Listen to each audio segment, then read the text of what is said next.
This audio presentation of the Supreme Power Course, Health, Success, and Happiness, compiled and written by Murdo MacDonald Bayne, is brought to you by audioenlightenment.com, copyright 2013, all rights reserved. Introduction.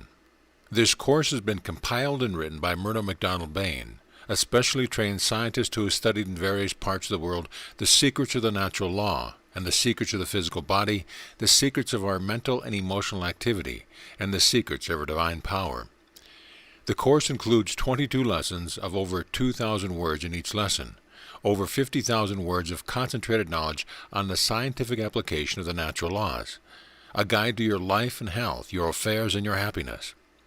The great secrets and scientific facts of nature will be presented to you in a practical way and in a simple language.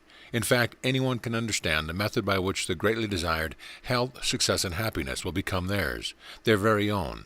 This is what you are seeking. Do not fail to get the utmost out of these lessons. They mean everything to you. They are the result of a lifelong study, and the work of the great scientists and philosophers has been combined and investigations reviewed for the purpose of testing their applications in our daily life. No one science has ever attempted this before. The secret powers of the ancients are revealed. Never before has such a course been compiled. It is absolutely practical in every sense of the word. Apply it in your daily life and reap for yourself supreme happiness, which is the hope, plan, and effort of every human soul. Yours sincerely, M. MacDonald Bayne. Lesson 1. Personality Supreme. This course conveys to you the great scientific facts in the simplest language possible, and instructs you in the use of the secret powers, thereby placing you in a position whereby you may reach your utmost desire. The greatest factors in our lives are contact with the universal forces and the scientific application of the natural laws in our daily life. By these we can obtain supreme power, health, success, and happiness, which is undoubtedly the plan, hope, and effort of every human soul. Our first lesson will deal with personality, a most important attribute if we are to succeed and have satisfaction in life. Our personality is a quality that attracts interest, confidence, friendship, love, and success. Most people wish to be loved, have power, influence, success, and popularity. It is not debasing to aspire to such great things, because thereby you increase your usefulness in this life. Great men and women have been pointed out to us as examples to follow. They were not in error in exalting human character. Great minds must always be the beacons in our lives, and the analysis of their character reveals to us the hidden secrets of the philosophy of life.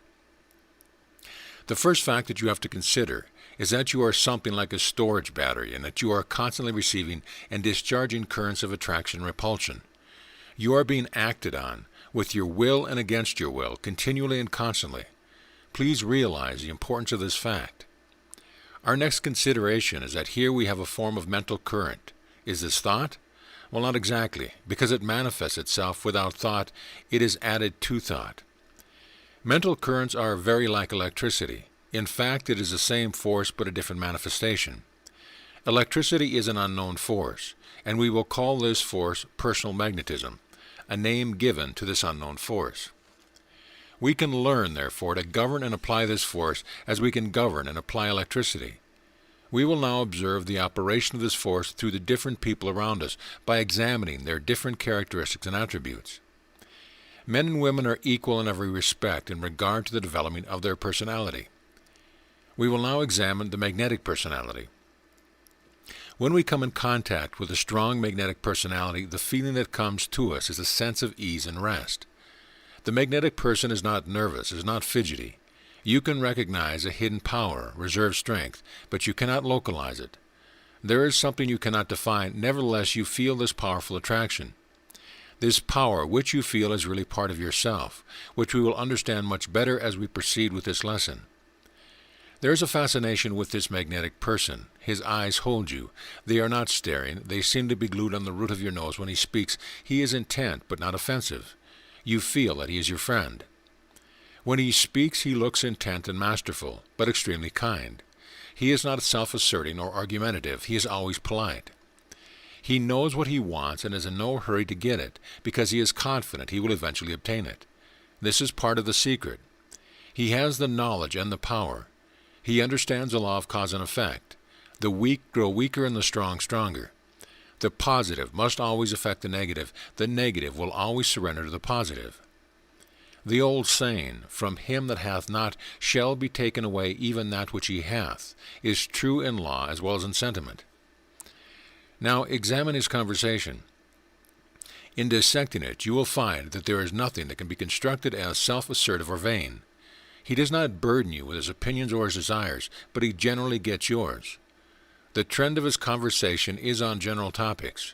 You feel that it is important while you are talking to him. He draws you out. He is not eager, and he pricks your curiosity. He never lays traps to extort your admiration for him. His plane is far above that. He works according to the law and accepts by logical sequence the law of cause and effect. He attracts things because he wants them. You like him, you want to see more of him, and after he is gone, his influence will still remain. He uses your forces. Examine your conversation. You told everything, you released, you gave. He attracted, he received. You told your secrets, your desires, your hopes, and perhaps the secrets of many others, which were given you in confidence.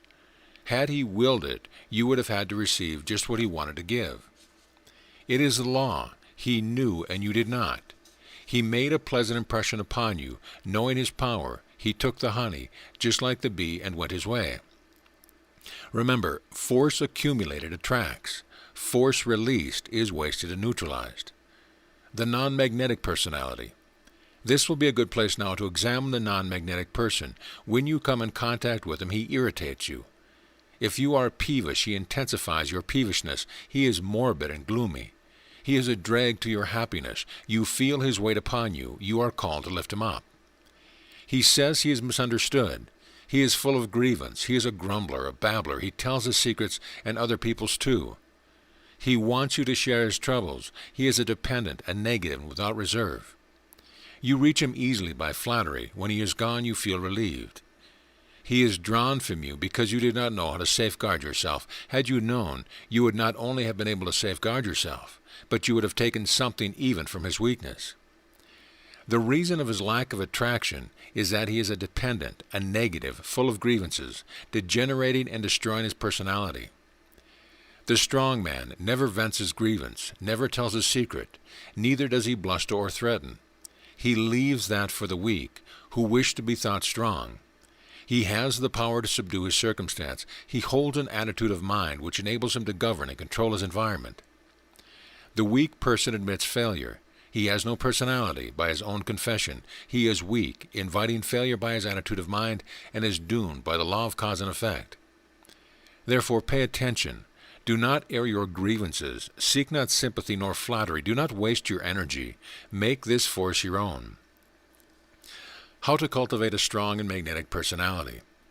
First, remember a desire in any form is mental current laden with power, just the power that the magnetic person has over the other. I will now give you the keys which will unlock the door to a universe filled with power. When you desire to do anything, no matter what it may be, you will conspire within yourself regarding this thing. You will make your desire intense and hold this force within you. Create conscious energy within. Develop to a greater and higher degree this conscious energy, hold it, direct it, and make it your driving power. When you express your desires and ideas in words, written or spoken to another outside personality regarding your hopes, your schemes, etc., you release your conscious energy. You feel it go from you immediately. The internal forces of your ideas are scattered. They are released like a steam being released through a cock. To get up pressure again, you must close the cock and create more steam. You have to create more conscious energy and close the leakage in your personality. Those who tell everyone about what they intend to do, their schemes, their desires, etc., never do anything and seldom get there. It is the law. You can always get other people's ideas and opinions, even on a subject of which you are thinking. You can draw them out and get their experience, but you should never tell about your own hopes and desires. Specially create within secret desires intense desires, and make them your driving power. Aim to attain some great good or advantageous position or purpose for yourself and others. Hold it. Make it your driving power. We will now analyze our other desires and emotions, the destructive and constructive and regenerative. When you realize that from every desire and emotion you can extract this power, magnetic energy, you have discovered a gold mine within yourself. You waste force when you give away to destructive desires or emotions, but with my method of transmutation, they will become stepping stones instead of stumbling blocks. The negative or destructive desires or emotions manifest in a variety of mental currents such as impatience, anger, hate, dissipation, indulgence, cheatery, jealousy, egotism, fear, selfishness, sex abuse, appropriation, and vanity, etc. Vanity is the most weakening one of them all. When you feel one of these destructive desires or emotional currents, hold it and transmute it into a constructive or its opposite. By doing so, you change your destructive forces in your system to constructive forces in your system. You direct the energy which is aroused by this desire or emotion to your own specific benefit. One of the laws is psychology is that you cannot have two thoughts in the mind at the same time. So when you think of honesty, you lose a desire to cheat. You therefore change the emotion or desire which destroys you and your personality to one that builds you and your personality. Now I am to place before you on the one side the destructive and on the other side its opposite, the constructive, and the results you will obtain either way. There is only one choice, if you wish to have a strong and magnetic personality.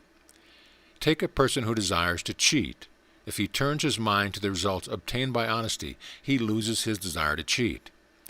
Desire to cheat is a negative, destructive, and degenerative desire. It creates enemies, unhappiness, a fear conscious, degradation, a loss of energy, and a weak personality. By transmuting it to honesty, a positive, constructive, and regenerative desire, you will gain strength, you will obtain happiness, you will become courageous, independent, you will have a clear conscience, you will generate energy and have a powerful personality. It is a true fact that we generally hate the person we have injured. When people hate us, we should return sympathetic love. We should realize they are creating a cause of destruction which will react upon themselves. Therefore remember that when you hate, your personality must suffer. Hate is a negative, destructive, and degenerative emotion. It creates ill health, a poisoned system, unhappiness, depression, and weakness, wastes energy, and creates a hateful personality. When we transmute hate to a positive, regenerative, and constructive emotion of sympathetic love, we create within ourselves love, compassion, peace, happiness, and good health. We turn away wrath. We obtain a healthy mind and an attractive personality. When you feel the emotion of anger arising within yourself, realize that you are not injuring the other person, but you are injuring yourself. Some people endeavor to get you in a state of anger, knowing that you are weakened thereby.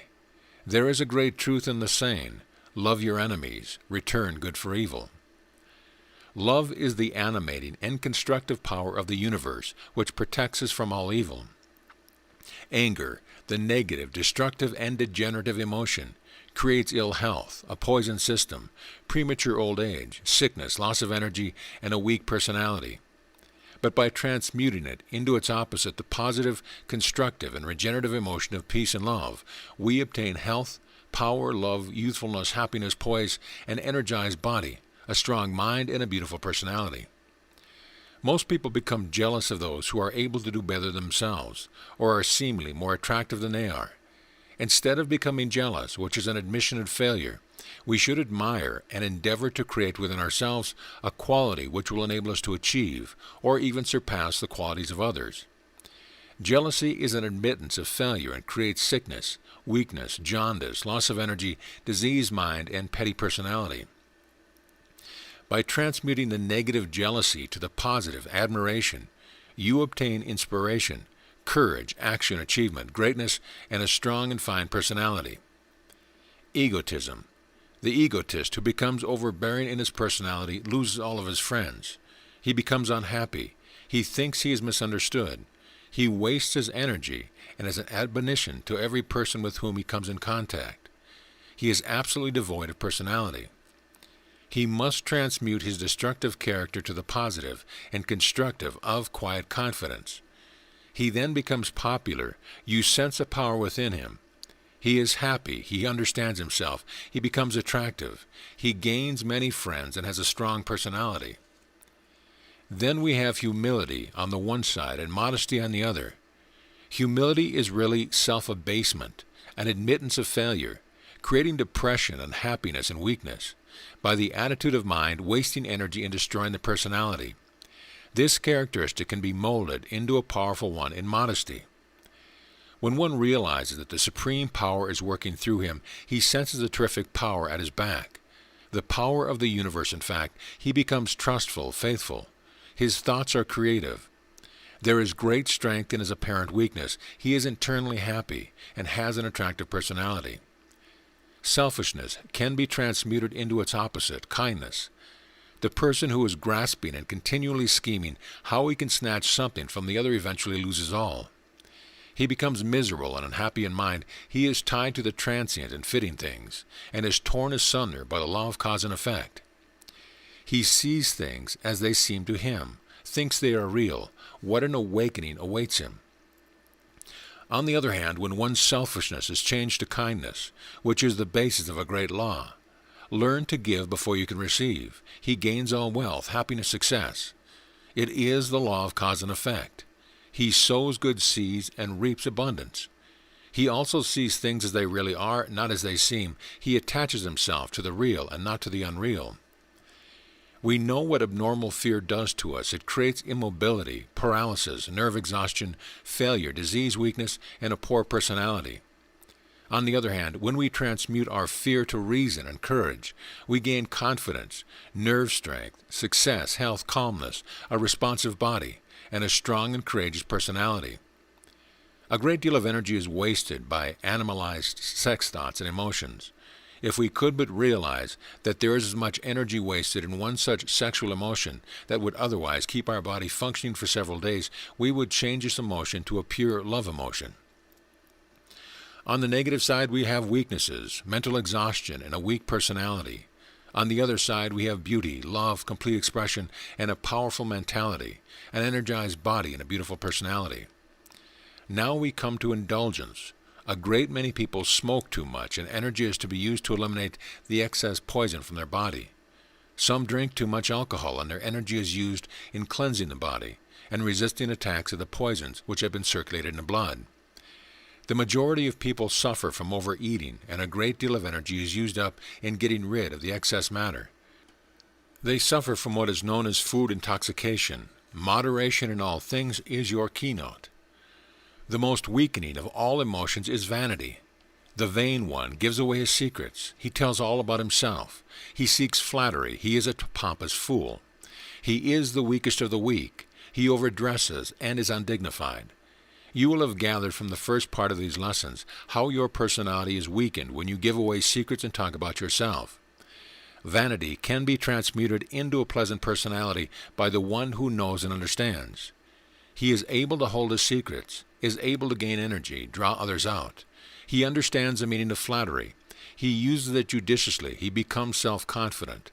He becomes a man and uses his vain desires to build up his personality. He is always well-dressed, dignified, and polite. The cause of most of our troubles today is the suppression of our emotions or desires and the expression of our destructive emotions and desires. Therefore, I want you to realize the importance of not suppressing any emotions or desires whatsoever. Transmute the destructive to the constructive and express it as such. The majority of people suppress their emotions, especially the sex emotions. They repress them back into the very depth of themselves, not understanding the damage they are doing. Realizing that it is nature working in you, then transmute and redirect this force into constructive work that will benefit yourself and others. Welcome all the forces of nature, burn up the rubbish, as it were, and use the energy for constructive work. An illustration may be given there. Imagine the ordinary rubbish of a city that has been collected and burnt under the boilers which create the steam to drive the dynamos supplying the electricity for the city. You will do the same. The rubbish is the destructive emotions which you will gather together and burn up within yourself, and the energy created thereby will be used to build up your personality, which must be of benefit to all. Using secrets to build your personality. Approbation is a form of vanity. The power of approbation is tremendous. In our weak moments, we often endeavor to impress others with our cleverness, even against our own good taste. Now, I want you to keep silent, even on the most trivial things. The more secrets you have stored up, the greater will be your magnetic power. Just imagine the force which wells up within you when you want to tell some news to a friend. You jump into a motor car, you rush into their presence, and before you are seated, you start telling that spicy piece of news. Realize what a power that is, which is driving you to do this thing. Therefore, hold and direct this power to the building of your personality. You can draw people out without arousing their curiosity. Never seek flattery. Never talk about yourself. Keep your friends mystified about your attributes. Mystery is power. Approbation is a dominant power in human nature. It is nothing to be ashamed of. Its importance lies in the fact that it is a force that we have allowed to work against us. 99% of people seek to tell something about themselves. Now I want you to realize the power in this subtle force that often drives you against your own good tastes. Instead of allowing this electrical discharge, keep it in your own battery and guard against any leakage. Check for desires for approbation, even in the smallest things. And if it is hard to do, it proves it is a force that is struggling to unite in some outside personality. I will repeat this again. It is a force struggling to unite in some outside personality. Think well over this. After putting into operation what I have already told you, you will note a complete change in yourself. You will gain a subconscious dignity, a dignity that wells from underneath and expresses itself in spite of your conscious self. Your nervous system becomes strong. The attitude of others towards you changes. You will increase your magnetic personality if you do not satisfy their curiosity. Never speak of this precious power. Again I say, welcome temptation. It is a blessing in disguise, because desire is a powerful mental force that will enable you to obtain the thing that you really want. In the next lesson, I will give you an infallible method whereby you will be able to extract the energy from these destructive emotions, at the same time generating the energy into constructive power, whereby your body, mind, and personality will be strengthened, enabling you to get your utmost desire. Also practical instructions on how to deal with the various events in life, how to acquire the magnetic look, the power of mental photography, how to detect flaws in propositions, the link that binds a chain, and the one great factor that will make your personality supreme. Keep this by you and read it often. You will find a new truth every time you read it. You will look forward to my next article. I want to help you, and I'm sure I can. Write to me about any trouble or difficulty you may have, and I am certain that you and I, can find a way out. Yours sincerely, M. MacDonald Bayne. End of Lesson 1. Lesson 2, Personality Supreme, or Radiant Personality. How to direct the power into your personality. It is found that by deep breathing, the emotions are easily kept under control, and I'm going to give you a method whereby you will be able to easily transmute the negative or destructive emotions or desire to the positive and constructive emotion or desire. When you feel a desire or emotional current arising, you will inhale a deep breath. You will say to yourself in your mind, I now consciously recognize the full force of this desire. Then hold your breath in. Again say to yourself, I am now transmuting and absorbing this force, which is added power. Imagine the power being transformed. Then exhale and say to yourself, I now have perfect balance.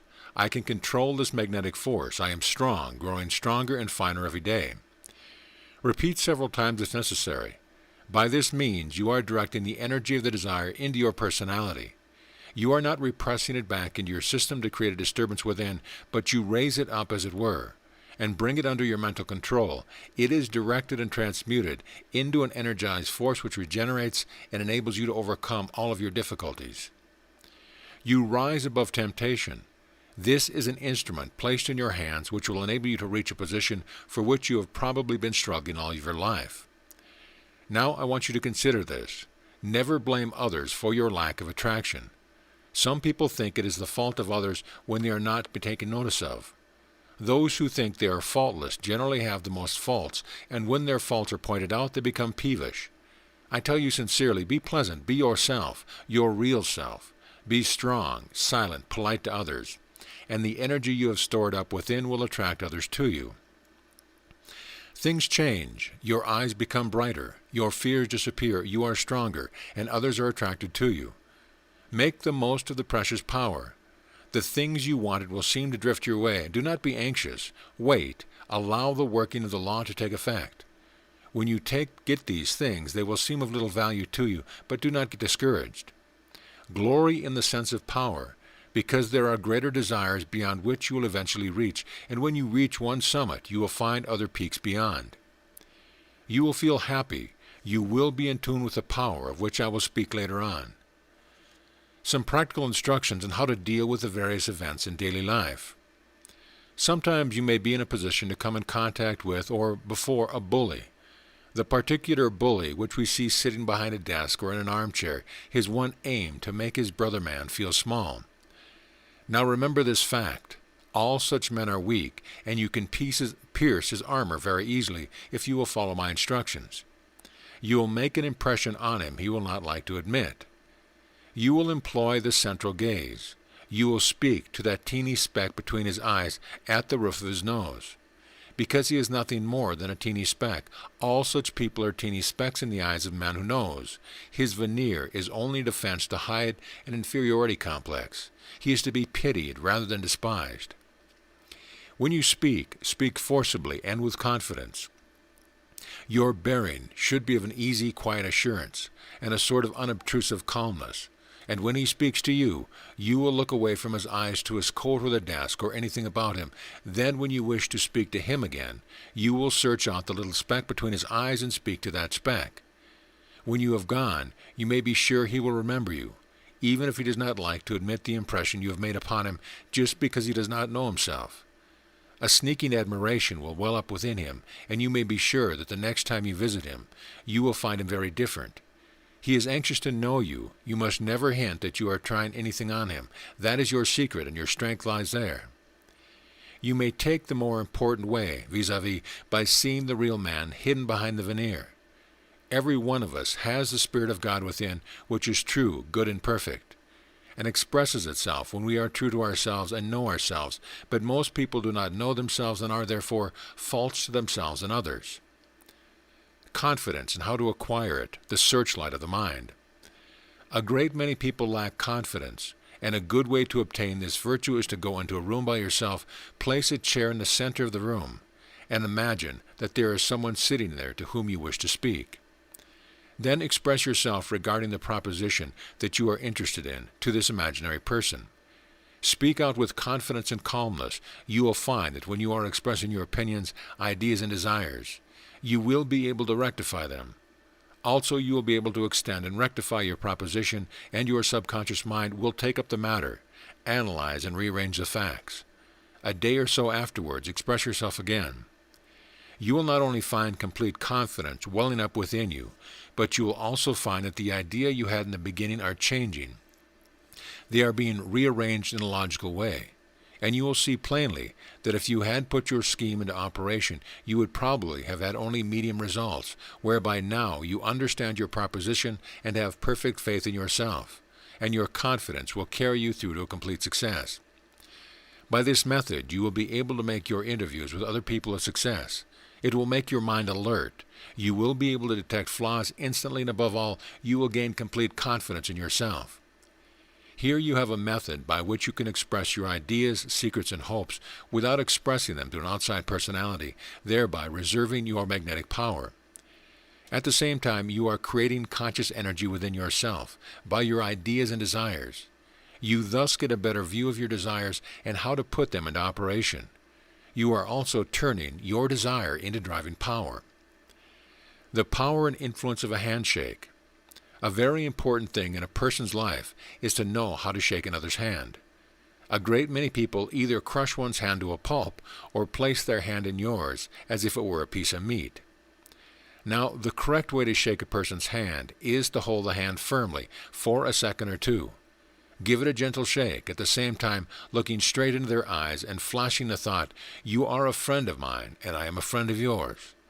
Draw your hand away gently over the tips of the fingers. This gives a pleasant feeling. The power of the contact of the hand and the power of your thought will penetrate the other's mind.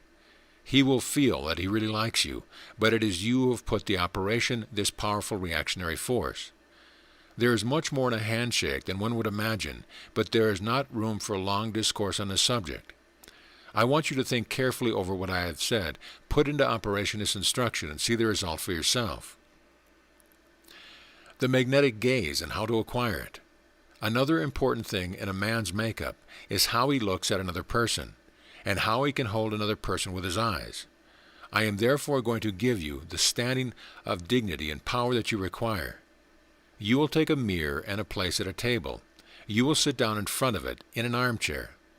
Make a small mark on the root of your nose, between the eyes. Now thoroughly relax yourself and gaze at this spot at the root of your nose. Endeavor to keep your eyes open without flickering, for as long as possible without injuring them. You will be able to increase the time probably up to 10 minutes without winking. You will at the same time have relaxed your muscles and nervous system. Your health will greatly improve by this method, because relaxation is one of the most important things in health. This exercise will give you a feeling of rest. You will be able to relax yourself in the presence of others. It also affords an excellent opportunity to practice autosuggestion. You will also be able to use the central gaze unconsciously, which is most important. The benefits you will derive from carrying out this instruction, as I have explained, will manifest itself in many ways. Mental photography is one of the most powerful unseen forces in the world, and by the method I am going to explain to you, you will be able to overcome many of the difficulties in your own affairs and also in the affairs of others connected with you. Suppose, for example, that you have a certain deal to complete with another person, and it is your desire to make it a success. You will take a piece of cardboard or slate and write upon it in a short sentence such as, "Mr. Jones will be favorable to my proposal." You will sit down in a chair quietly, place the cardboard or slate before you. You will bring into your mind a picture of this Mr. Jones with the idea that you are sending the message to him. By this method, your mind is concentrated. The thought takes a definite form, and you will find to your great surprise, provided that your desire does not in any way adversely affect another person, your success is almost assured. I want you to understand that the unseen forces are greater than the seen. Each and every one of us is like the radio, receiving and discharging messages continuously, and if our message are sufficiently powerful and concentrated, they will be received by the radio set of the person concerned. A great truth is hidden here, and we will further investigate the power of dynamic thought later on. At this moment, I want to warn you that you must never use this power in a wrong way, because you will suffer thereby 100-fold. You can use it for the benefit of yourself and for other people, providing, as I have already said, that it does not affect others adversely. Please pay attention to what I have said. To violate this law would bring you untold misery. You can use it in a general way, such as business will improve, my family affairs will improve, etc. The simplicity of this great truth may make you imagine that it is not worthwhile, but I just ask you to put it into operation and see the results for yourself. You know many a truth that has proved successfully has been neglected because of its simplicity. Remember, the simple things are always the great things. The link that binds a chain. Now, after putting into operation instructions given you in this lesson, you will watch for ideas which will percolate through your mind. These ideas are the direct result of the psychic activities unconsciously put into operation by the scientific application of the natural laws. These ideas are the connecting link between the psychic and the material, and work is the fulfillment. Work is the link that will bind the chain which will enable you to achieve your ambition. Your will developed. You will have developed your willpower unconsciously, and you can still further develop it consciously by doing the little things which you have previously left undone. Make a practice of doing everything the right way and at the right time. The effective way. It is not the man who clenches his fist and goes at his task with gnashing teeth who wins. It is the man who goes at his task deliberately, meeting failure with a smile, going at it again, believing in his ultimate success, never admitting failure. Plan success and think success. Why devote your attention to your troubles and waste your energy? Devote your energy to the opposite of your troubles. Turn your back on your negative conditions. Face the direction of success. A man generally goes the way he faces. If your negative conditions are severe, you will hear them and will know them, even if you turn your back on them. But let them be your driving power, not your stumbling block. Do not bemoan the fact that your efforts up to this present have been destroyed. Devote your energy to creative work. Remember that if you are weak or in ill health, you do not want release from weakness or ill health, you want health and strength. If you have fear, you do not want release from fear, you want courage. Therefore, transmute to the opposite, and you will gain the positive, constructive and regenerative, and lose the negative, destructive and degenerative at the same time. React always in a constructive way to every event in life. I will repeat that once more. React always in a constructive way to every event in life. Get the habit. Get the habit. The king and his kingdom. Everything depends upon the way you live and the attitude of mind you have, whether you succeed or whether you failure, whether you are healthy or unhealthy. The most important fact of all is that you are a center of consciousness in a great universal mind, and your reward is according to the degree in which you put yourself in tune with this great universal power. It manifests through your organs. It is the controller of life itself. I want you to analyze yourself like this. This is my hand, my arm, my body, my mind. These are my thoughts. I use my brain as an instrument, my body as an instrument. You will find that you are a center of consciousness, working through mind, energy, and matter. Your physical body has surrounding it an ethereal body extending beyond your physical body, which gets finer and finer until it emerges into the great ethereal matter of the universe, which is the basis of all matter. I want you to realize that your body is made up of atoms of matter. These atoms build into the cells of your body, and in each individual cell you have intelligence, and an intelligence which man cannot duplicate. This intelligence is working through the whole of your body. Realize then that everywhere within you, through you and without you, is the great divine intelligence, and that you are a center of consciousness in this intelligence. The great universal laws are in operation. And when you put yourself in tune with these universal laws, you have success, you have happiness, you have good health. These laws are all constructive laws. Therefore, you must put yourself in tune with these constructive laws of the universe. O student, recognize the power within yourself. You are a center of consciousness in a supreme being. And when you understand yourself, you will be put in contact with the great supreme power of the universe.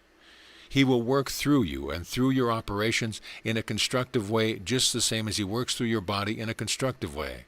So recognize the power within you and the power without you, and develop yourself in that infinite mind, recognizing that all within is yours. You will draw to you the things you want. You will have everything in abundance. It is the law. It has been taught by the great masters. The truth of the saying, "Seek ye first the kingdom of God, and all things shall be added unto you," should now be plain to you. Recognize then that the kingdom is within. This is what the Master meant. When you find the reality within yourself, the spark of the divine, you become one with the Father, and all in his house is yours. It is based on the great universal law of cause and effect. Money alone is not wealth. A man may be rich in earthly things, yet the poorest man in the world, with no friends, a miserable creature, depleted his fineness. The majority of people put the cart before the horse. They seek earthly things before heavenly things. If you will develop yourself within, you will be able to attract all the earthly things and use them for your benefit. You will then see them as they really are, as relative things, temporary, and use them as a means to an end, for your own benefit and for the benefit of others.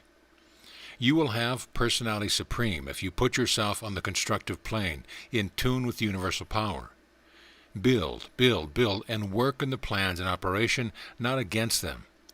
You then become one, working in unison with the plan in the mind of the Creator. You will have harmony, love, peace, joy, success, and happiness. Study this deeply. Get it right into your very soul and gain for yourself your utmost desire, personality supreme.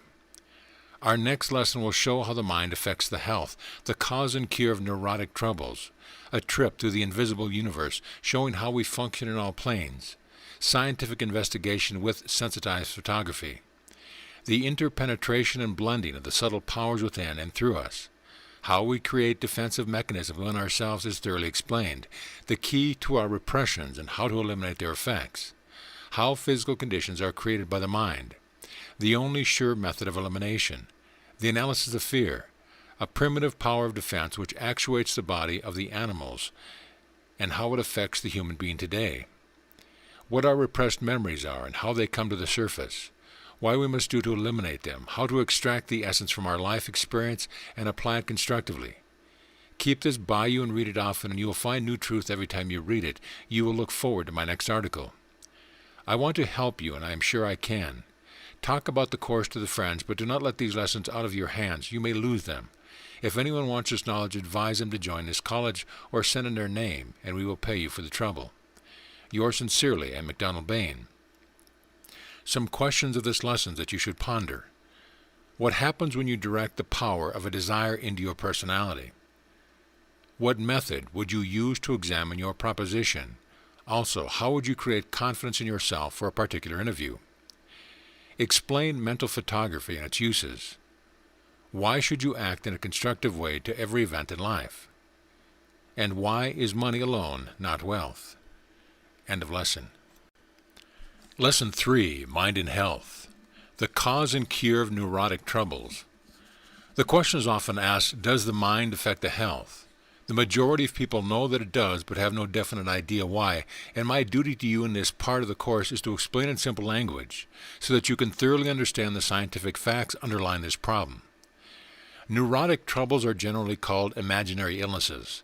It will be a surprise for you to know that these troubles are not imaginary, they are real. It is an illness in the nervous system where our imagination has its home.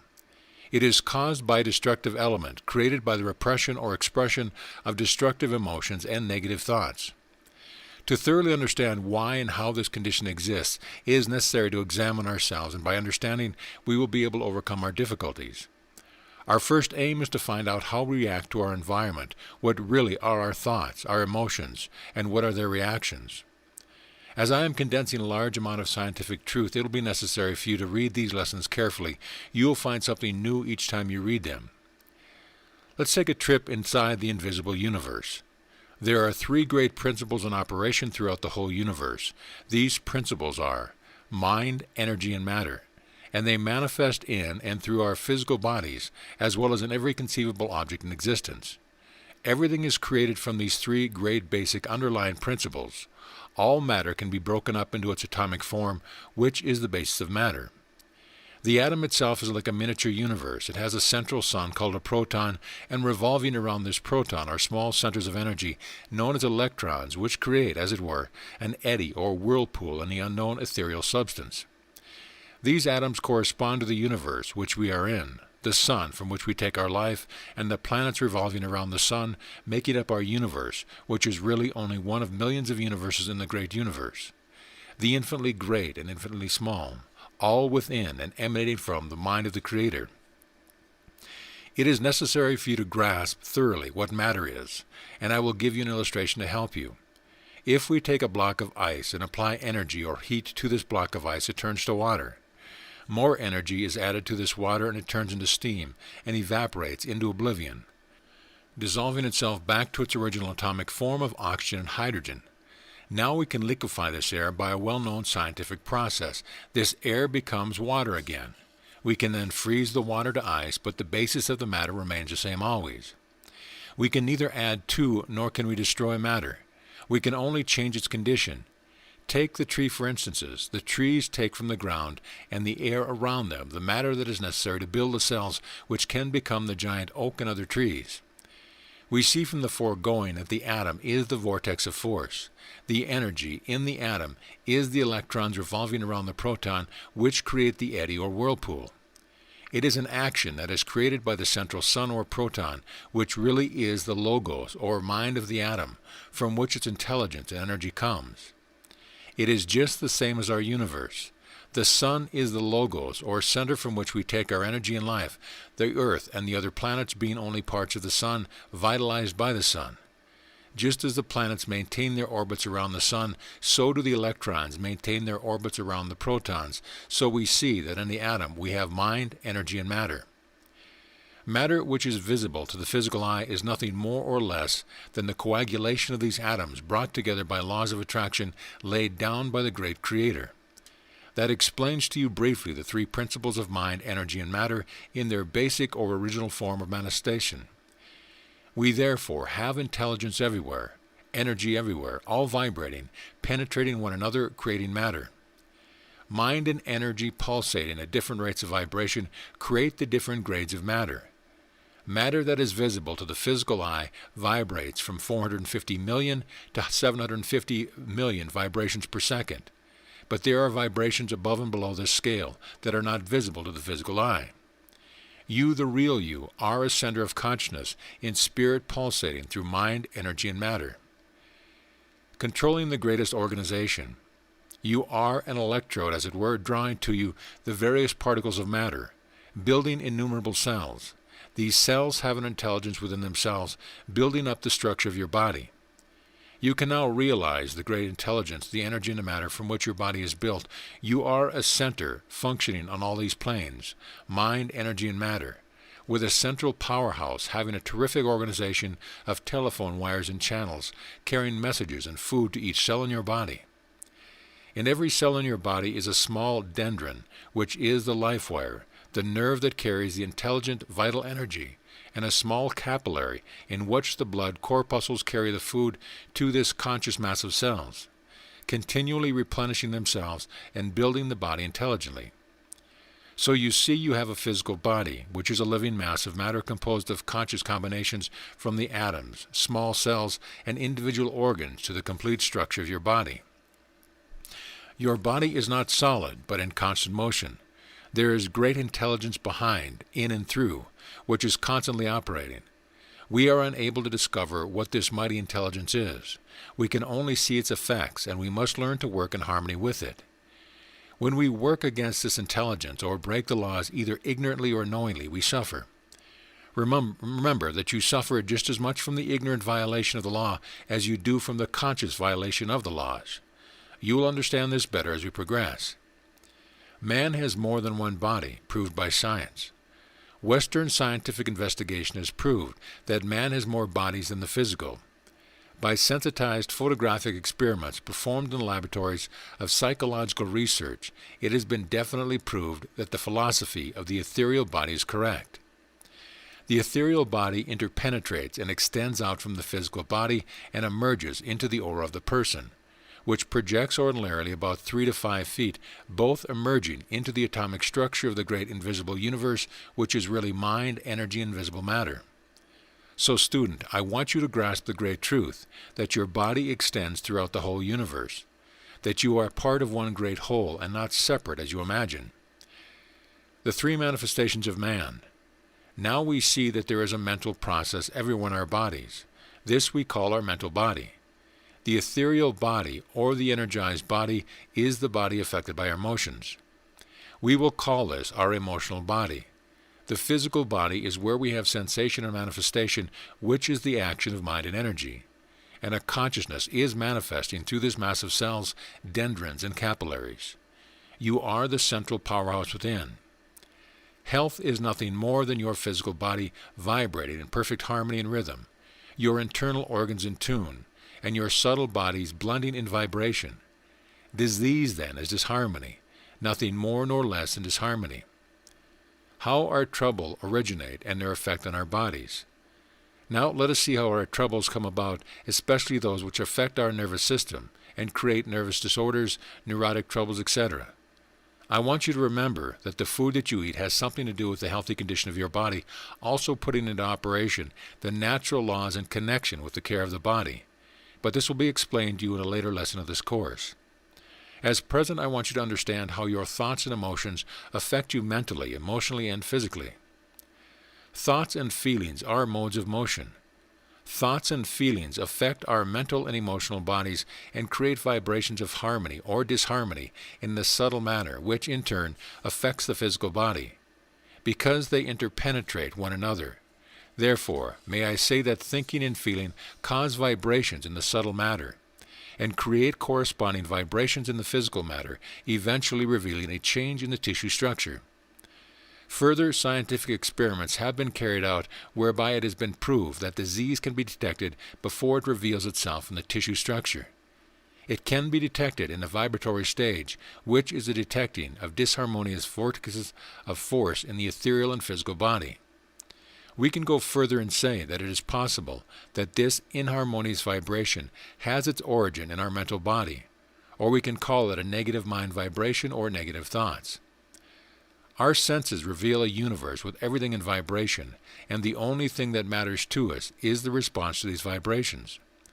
Our senses respond to light, sound, color, heat, sensations, etc., and may I say there, by evolution we are responding more and more to these vibrations. We are constantly making adjustments. There are powerful energies in operation of which we are unconscious. We have not yet the capacity to respond to them. Nevertheless, that is not to say that we are not affected by them. And it is this constant adjustment, this evolutionary urge, which enables us to be cognizant of the great forces. So we find that physical consciousness responds to sensation. Sensation is blended with emotion, and emotion is permeated with thought. We can now understand that our thoughts create emotion, and our emotions create sensation. An illustration of this may be appropriate here. It is common to many people that immediately one talks of fleas or insects, some become emotional and feel a sensation upon their bodies, as if they really had fleas or parasites crawling upon them. In many other ways, people are just the same. They have a sensation in a knee, for instance. They become emotional about it, and that emotion is permeated with the thought that they are suffering from some neurotic trouble. Fear then enters and adds coal to the fire, and the repetition of this operation very soon causes the condition to reveal itself upon the tissue structure. This proves that thought, emotion, and sensation permeate each other. Their reactions are self-explanatory because they are interpenetrating.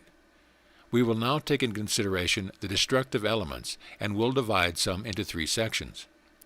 Firstly, by our negative thinking, we create a destructive element in our mental body, and our emotional or ethereal body is affected by the destructive emotion of fear, anger, worry, hate, etc. And in our physical body we have the sensation and the manifestation.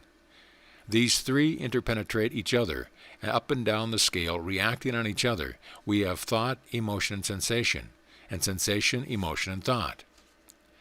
Abnormal fear causes immobility, paralysis, and many other troubles. This fear really is the basis of all our worries, and continued worry causes toxemia and sets up an irritation in the cellular tissue, which reveals itself in the form of some dis-ease.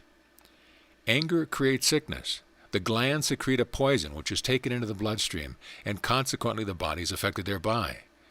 Jealousy, hate, and all the destructive emotions set into action the destructive elements which destroy our health. It is not necessary for me to enumerate the many troubles caused by these destructive emotions and negative thoughts because you are aware of them yourself. The most prevalent diseases today are caused by fear, anger, and worry. Thought and feeling reveal a change in the tissue structure. Sir Samuel Barker says anger brings out fever in Africa. Sir George Paget says, in many cases I have reason to believe cancer has its origin in prolonged anxiety. The great Dr. Snow said the great majority of cancer cases, especially of the breast and uterine, are probably due to mental anxiety. This leads us to assume, then, that an irritation is caused in the tissue by constant worry, etc., and builds a basis for the origination of the cancer cell, the gathering together the poisons of the body in the form of a malignant growth. Thought and feeling vibrate in subtle matter and create corresponding vibrations in physical matter, revealing a change in the tissue structure. Therefore, we can say that thoughts and emotions are responsive vibrations having a definite reaction. Not only have our thoughts and feelings and our physical sensations their vibratory reactions, but drugs and herbs also have their vibratory reaction. It is really the living essence of the drug and herb that counts. Although I am not in sympathy with dousing the body with poisonous drugs, nevertheless they have their definite purpose. It is the vibratory action of the drug or herb acting upon the vibratory action of the disease which temporarily counteracts it, as it were, creating a reactionary condition only, helping the mind principle underlying the tissue structure to effect a cure. Chemical analysis of drugs and herbs is merely superficial. When material medica undertake the investigation of the vibratory action of drugs and herbs and the vibratory rates of disease, then only will medicine make some progress in the eliminating of the overwhelming amount of disease in the world today, which is mainly caused by wrong treatment, because those who have the health of the people in their hands will not recognize natural principles. In this course, it is not my intention to go into a long discussion of the evils or virtues of drugs or medicine. I merely want to place before you certain facts, so that you'll be able to understand yourself, so that you'll be able to overcome your destructive and negative conditions. Is the ethereal body the cause of nervous depletion? The ethereal body is mainly affected by the rays of the sun, by light, ultraviolet ray, color, radium, etc., which create a positive action in this subtle matter. And as the ethereal body interpenetrates the physical body, this electronic action is absorbed by the bloodstream and nervous system, eventually reaching the cellular structure. I believe that if investigations on this line were carried out into cancer research, we would probably obtain some very interesting and important information. It is when the ethereal body is weak that our nervous system becomes affected. It is the destructive emotions that deplete the ethereal body. We can now see how we lose our nervous tone. You must always realize that things work from within outwards. We are really the creator of our own unfortunate conditions, and the sooner we realize this and act in a constructive way, the sooner we will be able to control and create within ourselves the opposite to these destructive conditions, which are breaking down instead of building up the whole human fabric. It is the study of how we live healthy lives that is required today more than the study of disease. Before discussing our reaction to the events of life, I want to make one or two remarks here with regard to the essentials in maintaining good health. Important factors in health. A very important factor is the food we eat. Later on this will be fully explained, but as a generality I give these suggestions. Eat little or no meat, white or red. It has certain poisons which create further poisons in our system. If you must eat meat, grill it. Eat plenty of vegetables and fruit, wholemeal bread and cereals, butter, fats, etc. In cooking your vegetables, do not boil them, but steam them. Most people boil their vegetables and pour the goodness down the sink, then stuff themselves with the rubbish, which is nothing more or less than dead matter after the vitalized elements have been extracted by the boiling. Also, your food should be thoroughly masticated before being swallowed. Water is another very important factor in maintaining health. One should drink at least 5 pints of water daily. The want of water is generally the cause of constipation. The glands become depleted of their juices. The digestive organs are affected. Impurities arise in the blood. Water is the conductor in our nervous system, which carries the energy to the various parts of the body. Now you will realize that without taking the necessary supply of water, your body is bound to suffer. Deep breathing is also necessary in maintaining health. You should breathe deeply. Breathe fresh, clean air. Throw your arms out sidewise and fill your lungs several times daily.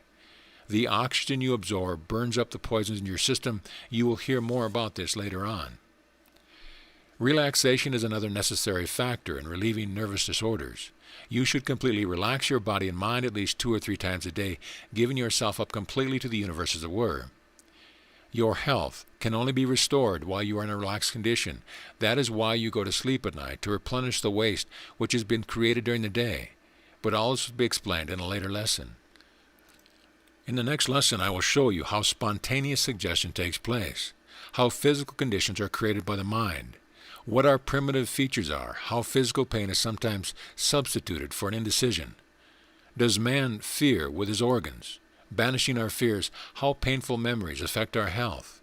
Releasing impressions that affect our lives, the essence of our experience. Do we express the wish rather than the fact?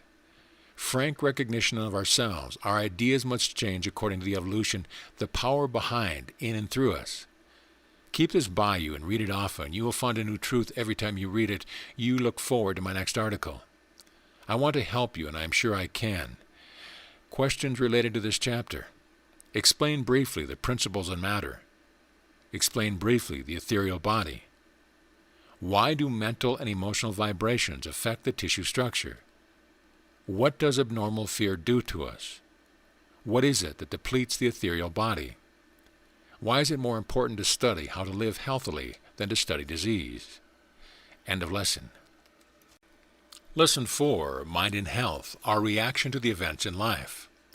Now we will examine our reactions to the events in life. We will see what our emotions can do to us and how fear in human beings resembles the stimulation created by fear in the animal. We will now consider the mechanism called fear, which is the basis of all our worries.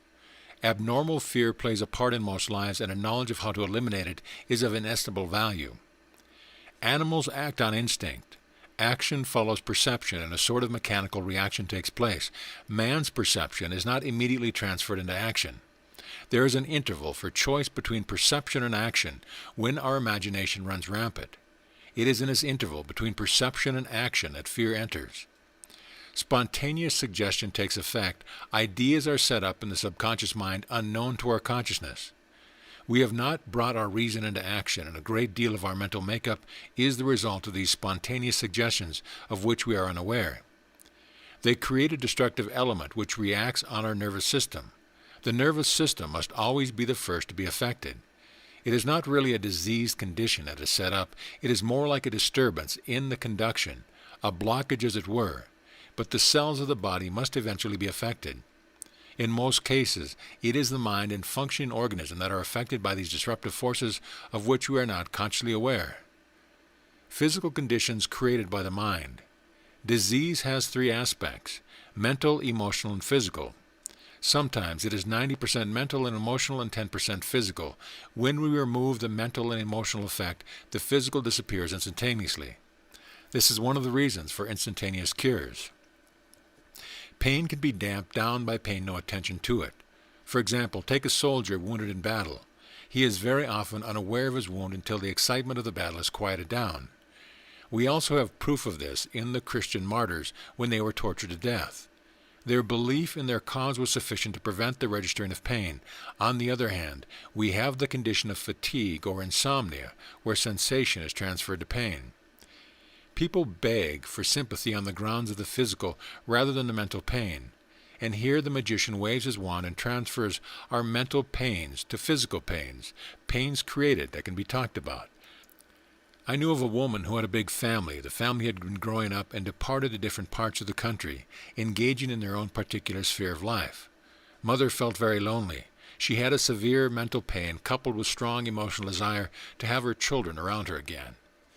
Her subconscious mind came to her rescue and created a condition so that her desire could be fulfilled. She became paralyzed. Her children rushed back home and were around her again. She became happy once more. She felt the joy of being ill. Here is a physical condition created by the mind, knowing the mental pain was not sufficient to gain for her what she had desired. Paralysis was substituted. She remained ill for some considerable time, despite all efforts to cure her. I was called in at last, and after a brief conversation, I was able to show her the cause of her paralysis. 1 or 2 treatments were sufficient to restore her to normal health, a lesson she learned which she never forgot.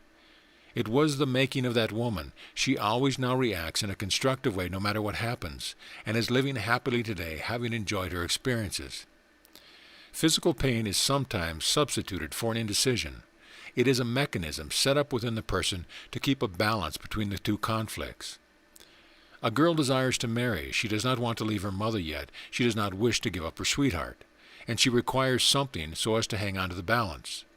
The magician comes to her aid and creates an illness which holds the conflict together. Once a decision is made, the girl becomes perfectly well. Simple neurosis is caused by the desire to divert the attention from the real emotional trouble by substituting a physical one. To be really happy and have perfect health, one must have a definite objective in life. This objective must carry with it a mental and emotional interest. But if this is prevented by other ideas coming into conflict, there is a demand for repression, which absorbs a large amount of energy. We find that one who is troubled in this way reverts to a more primitive state, such as fearing things which never eventuate, and a general retreat from the responsibilities of life. Our primitive features. Life in the early stages was carried on by a sort of chemical reaction. An awareness of the environment was required, and a perceptive structure was developed on the surface. The nerve cells started in the skin. During the process of evolution, this was gradually altered. The nervous system became more protected, and today we have the nervous system of the human being right in the center of our body. but we find that the sympathetic nervous system, which superintends many of the functions of the body, still retains some of its primitive features. Its response is immediate. It is immediately brought into action by fear, pain, rage, excitement. The sympathetic stimulation was originally designed to activate the body of the animal, to increase its power of defense to resist its prey. Secretion of the chemical substance injected into the blood by the glands is carried along the bloodstream, creating a powerful protective agency, stimulating the various organs. Does man fear with his organs? When civilized man fears, his organs are stimulated as though it were a battle with claws and teeth. Nature has a powerful response to fear, whatever it causes, and that is that it affects the physical body. Man does not fear by intelligence, but by emotion. Reason does not come until later, not until the damage is done. A person under the emotion of fear is like a motor with the clutch out, the engine rushing at full speed, using up the benzene. The car does not move, but the machinery is being worn out, and the vibrations of the engine cause the car to tremble. So we now see how people refer to their systems as disorders in the various organs. We see that the emotional disturbance leads to a preparation in organs for intense activity. This activity persists because activity has not taken place. And when this continues from time to time, worrying about this, worrying about that, fearing this and fearing that, no wonder we suffer. So we can safely say that when we fear, we are using a primitive defensive mechanism. The animals do not have the complex emotional effect which is generated in man. Their sympathetic nervous system is not so highly evolved. Fear is an emotion of great strength, and when we reach a certain stage of development we feel it most, although we are not sufficiently developed to control it. Fear is the result of our primitive experience and was used in the early stages of our evolution. So when we fear, we are reverting back to the primitive stage. We will learn a little further on how to control and eliminate this destructive emotion. A warning here is necessary. If you are a parent, do not instill fear into your children under any pretense whatsoever. Do not tell them of boogeymen, stories, etc. If you must tell stories, tell them those which will instill courage and ambition into their hearts. Alertness in the presence of danger is normal in the animal, but it is apt to be transferred into unreasoning fear in man. The banishing of our fears. In the understanding of ourselves and in the higher development of our minds we recognize the reality principle within us, and by doing so many obsessions and fears are banished. But under certain conditions our control fails, and we must have some means of coping with this disastrous position. It is said that our life is a conflict between our instinct and conventions.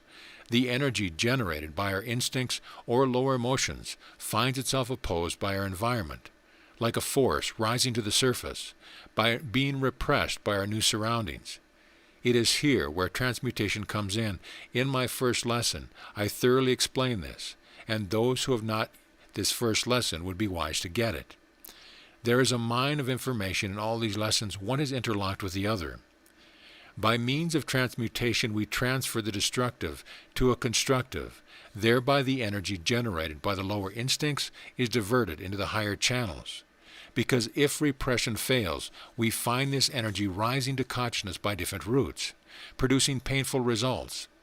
Repressed thoughts and emotions of a destructive nature always endeavor to rise to consciousness, trying to get release, and by releasing them in the way I have explained, you extract the energy from the destructive element and direct it into a constructive way. Our emotions are natural, but we attach unnatural destructive ideas to them, then repress the emotion. With its evil association we ourselves create. Our emotions being a mighty generative power, we have now attached a mighty power to a destructive idea which we try to repress with disastrous results. What we should do is to attach good and constructive idea to our emotions and express them. Then we are acting according to the law of our spiritual evolution. It is not the emotion, but its evil associations that cause all the problems. This is the key to the analysis of our repressions. Do painful memories affect our health, and how to cope with this disastrous condition? Repressed emotions and painful memories become very often associated with other ideas and emotions, causing a complex, and when one of these ideas or emotions is stirred up, the original emotion may be revived, but not the memory, and there is a consternation. A complex situation has arisen. The memory is so complicated that it refuses to rise to the surface. A little vortex of energy seems to be hidden away, as it were, and immediately something that is associated with this memory is registered upon our senses.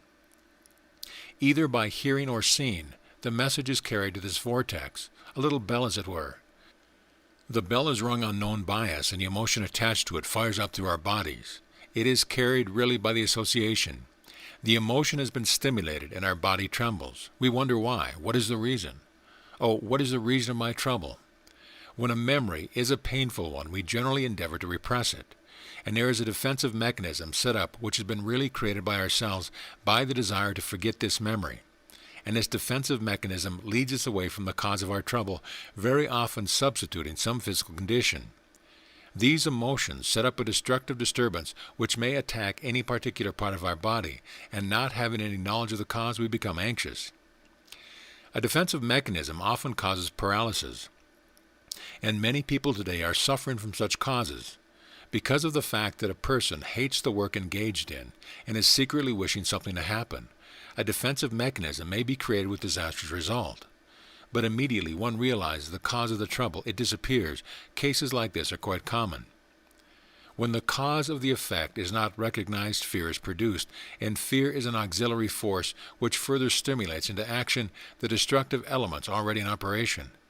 It is like adding coal to the fire, but it is a happy relief to know that knowledge will release us from all our trouble. Releasing the impressions that affects our lives. There is a method that is used, especially with the leading psychologists of today, to relieve people of painful memories, which may be affecting the personality, and this is done by what is known as outcropping. You relax thoroughly and allow your mind to run out, to empty itself. You find thoughts cropping out that you had no idea were in your mind. Things that happened in your childhood, days come to the surface. You will probably find some of these memories coming up which were long forgotten. Probably an emotion will be stimulated into action, but never mind that, you will know what it is. A memory will hurt you as long as you are ignorant of these facts, but when you reason the matter out, you will realize what a memory cannot hurt you. People endeavor to run away, as it were, from the results of the past, if they could only realize that if it were not for these past experiences, they would not be what they are today. If they were debarred from enjoying the results of their experiences, they would never advance. They would not have progressed. They would not have the knowledge. The essence of your experiences. I will ask you a question now. Would you like to have the essence of all your experiences taken from you? Just imagine what that would mean to you. Well, why worry about a memory?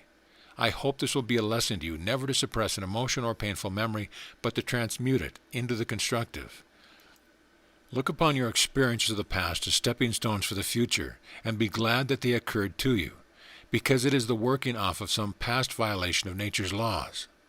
If you continually try to run away from the laws of retribution, you will not receive the benefits of your experience. So I ask you to look upon them as the only possible way that you could evolve. It was necessary for you to have these experiences. Do we express the wish rather than the fact?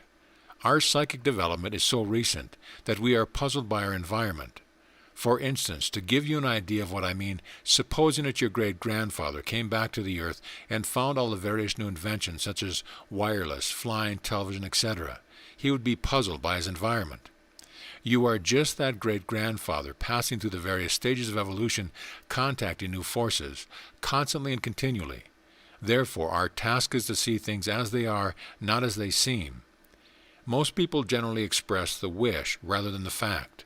We want to believe that certain things are what we would wish them to be. We must use our reason, a gift from our Creator, and when we bring our reason into operation, we see things totally differently. That is what I want you to do, to use your reason. See beyond the cause which creates the effect. There are powerful forces in operation. It is these powerful forces that we must investigate, and by the investigation of these mighty forces, the world will be led out of its difficulty. Man, know thyself. Man, know thyself. Know how to live, know how to die. There is a great truth in these words. Know how to live. I want you to dwell deeply upon them and see what message they have for you. Frank recognition of ourselves. We have a mass of emotions and instincts inherited from a dim past, on which our reason mounts guard, and by the regulation and transmutation of these, the energy underlying them can be used for driving power, much as it is said that the cerebral cortex of the brain exercises control over the gray matter beneath it. It is only the instrument, and it is by the frank recognition of this fact that the reasoning self can increase its control over the unreasoning self. What I mean by the unreasoning self is that part of your mind is composed of a mass of material accepted without reason. It is a part of our subconscious mind which is influencing our daily life, our fears, our instincts, suppressed memories, and negative desires, which have been placed there by ourselves and others and have been brought to the surface and reasoned with. Our ideas must change according to our evolution. We must give up our preconceived ideas, even if it is often painful, but the result will be the acceptance and a glorious release from our obsession and fears. We will see them as the boogie, the skeleton in the cupboard. With a thorough understanding, we will be able to face them boldly. There will be less sheltering behind our disabilities created by our imagination. As long as we lie to ourselves, we are bound to suffer. We must reason and not be afraid, recognizing all things that come to us are for our good. The destructive elements we will transmute into the constructive. In my first article, I told you how the emotions affect the health and how to transmute the destructive ones. Knowing the cause, we can remove it, and the effect is removed at the same time. Remember that the unseen forces are always in operation. We must use them in the constructive way. And by our using them in a constructive way continually, the result will be the final elimination of all our troubles. When you can put yourself in tune with the great laws of the Supreme Being, which are wise laws laid down for you to follow, to enable you to climb the great stairs of progress, and when you recognize your position in the universe, you will have a power which will banish all fears. You will react unconsciously to every event in life in a constructive way. Evolution demands that your inner bodies be developed to bring you in touch with these super energies. An adjustment in the higher levels has to be made, and I ask you, student, to make that adjustment immediately. Your progress in life is a great universal science. When you contact with the great forces, you must recognize the basic principles are love, kindness, happiness, and cheerfulness, and you will find that they will reflect in you and create harmony. You will not worry over things of the past, nor worry over things in the future. Your future is safe. You will live in the now, for it is eternity. Be simple like the little child lying in the arms of its mother, looking up into her face with a peaceful smile. You can do the same. Put yourself in tune with the great universal forces. All things can be yours by putting into operation the laws of nature, success, health, and happiness. These three go hand in hand. The power behind, in, and through us. We see that the physical body is affected by the emotional energies, and the emotional body is affected by our mental energies. But our mental body is affected by the supreme energies, which have power to level out all vortices and disturbances, and eliminate your troubles in all the lower planes, such as your mental, emotional, and physical bodies. The secret lies in absorbing the forces of the universe and using them in a constructive way for the benefit of yourself and others. You are a soul in distress. You want release, and the only way you can have release is to carry out the law. Your body is not an individuality, neither is your mind. They are instruments of the soul. You are a mighty center within, having contact with the great and mighty forces, therefore work from within outwards. All things do, in fact, tune in with your own wireless set and gain your heritage of health, success, and happiness. In our next lesson, we will study the temple of the spirit, a great wisdom, what is disease, the power of vital force, the digestive organs and their functions, the cause of dyspepsia, digestion and absorption, the blood and its work in the body. Keep this by you and read it often. You will find a new truth every time you read it. I want to help you, and I'm sure I can. Questions. What is the difference between animal and man when perception takes place? Can pain be inhibited or a sensation be transferred to pain? What is the result of a repressed painful memory, and how can we escape from its effects? What might a strong emotional desire do, and what brings us in touch with super energies? End of lesson. Lesson 5, the Temple of the Spirit. In my previous articles, we found our positions in the universe. You will now realize that the real man is not your body, that you are an immortal I. The body is but a suit of clothes which a spirit puts on and casts off when finished with. Therefore, I want you to know that body for what it is, and not to be deceived with the belief that it is the real man. The body is the instrument in which the spirit manifests and works. It is really the temple of the spirit, and being the temple of the spirit, it requires care and development, because an unhealthy body prevents the proper function of your mind. It becomes a poor instrument for the spirit to use. Your body should be under perfect control and should respond immediately to the master mind. Carry out the instructions that are to follow. Throw your mind into the work and develop not only your muscles but every organ and cell in your body, and it will respond to the tune of the universe. A great wisdom. Very few people ever consider the great intelligence manifesting in this human machine. It indicates great wisdom, and this wisdom is operating through your body continually. If you fall in with the working of nature, you will continue to have health and strength, but if you run contrary to law, disease will result. You have seen the power at work that knits your broken bones together and heals your wounds. Very few people realize this great wisdom until it is pointed out to them, and then they begin to marvel. That is what I want you to do now, to marvel and to work in harmony with the universal intelligence which is operating in and through your body. And study carefully its laws, so that your body will be healthy, suitable for the soul's existence in this material world. We are provided with senses so that the soul will get the necessary impressions, our eyes to see, our ears to hear, our nerves whereby we feel. We have other senses which are kept in reserve and which will come to our aid when we are further developed. I mentioned in my previous articles the great forces affecting us of which we are not cognizant, but with which we will one day be. Your soul is also supplied with an instrument, the brain, conducting a nervous system, which we may term the telephone organization, connecting every cell in your body. The brain receives messages from different parts, warning of dangers and calling for help. How many times has your body called for help, but what response have you given it? None.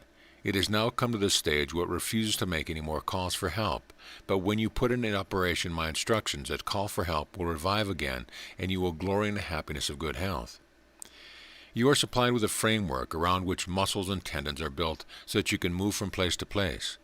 Also, you have a system which carries the food to the various parts of the body, the blood vessels, the capillaries, arteries, the veins. What a wonderful structure! Have you ever thought of it before? It is well worth your while to take some interest in this wonderful machine of yours. You will realize then more and more the great work of the mighty intelligence. What is disease? Most people fear disease as if it were some devil.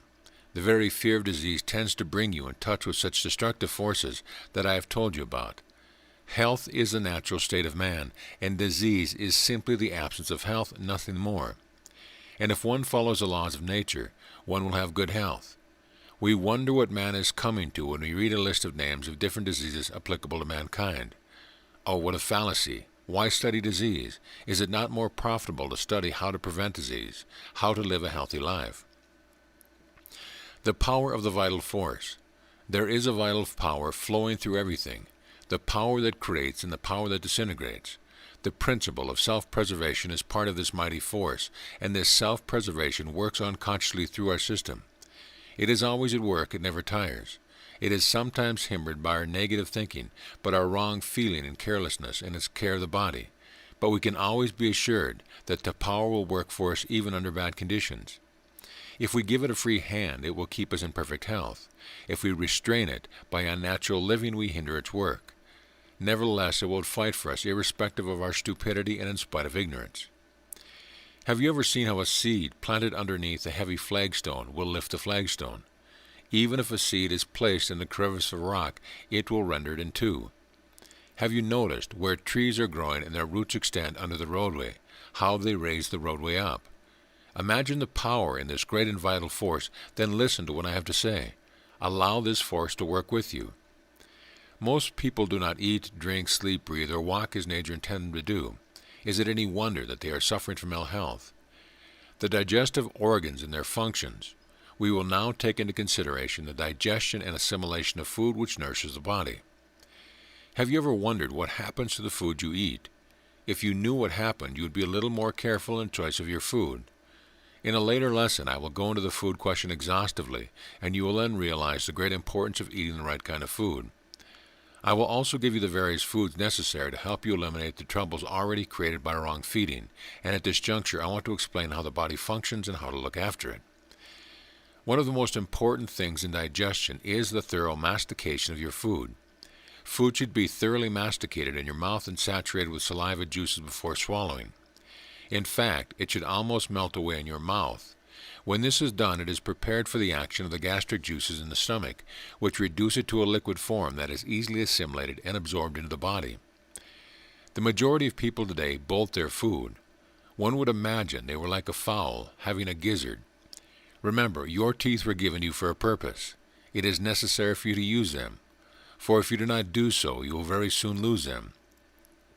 When you masticate your food thoroughly, the saliva glands shoot into the mouth a powerful digestive juice, which moistens and saturates the food, acting upon the starchy substances, changing them into dextrin and then into glucose, a form of sugar which renders them easily digestible when they enter the stomach. When food enters the stomach, the gastric glands, situated in the walls of the stomach, pour forth powerful gastric ingredients of an organic nature, which, when mixing with the food, break it up, preparing it for absorption and assimilation into the body. The stomach is a pear-shaped organ, having a capacity of about 2 quarts. When the food enters the stomach, it is saturated with the gastric juices and thrown by a churning motion from side to side against the walls of the stomach, at the same time undergoing a chemical change. It is then changed into nourishing material, which is eventually turned into blood and carried to the various parts of your body by the bloodstream. The inside of the stomach is covered with a lining of mucous membrane, which is filled with minute glands. From these glands is secreted this wonderful gastric juice, which acts upon the nitrogenous foods, also upon sugar or glucose, which has been manufactured by the starchy foods by saliva, which I have already mentioned. The cause of dyspepsia. The majority of people eat food that is not fit for any human stomach. It is bolted, half chewed, sometimes not even chewed. It is cooked in such a way that all nourishment is extracted and poured down the sink. Then the rubbish is offered to the stomach. No wonder the poor stomach rebels when it is treated as a receptacle for this refuse, which becomes a fermenting and putrefying mass, a cesspool in fact. When some people are told of this, they look bored as if one were pulling their leg, but nature never forgets. It always makes you pay your debts. This putrefying mass, arising from the abnormal habits of eating, creates a chronic condition which manifests itself in a disease commonly called dyspepsia, or similar troubles, and when the next meal reaches the stomach, the fermentation continues. And then you have an ulcerated stomach, and you wonder why. Poor stomach. The glands become clogged and the mucous membrane becomes grimy and soft. The whole digestive apparatus breaks down. Not only that, but the enormous amount of acid arising from the fermentation is absorbed into the system, gradually poisoning every cell in your body. Digestion and absorption. Digestion is still carried on, and the food not absorbed by the vessels of the stomach passes into the small intestine, which is a long tube-like canal coiled up in the center of your abdomen. It is about 9 yards long. The walls of this organ are covered with mucous lining with millions of little hair-like tubes called villi. As soon as the food enters the small intestine, the bile is released. It is a secretion of the liver and is stored up in a strong bag known as the gallbladder. 2 quarts of bile per day are used in the digestion of food. It assists the pancreas juice, which are secreted from the pancreas glands situated almost immediately opposite the liver, entering the small intestine at the same place. This juice prepares the fatted foods for absorption and prevents decomposition and putrefaction as it passes through the small intestine. These hundreds of thousands of little hairs already mentioned, which are called villi, maintain a waving motion, licking and absorbing the nourishment as the food mass continues its journey through the intestine. While the process of digestion is being performed, the fluids which you drink, as well as the fluids liberated from the foods, are taken up by the absorbents of the stomach and carried to the blood. The more solid portions of the food being churned up by the muscular action of the stomach. It takes about 3/4 of an hour before the solid portions of the food pass from the stomach to the small intestine. It is then in the form of a pasty substance, and with the help of the gastric juices, it is transformed and broken up into a substance called chyme. The bile and pancreas juices further dissolve this chyme into 3 substances, glucose, peptone, and chyle, and these substances are then absorbed and carried into the blood. The remainder of the mass of matter then passes from the small intestine into the larger bowel called the colon. The peptone, which is really the digested albuminous particles of food, the glucose is the sugar obtained from the starchy food, and the chyle is the extract or emulsions of the fats we eat. The absorption of this nutriment is performed by what is called endosmosis. It is then carried to the liver and finally passed through the blood for circulation and taken in by the tissue cells to build up and repair the body. If you have been bolting your food and eating materials of little value to you, creating fermentation and setting up poisons in your stomach, you can now realize how this poison is absorbed into your system. The blood becomes poisoned, and the result is that your excretory functions are not able to emit all the poisons. Consequently, they are circulated back into the bloodstream, eventually setting up a disturbance, sometimes affecting muscles and joints in the form of rheumatism or rheumatoid arthritis, or in the skin by eruptions or pimples. Your breath has an unhealthy smell, and your brain is deadened by the poisons which are circulated in the brain cells. I will have more to say about this a little further on. The blood and its work in the body. I am going to give you a short description of how the blood is circulated through the body. The nutriment which you have absorbed from the digestion of your food is taken up by the blood and is carried through the arteries and capillaries into the cells. The cell extracts the nutriment and releases the poison in similar manner, which passes back through the capillaries into the veins or the venous system, and eventually is thrown out of the body by the organs of excretion, which are the kidneys, the skin, and the lungs. The engine which pumps this wonderful fluid is the heart, and when the heart ceases to function, you can realize what happens. The body is so poisoned that the soul has no longer any use for it and takes its departure. Now you will understand that if the blood is poor and the circulation is weak, the body must become diseased. Remember this when you are eating. See that you select the proper foods that nature intended you to eat. When the blood returns from the different parts of the body laden with impurities and waste matter is passed through the respiratory organs, the lungs, organs which are the greatest importance in maintaining a strong, healthy body and mind. Your lungs are encased in a sac, known as a pleural sac, which is, in construction, so delicate and yet so strong. There is a double action with the pleural sac. It is a sort of twin sac, as it were. One wall adheres to the lung, and the other wall adheres to the wall of the chest. A fluid is secreted between the two inner surfaces, which allows the walls to glide upon each other in the act of breathing, and when you have inflammation of the pleura, it is commonly called pleurisy. Each lung is free in all directions except at the root, which consists of the bronchial tubes, arteries and veins, which connect the lungs with the trachea and the heart. The air passages consist of the nose, pharynx, and larynx, the windpipe and trachea, and the bronchial tubes. When you breathe, you draw air in through the nose, and it is warmed by contact with the mucous membrane, which is richly supplied with blood.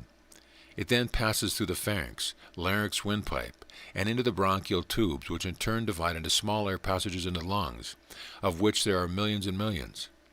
When the air is taken into the lungs, it carries with it the necessary life-giving substance of oxygen, which is absorbed by the blood.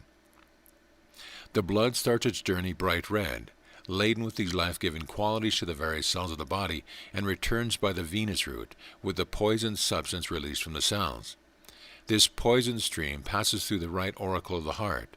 When this auricle becomes filled, it contracts and forces the blood through an opening in the right ventricle. Then it is sent to the lungs, where it is distributed through the many hair-like vessels into the millions of air spaces of which we have spoken.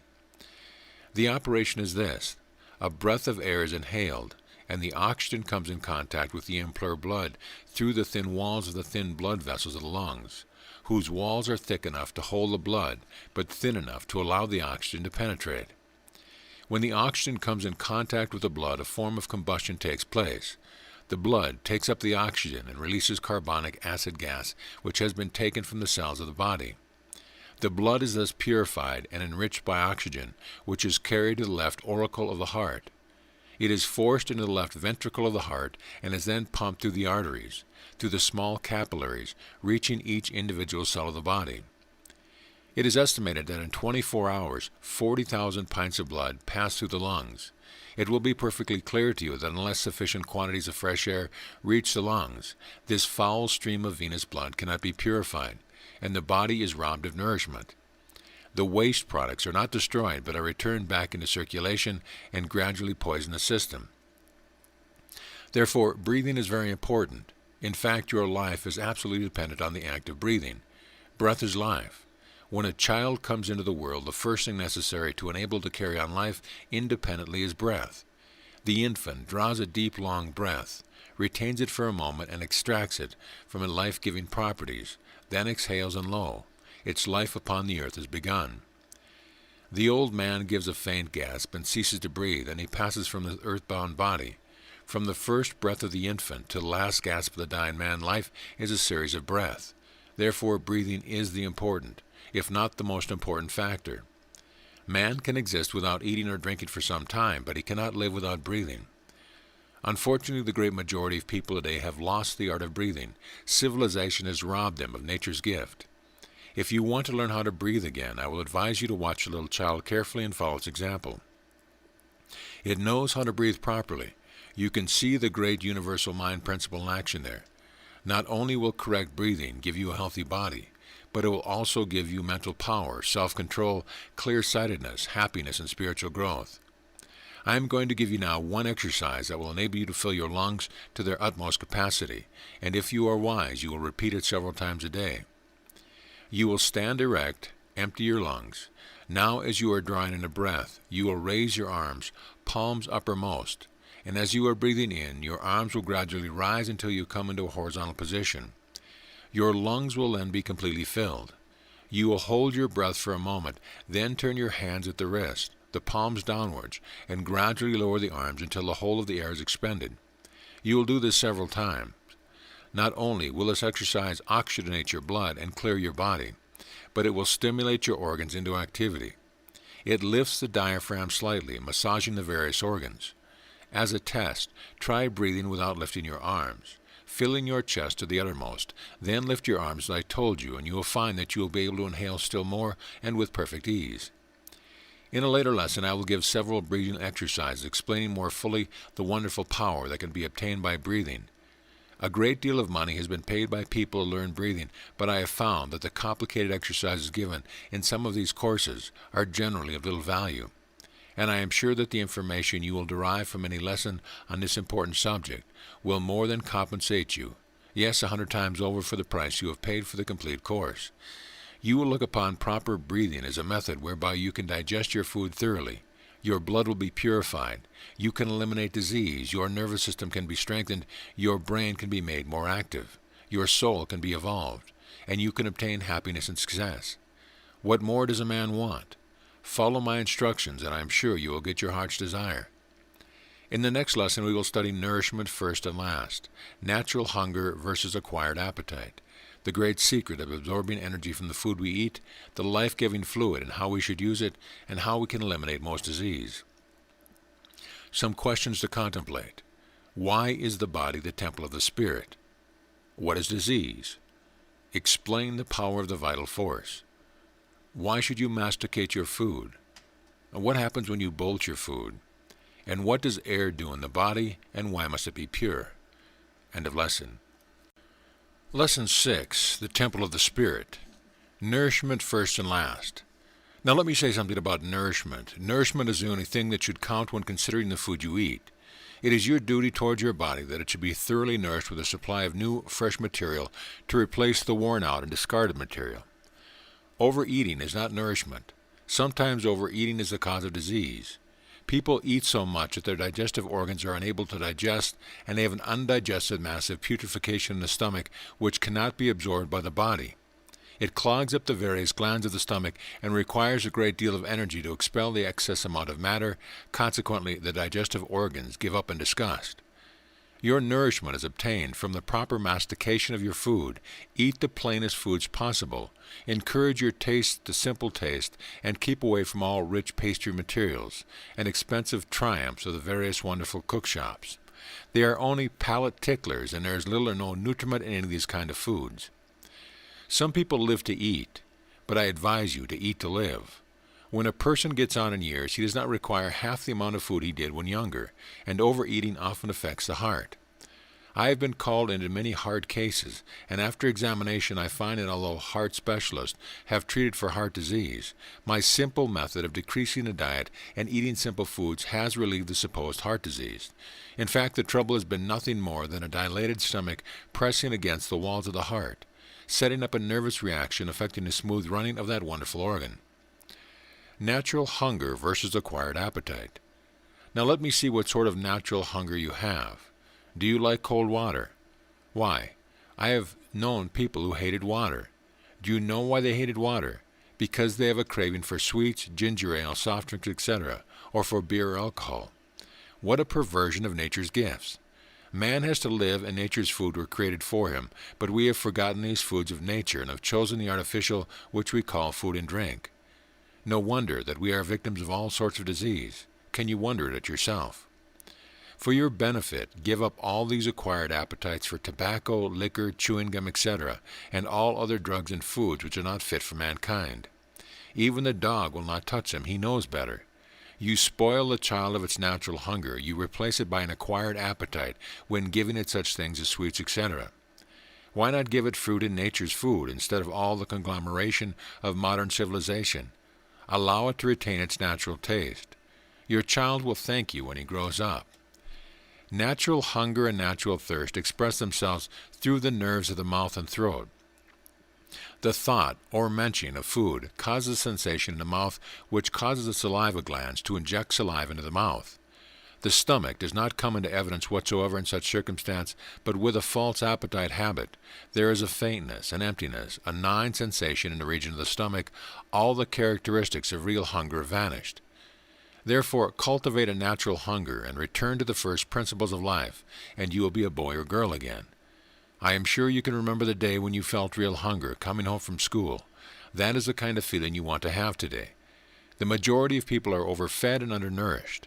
So if you really want perfect health, pay attention to this hunger gift of nature, not to the appetite habit which you have created. The great gift and secret of absorbing energy from the food we eat. In my previous article I explained to you what matter was and showed that there was energy in every atom. In the cells of food there is concentrated energy, and when we break the cells up by proper mastication, this force is released and absorbed in the nervous system. If you can consciously extract this force from your food while eating, it has a great effect. In fact, it is the nerve force of your body. The food you eat and the air you breathe and the water you drink are saturated with this great energy, and by proper mastication you get your reward.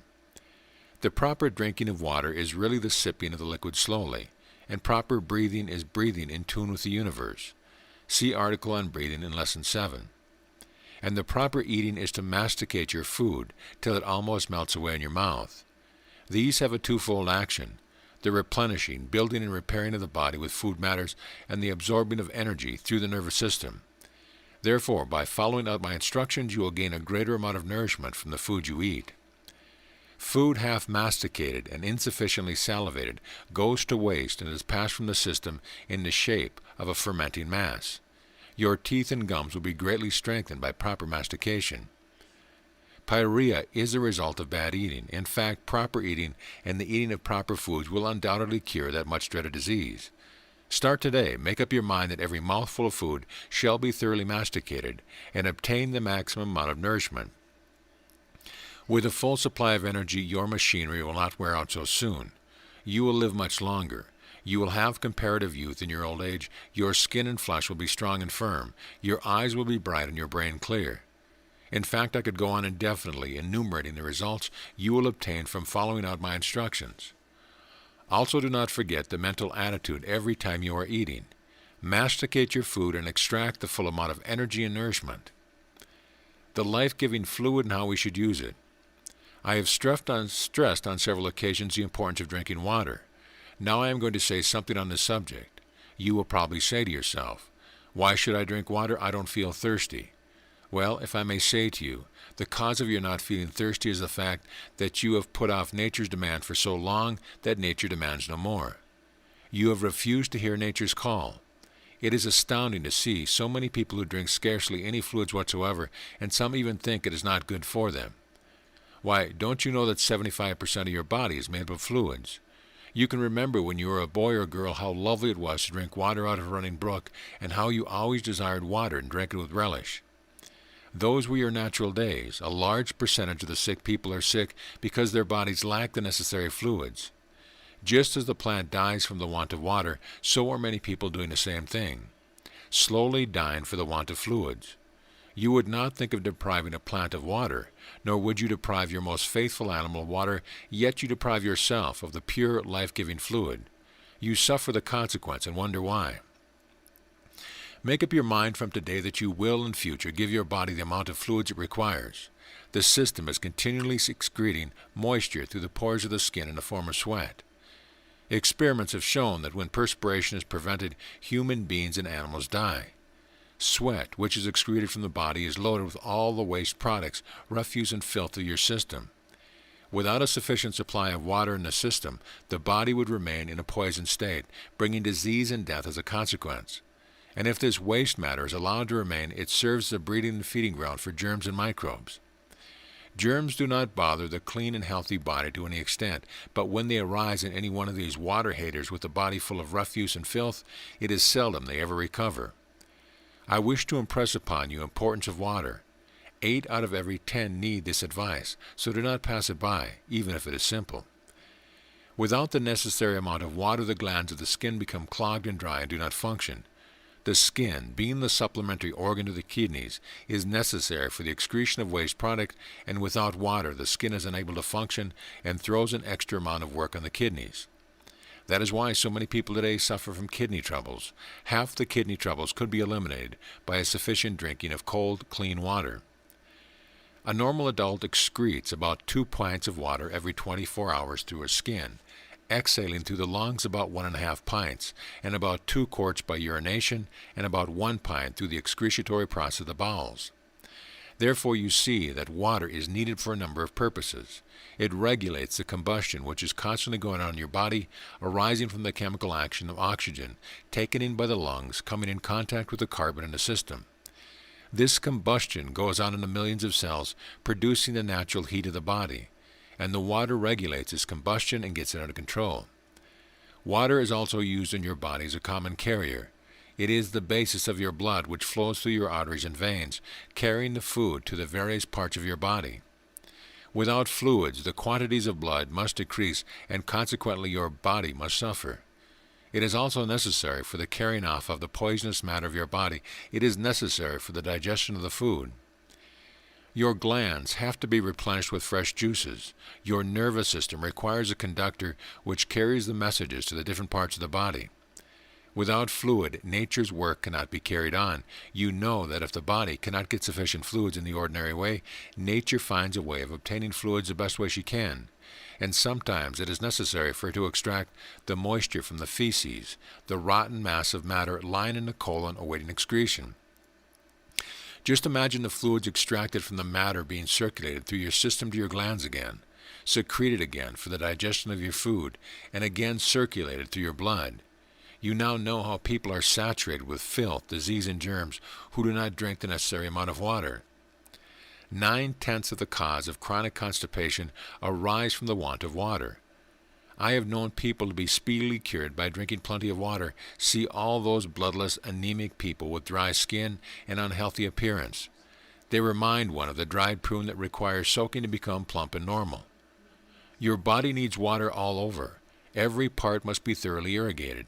If you deny it the natural supply of water, every cell, tissue, and organ will become unhealthy. You should drink at least 2 quarts of water a day. Do not be afraid of water. It is the unadulterated fluid created for your benefit. Sip early in the morning 2 cups of hot, not too hot water, that it will clean your bowels out. And during the day, several glasses of water. Sip slowly. The last thing at night, take 2 glasses of water, because during sleep, nature is a spring cleaning, eliminating all the waste products and worn-out tissue created through the day. If this causes one to pass water several times a night, drink the water 2 or 3 hours before bedtime. Without water, nature cannot perform her duties. Some people have a glass of hot water before they feed. This is nature's method of exciting the action of the digestive organs.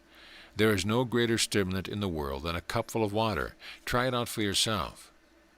It is a powerful refresher. It will charge you with vigor and energy. When drinking water, sip it. Let it remain in the mouth before swallowing it, and the benefit will be enormous. The energy will be extracted from the atomic energy in the water. This is a message for you that is worth a treasure. The mother of most diseases and how we can eliminate it. 9/10 of the world today are suffering from the dreaded disease of constipation, and this could all be eliminated overnight by getting back to nature. This is not a very pleasant subject to talk about. Nevertheless, it is necessary, because this is a course in health. And if I did not tell you about it, I would not be doing my duty. It is modern convention to dodge this unpleasant subject, but the whole race is suffering from this dreaded disease, so why shun it? Let us get acquainted with it and understand it. Let us get the truth about it, and you will benefit by my drawing your attention to it. This self-inflicted trouble is the basis of the great many other diseases, probably more so in women than in men. The cause is ignorance. I have told you about the mastication of your food, digestion, assimilation, and regarding the drinking of water. Now let us look at this organ which causes many of our troubles, the colon. The colon is a large bowel about 5 feet in length, commencing at the appendix, rising up the right side and traversing across under the diaphragm and down the left-hand side of the abdomen when it makes a sort of a twist or curve, becoming small and terminating in the rectum, where the waste matter is excreted. The small intestines empty into the colon the mass of food after the nutriment has been absorbed from it. This entrance is at the right-hand side, about 3 inches from the navel, which is a seat of the appendix. The colon is the big sewer of the system, and nature intends that this sewage should be removed quickly. One should never postpone nature's call. This is sometimes the beginning of your trouble. You should help the natural process by going regularly. Make a habit of going at a certain time. Now, if the colon has not a sufficient supply of fluids, and the fecal matter is not sufficiently moistened and softened, it is difficult for this matter to pass through the colon. In some cases of chronic constipation, following irrigation, it has been found that masses of matter have been extracted in a solid condition, almost like lumps of coal, which really have been embedded in the corrugation of the colon for months and months. Now I want to tell you plainly that the colon should be perfectly clean, because when the corrugations are filled with fecal matter, it is difficult for nature to create the necessary movements for excretion. The proper way to cure chronic constipation is not to be continually taking drugs, because this only aggravates the trouble. The corrugations are not cleaned. Consequently, the poisonous mass still remains in the colon, and germs are being absorbed in the system, half poisoning the blood. Although nature works at top speed, she is still unable to cope with this disastrous condition. Take heed of my instruction if you suffer from chronic constipation. Take a pint of warm water, as warm as your hand can bear. Add 1 teaspoonful of glycerin and 1 of bicarbonate of soda, and inject this into the bowel with an enema syringe. Hold this in the colon as long as you can before letting it pass out. At night is the best time to practice this. On the following night, take a quart of water and use it in the same way. Then 2 nights after that, take 3 pints of water. 2 nights after that, use 2 quarts of water. And 2 nights after that, use 5 pints of water, adding 1 teaspoonful of glycerin and 1 of bicarbonate of soda to each pint used. Lie on your left-hand side or use the hand and knee position while injecting so that the water will run into the colon. A gravity enema can be used with a long tube, should be used with good results. Place the can as high as possible, allowing the water to run through the rubber tube about 5 feet long. This would give sufficient pressure for the water to run into the colon. With this irrigation, most of the old matter will be washed away or loosened. Consequently, nature, acting upon the bowel, will get rid of the remainder. Do not be afraid of 5 pints of water because your colon can easily hold a gallon. You should exercise your bowel before and after injection. Drink plenty of waters and breathe deeply. You will find that from your colon will come the corrugated mass of matter which will convince you for all time of the necessity for keeping the bowel clean. To keep yourself thoroughly healthy, you should use the enema once every 28 days, with say 2 or 3 pints of water with glycerin and bicarbonate of soda added. Start the habit of going to the stool the same time each day. Do not strain. Allow nature to act. Never mind whether you have the inclination or not. You must keep the habit going. Action will come, sure and certain. When sipping water, suggest to yourself that the water will make your bowels move freely and regularly as nature intended. Carry in your mind the action of your bowel. To merely say the words is not sufficient. The idea must take root in the subconscious mind, so that it will stimulate the action of peristalsis. Give your abdomen a massaging in the morning. Talk to it. Imagine your messages being carried into operation.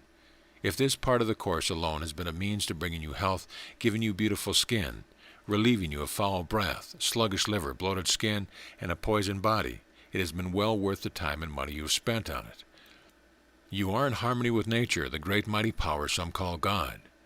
In the following lesson, I will give you the correct way to breathe as nature intended you to breathe, asthma cured by proper breathing, breathing for health, some specific breathing exercises, how to cleanse the body, strengthen the voice, cleanse the blood, stimulate the lungs, how to expand the chest, stimulate the nervous system, nose breathing versus mouth breathing, charging yourself with energy, the nervous system and its function, and the solar center of the body. Keep this by you and read it often. You will find a new truth every time you read it. You will look forward to my next article. Some questions to consider. What is natural hunger and what is an acquired appetite? What is the power besides food elements that we can absorb? Why should we drink water? How much should we drink daily? And describe the cure for constipation. End of lesson. Lesson 7, the Temple of Spirit. Breathing with nature. As I said in my previous lesson, breath is life. Therefore, one must breathe to live. Being of such importance, one would think we would breathe correctly, but alas, 90% have forgotten the art. Natural breathing is a very fascinating subject. So much has been said about it that one wonders why nations have not taken up the matter seriously. With proper breathing, more than 90% of chest troubles could be wiped out. The correct method is nature's way. The percentage of civilized men and women who breathe correctly is very small. The result, of course, is shown by stooping shoulders, contracted chest, and sufferers from chest troubles. Your health depends considerably upon your breathing correctly. There are 4 types of breathing: the low or diaphragmatic breathing, the intercostal or mid-breathing, and the high or clavicle breathing. The last 2 are the most harmful. Then there is what is called complete natural breathing. It combines the 3 former ones in one, and this is the proper way to breathe. As I said before, watch the little child breathing and follow its example. This is good advice. When breathing properly, the air is drawn through the nose and the abdomen is slightly extended. Then the intercostal or middle of the chest is gradually filled. When taking a deep natural breath, the breath is held for a moment. This holding of the breath sends the air up to the top lobes of the lung, and the clavicular area is energized. It is essential to take several deep breaths daily. Hold the breath and shoot it up to the top of the lung. This will stimulate the seldom exercised portion of the lungs, the lobes, where the majority of tubercular troubles have their origin. It is not difficult to regain proper natural breathing. Nature always tends to assert herself when given the opportunity. Lie on your back or sit in a straight-back chair. Relax. Then breathe easily and slowly through your nose, at the same time gently allowing the abdomen to extend naturally. Then the intercostal or middle chest extends automatically. The action is performed in one complete wave. The diaphragmatic action creates a vacuum and the air rushes in. Proper breathing action always commences at the abdomen and sweeps upward. Any other action puts the breathing action out of tune with nature, creating contraction and other troubles as a result. Watch the child and animal breathing, and then you will see the smooth, easy process of nature unspoiled. Breathe easily and slowly, following this simple explanation, and very soon you will be in tune again with nature. When breathing deeply, hold the breath a few moments. The abdomen is then automatically drawn in and shoots the air up to the top of the lungs. Always exhale through the nose. Beware of methods which violate the natural process. I have come in contact with many people in my travels who have been taught unnatural breathing methods by those who should know better. Thinking that they have found something new and wonderful, they put it into action with disastrous results. Remember, your key is, keep close to nature. Make nature your guide. Man's intellect will never duplicate it. Never forget this fact. Asthma is cured by proper breathing. We find most people who suffer from asthma are either intercostal or clavicular breathers. The cause is a contraction of the bronchial tubes caused by the contracted form of breathing, which is carried subconsciously to the nervous system, controlling the action of the lungs. Picture in your own mind the correct way of breathing and examine to yourself to see if you are breathing in a contracted way. If you are, correct it at once. Natural breathing is a cure for asthma.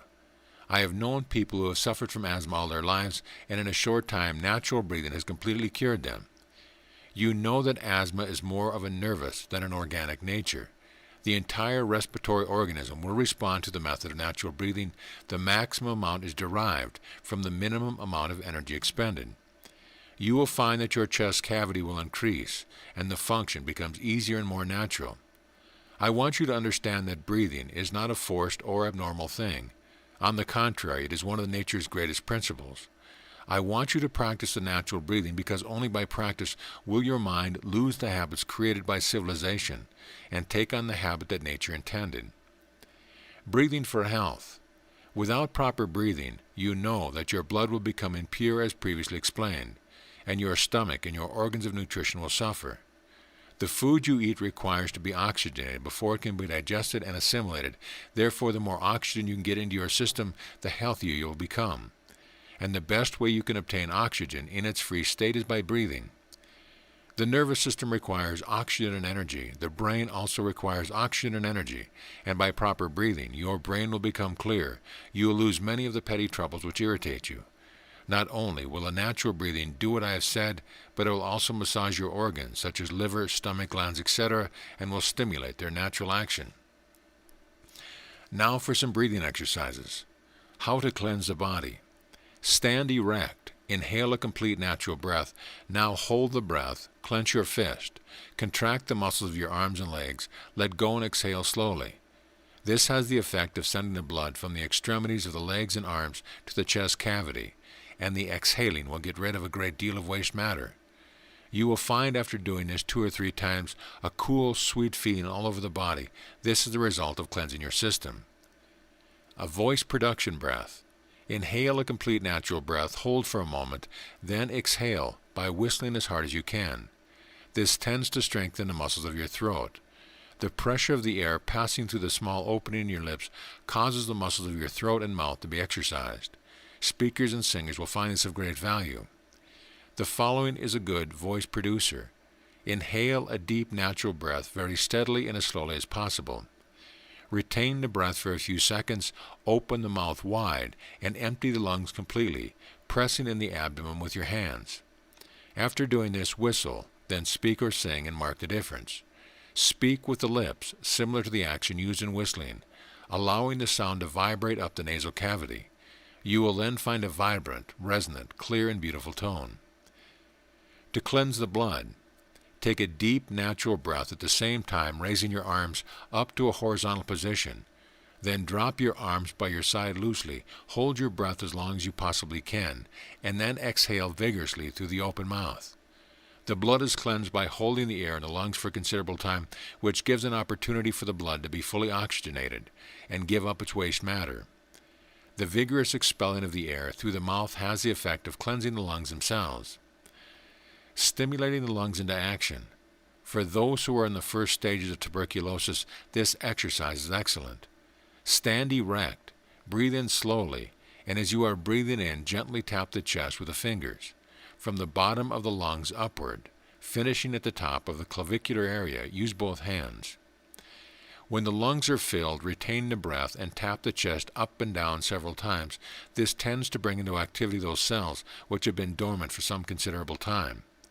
Of course, one must be careful not to overdo this exercise, and I would not advise it for advanced case in tuberculosis. But in the early stages, I have known several cases that have been completely cured by this exercise. It has the action of stimulating every cell in the lungs to activity. How to expand the chest. Stand erect. Take a deep, natural breath. Retain the air. Raise your arms in front of you, fists clenched together in front. Then throw your arms backward, sideways, as far as possible. Do this several times, but do not overdo this exercise. You will find by doing this, your chest will expand an inch or 2 in a very short time. How to stimulate the nervous system. Stand erect. Inhale a deep, natural breath. Retain air. And with your arms by your side, perfectly relaxed, and gradually contract the fingers until your fists are clenched. Then contract the muscles of your arms. followed by your shoulders, down your chest to your back muscles, down your legs to your feet. Then gradually relax your fingers, arms, chest, back, and exhale. You will find your nervous system will be vitalized. Nose breathing versus mouth breathing. People ask, why should we breathe through the nose and not through the mouth? Well, if I may be permitted to talk to you a few moments on the possibilities of nose breathing and the troubles which are caused by mouth breathing, you will make up your mind from now onward that you will breathe through your nose. 9 out of 10 people today are ignorant regarding this subject.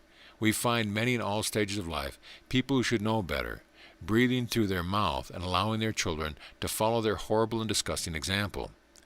Children who are allowed to breathe in this manner grow up with an impaired system and a weakened constitution. Watch the animals and see if they breathe through their mouth. In fact, when you were a baby, you breathed through your nose. But if you do not now breathe through your nose, you have probably followed the example of your parents, or you are not told of the dangers to which you are exposing yourself. Many cases of chest colds are caused by mouth breathing, and these are very often contracted during the night. We breathe with our mouth open in front of an open window, allowing all the cold air to pass into the lungs without being heated and cleaned by the filter supplied by nature. You have a protective apparatus of dust catcher in the nostrils, which catches the dust and foreign matter in the air. Not only that, but the air is warmed by the mucous membrane, which is richly supplied with blood and taken into the lungs at the proper temperature. When you breathe through the mouth, all the dirt and grit enters the lungs. Also, the air passes into the lungs at a low temperature, which is often the origin of chest troubles. When the air is expelled through the nostrils, the carbon dioxide kills any bacteria, and it takes with it the impurities which have been gathered from the air during the inhaling. Not only this, but the mucous membrane of the nose requires a certain moisture, which can only be obtained by the warm moisture breathed through the nose. Therefore, use this instrument nature gave you. When the air enters the lungs through the mouth, it is similar to dirty water, which naturally clogs the lungs, causing an extra amount of energy to be sent to the mucous membrane in the lungs, and this organ sets up a condition of phlegm to get rid of impurity. Now you will have some idea why some people are continually spitting up phlegm. I do not say this, it is the only cause of phlegm, but it is one of the main causes. I think that this will be sufficient to make you realize the importance of breathing correctly. If you perform the exercise I have given you, you will find great benefit. The exercises are not difficult or complicated, neither are they strenuous. Some people very often do more harm than good by strenuous exercise of the lungs. Charging yourself with life energy. Now we will come to this much discussed form of energy, without which the physical body cannot operate. I am going to explain to you in a concise manner this wonderful and important subject. Every movement of your body, even the wink of an eyelid, necessitates energy, and without this energy being carried to particular areas required, no function could be performed. Energy is a universal principle, as previously explained in my first and second articles, and physical and mental energy is derived from this principle. It underlies the whole of this universe. It is the principle of energy that is seen in all things. We may consider it as the active principle of life. It is found in all forms of life, from the amoeba to man, from the most elementary form of plant life to the highest form of animal life. It is found in all things having life. It is found in every atom. It is the life of the atom. Without it, the atom would not exist. It must not be confused with the divine spirit. It is what we call the divine energy. It is the principle that is used by the divine spirit and can be directed and controlled by the spirit and by the mind. That is what I want you to understand thoroughly. When you, the immortal I, directed the mind to extract this vitality or energy principle from the food you eat, it is actually extracted. As I have told you before, mind is positive to energy and energy is positive to matter. It is in all forms of matter and yet not matter. It is in air, but it is not one of the chemical constituents of the air. It is in the food we eat, and yet it is not the same as the nourishing substance we eat. It is in the water we drink, but it is not the chemical constitutions which, when combined, make water. It is in sunlight, yet it is not the heat nor the light rays. It is the energy in all these things. These things act as a carrier, as it were. This is the great truth. When your mind is directed consciously on the extraction of this energy, you absorb a greater supply which is stored away in your nerve centers, just as electricity may be stored away in batteries. In certain forms of deep breathing, with a conscious knowledge of the extraction of energy, one can make oneself very powerful. In fact, this is one of the basic principles and is used in magnetic healing. Western scientists have not made any effort to explain this principle, and you will not find it in any books. This energy is absorbed by the nervous system just as the same as oxygen is absorbed into the blood, so that your nervous centers absorb this vitalizing fluid. When you are fully charged with this substance, the concentration of thought power becomes a very different thing altogether from the concentration of the ordinary man and woman in the street. The most people who study psychology do not know the basic principles on which thought travels. The projection of thought is weak because it is not charged with its vitality. To make it more effective, one may imagine that the soul is breathing in the life of the spirit while inhaling, and while exhaling, that the life is being diffused into every cell into the body. This is one of the secrets of spiritual healing, which will be fully explained in a later lesson. The nervous system and its function. Now, I may as well say something about the nervous system. The nervous system of man is divided into two great systems, the cerebrospinal and the sympathetic system. The cerebrospinal system is the system which is contained within the cranial cavity and the spinal canal. This system presides over the function of sensations and volition. It attends to the seeing, hearing, taste, smell, feeling, etc. You use it as an instrument to think, to set things in motion, to manifest your consciousness in the body. It is an instrument with which you, the immortal I, communicate with the outside world. Your brain is the central office, and from this central office an immense organization of telephone wires are spreading out to every cell in your body. You, the immortal I, are seated in the chair of authority. Your brain is a mass of gray matter of nerve tissues. It is divided into three major organizations. The cerebrum, which occupies the upper part, front and middle portion of the skull. This is known as the larger brain. The cerebellum, known as the smaller brain, fills the lower portion of the skull. The medulla oblongata, which is the knob of the spinal cord, lies in the front of the cerebellum. We can compare the medulla oblongata with that network of wires that we see in entering a telephone exchange. Each wire has a covering. Also, each nerve has a covering and has contact with every sinew and muscle in the body. Just the same as the exchange has contact with every subscriber from the exchange, from this central exchange there are several nerves which branch out to parts of the head, to the organs of speech, to the thoracic and abdominal organs, and to the organs of respiration which have a contact with the sympathetic nervous system. The spinal cord, or thin marrow, which fills the spinal canal and the backbone, has a long mass of nerve tissues or wires just similar to the cables that leave the exchange and go to the various substations. The mass of nerve tissue branches off into several vertebrae on its way down the vertebral column and contacts with the different muscles and organs, etc. in the allotted area. The sympathetic nervous system consists of two chains of ganglia, one on each side of the spinal column, and we find throughout the head, neck, chest, and abdomen a glandular mass of nerve matter, including nerve cells. These are what we really call subsidiary power stations of the sympathetic nervous system, or the subsidiary brains of the sympathetic nervous system. Now these ganglia are connected to the cerebrospinal system by what is known as the motor or sensory nerves. From these little brains or substances of ganglia, numerous fibers branch out to the organs of the body and the blood vessels. This sympathetic nervous system controls practically all the involuntary processes, such as respiration, perspiration, digestion, nutrition, circulation, heartbeat, cell life, breathing, etc. The solar center of the body, the most important organ of the sympathetic nervous system, is the solar plexus. The solar plexus is the brain of the sympathetic nervous system, or the solar center, which is radiating energy. Therefore, the solar plexus is the storehouse of energy and supplies energy life to its various substations. We can look upon the solar plexus and its substations as similar to the universe, with the sun giving off the energy and life to the planets. The solar plexus is a most important organ and can be developed by deep breathing exercise. The solar plexus is situated behind the pit of the stomach, on each side of the spinal column. You can thereby stimulate the solar plexus into action by definite formulas, which I will give you later. whereby the whole of your machinery will be set into motion so that your twin-fold nervous system will be joined together and will work in harmony. The sympathetic nervous system is really the main organism through which the universal mind manifests, and you are a center of consciousness in this universal mind. Therefore, the sympathetic nervous system is at your command as well as your cerebral spinal system. You are the immortal I, and you must assert your mastership now. You know that your physical body is built up of cells. Incorporated in these cells is life and intelligence, which controls the cell's action, and although having independent action, it is subordinate and automatic.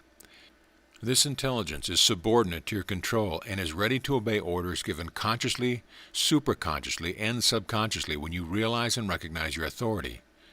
In the next lesson, we will study the mighty cell, how the cells group themselves together, the constant change in life, the secret of creation, the harmonious action of the cells, controlling the cell life within, the different cells and their duties, how the cells overcome stress, increasing the production of cells in the body, beautiful scenes in nature, the secret chamber, bricks and mortar of the body, how to completely relax, creative energy, mind reacts to physical expression. Stretching is a splendid form of exercise and relaxation.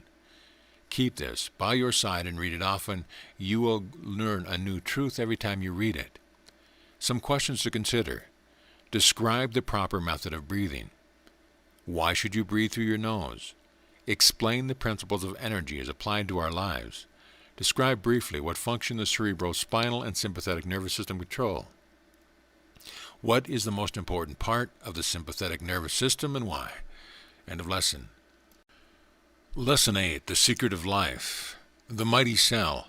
Each cell has an independent life. As a matter of fact, you may liken yourself to a cell in the mind of the Creator, having independent action yet controlled through the supreme power. The cell in your body has independent life, yet is subordinate to the control of yourself and draws from your supply for all its needs, just as same as you can draw an inexhaustible supply from your Creator. Recognize the importance of what I have said. Let it sink down well in your mind. How the cells group together. These cells arrange themselves into a group of intelligence, forming individual organs in the body. These organs have a more complex nature, yet are subordinate to the control of the higher self. When the soul departs from the body, the cells tend to separate and scatter, and of course go to make up new combinations. Some go into the body of plants and others resolve into their atomic form. When the central power is taken away, and the holding action released, we find that the individual intelligence within the cells is sufficient to enable them to create new combinations. A constant change in life. A continual change in life is taking place all the time, a building up of new conditions whereby the essence of experience is extracted, which goes to make up new and better conditions. I have mentioned before about the destructive and constructive processes of nature, which are really one and the same thing. But it is fatal to us if we engage in the destructive while we should be engaged in the constructive. The secret of creation. You see, the law is that when the Creator creates anything, He thinks it into existence. He lays the plan, as it were, and weaves the pattern in His mind, and the thing comes into existence. Then, after the essence or experience of that particular creation has been absorbed and taken into Himself, having no further use for that creation, disintegration sets in automatically, and the matter disintegrated from the previous creation goes to make up for the creations of a higher and better nature for the receiving of further essence of wealth, success, happiness, experience, etc. Now when we engage in the constructive plan, we lay down our plans, and we then begin to weave the pattern. But before it is finished, we set into operation the destructive, and consequently our work is never a success, because we begin to destroy before we have half completed. We begin to doubt ourselves, our capacity to complete. We violate the law, and consequently we fail. I just want to make this observation here. It seems so very appropriate. Therefore, remember always to lay your plan and weave the pattern to completion. Never mind whether there might be a slight flaw in the weave or not. That does not matter. You will extract the essence of your work only when it has been completed and not before. This same law prevails throughout the whole universe. Your mental and physical manifestations come under this law as well as the external world. Our vibrations are the secret of our inherent power. The cells of your body also have the three principles of mind, energy, and matter. The matter, which they obtain from the food that is eaten. the energy taken from the principle of energy, and which is also taken from the food we eat, the water we drink and the air we breathe. The intelligence is the mind stuff obtained from the universal mind principle. Every portion of your body is in vibration, not one part is at rest, from the very cell in the enamel of your teeth to the mucous membrane in your bowel, from the very cells in your brain to the very atoms of mucilage in your bones, all vibrating in harmony at their own rates of vibration, at the command and under the control of the immortal I within. Controlling the cell life within. Now, the greater part of the action of your body is controlled by what is known as the subconscious instinctive mind. This subconscious and instinctive mind is the mind which understands the working of the various organs of the body. It is a part of the universal mind, fenced off, as it were, for your benefit. The laws on which this mind works are the laws laid down by the Creator long before man ever came into existence. But as man is spirit, as in positive in mind, man is really a part of the divine, which caused the laws to be put into operation. If we could only realize man has control to a certain degree over this universal mind, he has control over it to the extent of his own sphere at least. The different cells and their duties. Now the cells are constantly working, performing the several duties required of them, and doing their work well. A multiple number of different kinds of cells are working in the body, many of them independent, on their own performing the work of carriers carrying food, others as police protecting the cells, others as soldiers are set to fight the battles for the body, others are stationary and remain in quiescent condition until required, when they manifest action. The nervous system is made up from cells. The nerve cells are in close contact with each other and carry messages from cell to cell at a terrific speed to the brain. The answer being sent in a way of help through the different channels, just as God hears our prayers, direct and sends His mighty aid to us through the medium of His angel messengers of the invisible world, and sometimes of the visible world. How the cells overcome disease. Now there are millions and millions of cells in the body, and it is estimated that in 1 cubic inch of blood there are over 100,000 million cells. There are red cells which float in the arteries and veins, carrying the oxygen from the lungs to the tissue in the body, then returning with waste product which is pumped into the lungs and given off in the form of carbon dioxide. There are others which carry food to the various cells of the body. Then there are those which are the policemen and the soldiers. They protect the system from germs and bacteria and are brought into activity when the body is diseased. A fight takes place and many of these cells are killed in the battle, but they eventually overcome the enemy. The dead bacteria and their own dead are carried to some part of the body and thrown out. We are struck with awe when we view the wonderful intelligence of this great mighty mind, who has given individual intelligence to those little lives to carry out their work in such an effective manner. We see now that nature is always endeavoring to do her best for us, but we do not offer much help. Instead of following the laws that are laid down, we break them continually, and then expect to be well. We expect success and we expect happiness. You cannot surely expect to obtain these things which are only obtained by the application of definite laws. Certainly you cannot get them by continually breaking the laws. Increasing the production of cells in your body. Cells are being born and cells are dying every second. Cells reproduce themselves by enlarging and subdividing, forming 2 individual cells. The nucleus of the original cell being split in 2, these 2 cells then have independent intelligence taken from the nucleus or proton of the cell, and this goes on increasingly in your body. This opens a door to the mighty truth, and those who can fully comprehend its meaning will receive strength and enlightenment. All cells are born from the original cell, first animated by the emerging of the sperm, positive or male, in the ovum, negative or female. In all active cell life, there must be positive and negative before animation takes place. The original cell divides at its nucleus, its consciousness or intelligence. This nuclei then becomes the directing and animating power of the first 2 cells. These cells duplicate the same process with great rapidity, and millions of cells are born, all having an extension of the original consciousness of the first cell, showing only one consciousness or intelligence animating the whole body. Just as there is only one consciousness animating the body, so there is only one consciousness animating humanity, the consciousness of God. We are all one, but our belief in separation has caused all the strife in the world. We are just cells in the mind of the Creator. As harmony within the cells of the body gives peace, health, and happiness, so will we have peace, health, and happiness in the world when we have harmony within the cells of humanity. This will come only when we realize the oneness of the eternal life and conscious within all. Our nearest neighbor will then become our sister or brother.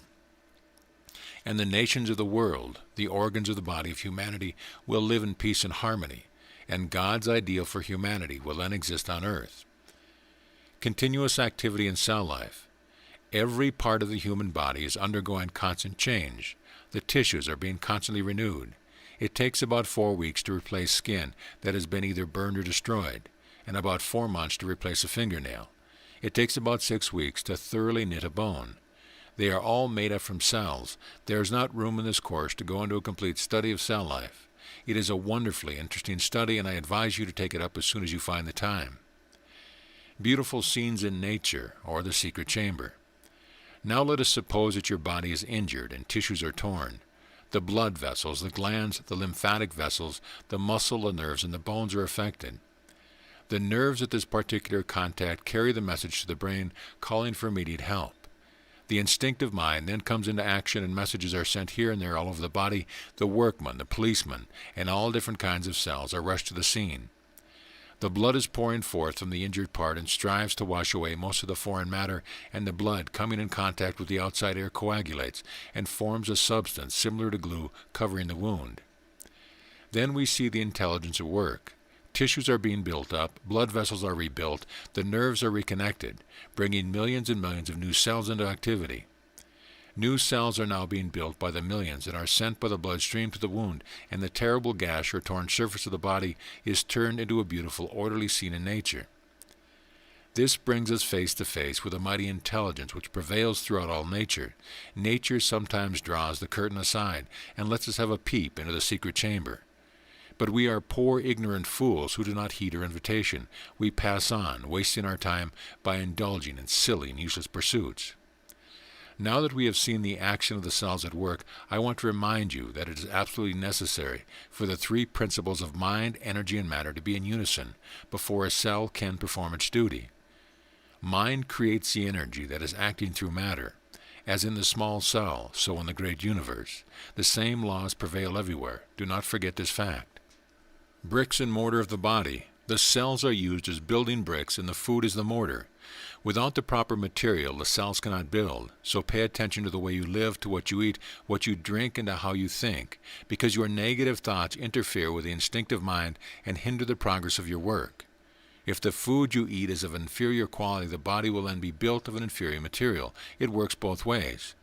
You must put in before you can take out. Have faith in your instinctive mind. Give it encouragement. Ask the universal mind to help you. Allow it to flow through you. Suggest to yourself that you will be strong and healthy. Believe, have faith, and your instinctive mind will respond immediately. How to get complete relaxation. Nature teaches us how to rest in perfection, and the infant is a past master. We can get a wonderful amount of knowledge when we study the infant's natural ways. And if we can gradually get ourselves back to ways of the infant, we will find ourselves both healthier and happier. When the nervous system is overtaxed, it is often caused by want of proper relaxation, and I am going to give you some rules in relaxation which will enable you to completely relax your body. You commence first with your arm. Endeavor to relax your arm by drawing from it, as it were, all power, taking the power within yourself, extracting the energy from it, leaving it lying in a limp condition. Then gradually do the same to the other arm, then your legs and body, until you find yourself in perfectly easy and relaxed condition. When you get to this stage, breathe easily and deeply. You will then be charging yourself with energy. Every action, conscious or unconscious, uses up a certain amount of energy, and the best way you can absorb energy is in relaxed condition. Relaxation is quite a different thing from loafing and laziness. The one is master of a science which makes people more active and energetic, the other is waste. It is necessary to carry out this relaxation once or twice per day, in the office, when you have a moment to spare. Completely relax yourself, lie on the couch and relax thoroughly. You will find to your great surprise energy springing up within you. After you have relaxed, start running your mind over your body, running energy to the different parts. As you are the central power, you have control over energy. Send an electric current to the extremities of your back, up and down your spine to your brain, your eyes, to the back of your neck, to your heart, to your abdomen, etc. By this means, you can overcome excitability and irritability. Most people have a habit of constantly keeping themselves on edge, their nerves in action, their muscles tense, caused by an uncontrolled mental state. Now, by this method, you gradually get yourself under control without any effort whatsoever. It comes natural to you then to be well poised and in complete command of yourself. You will be the master, not the slave. Make it a habit of bringing your body under control. Some people make an effort to get themselves under control, thereby creating a reverse action. It is easy to get yourself under control by this simple method. When traveling in a train or bus, relax yourself. Do not keep yourself on edge all the time. Your muscles tense or your fists clench. You are wasting energy. Some people have a habit of continually tapping with their hands and feet. This is all wasted energy.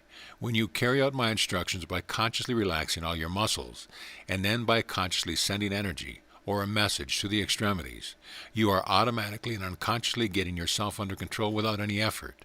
It is a natural sequence which follows this exercise. Conserving energy. A man understanding relaxation and the conservation of energy always accomplishes the best work.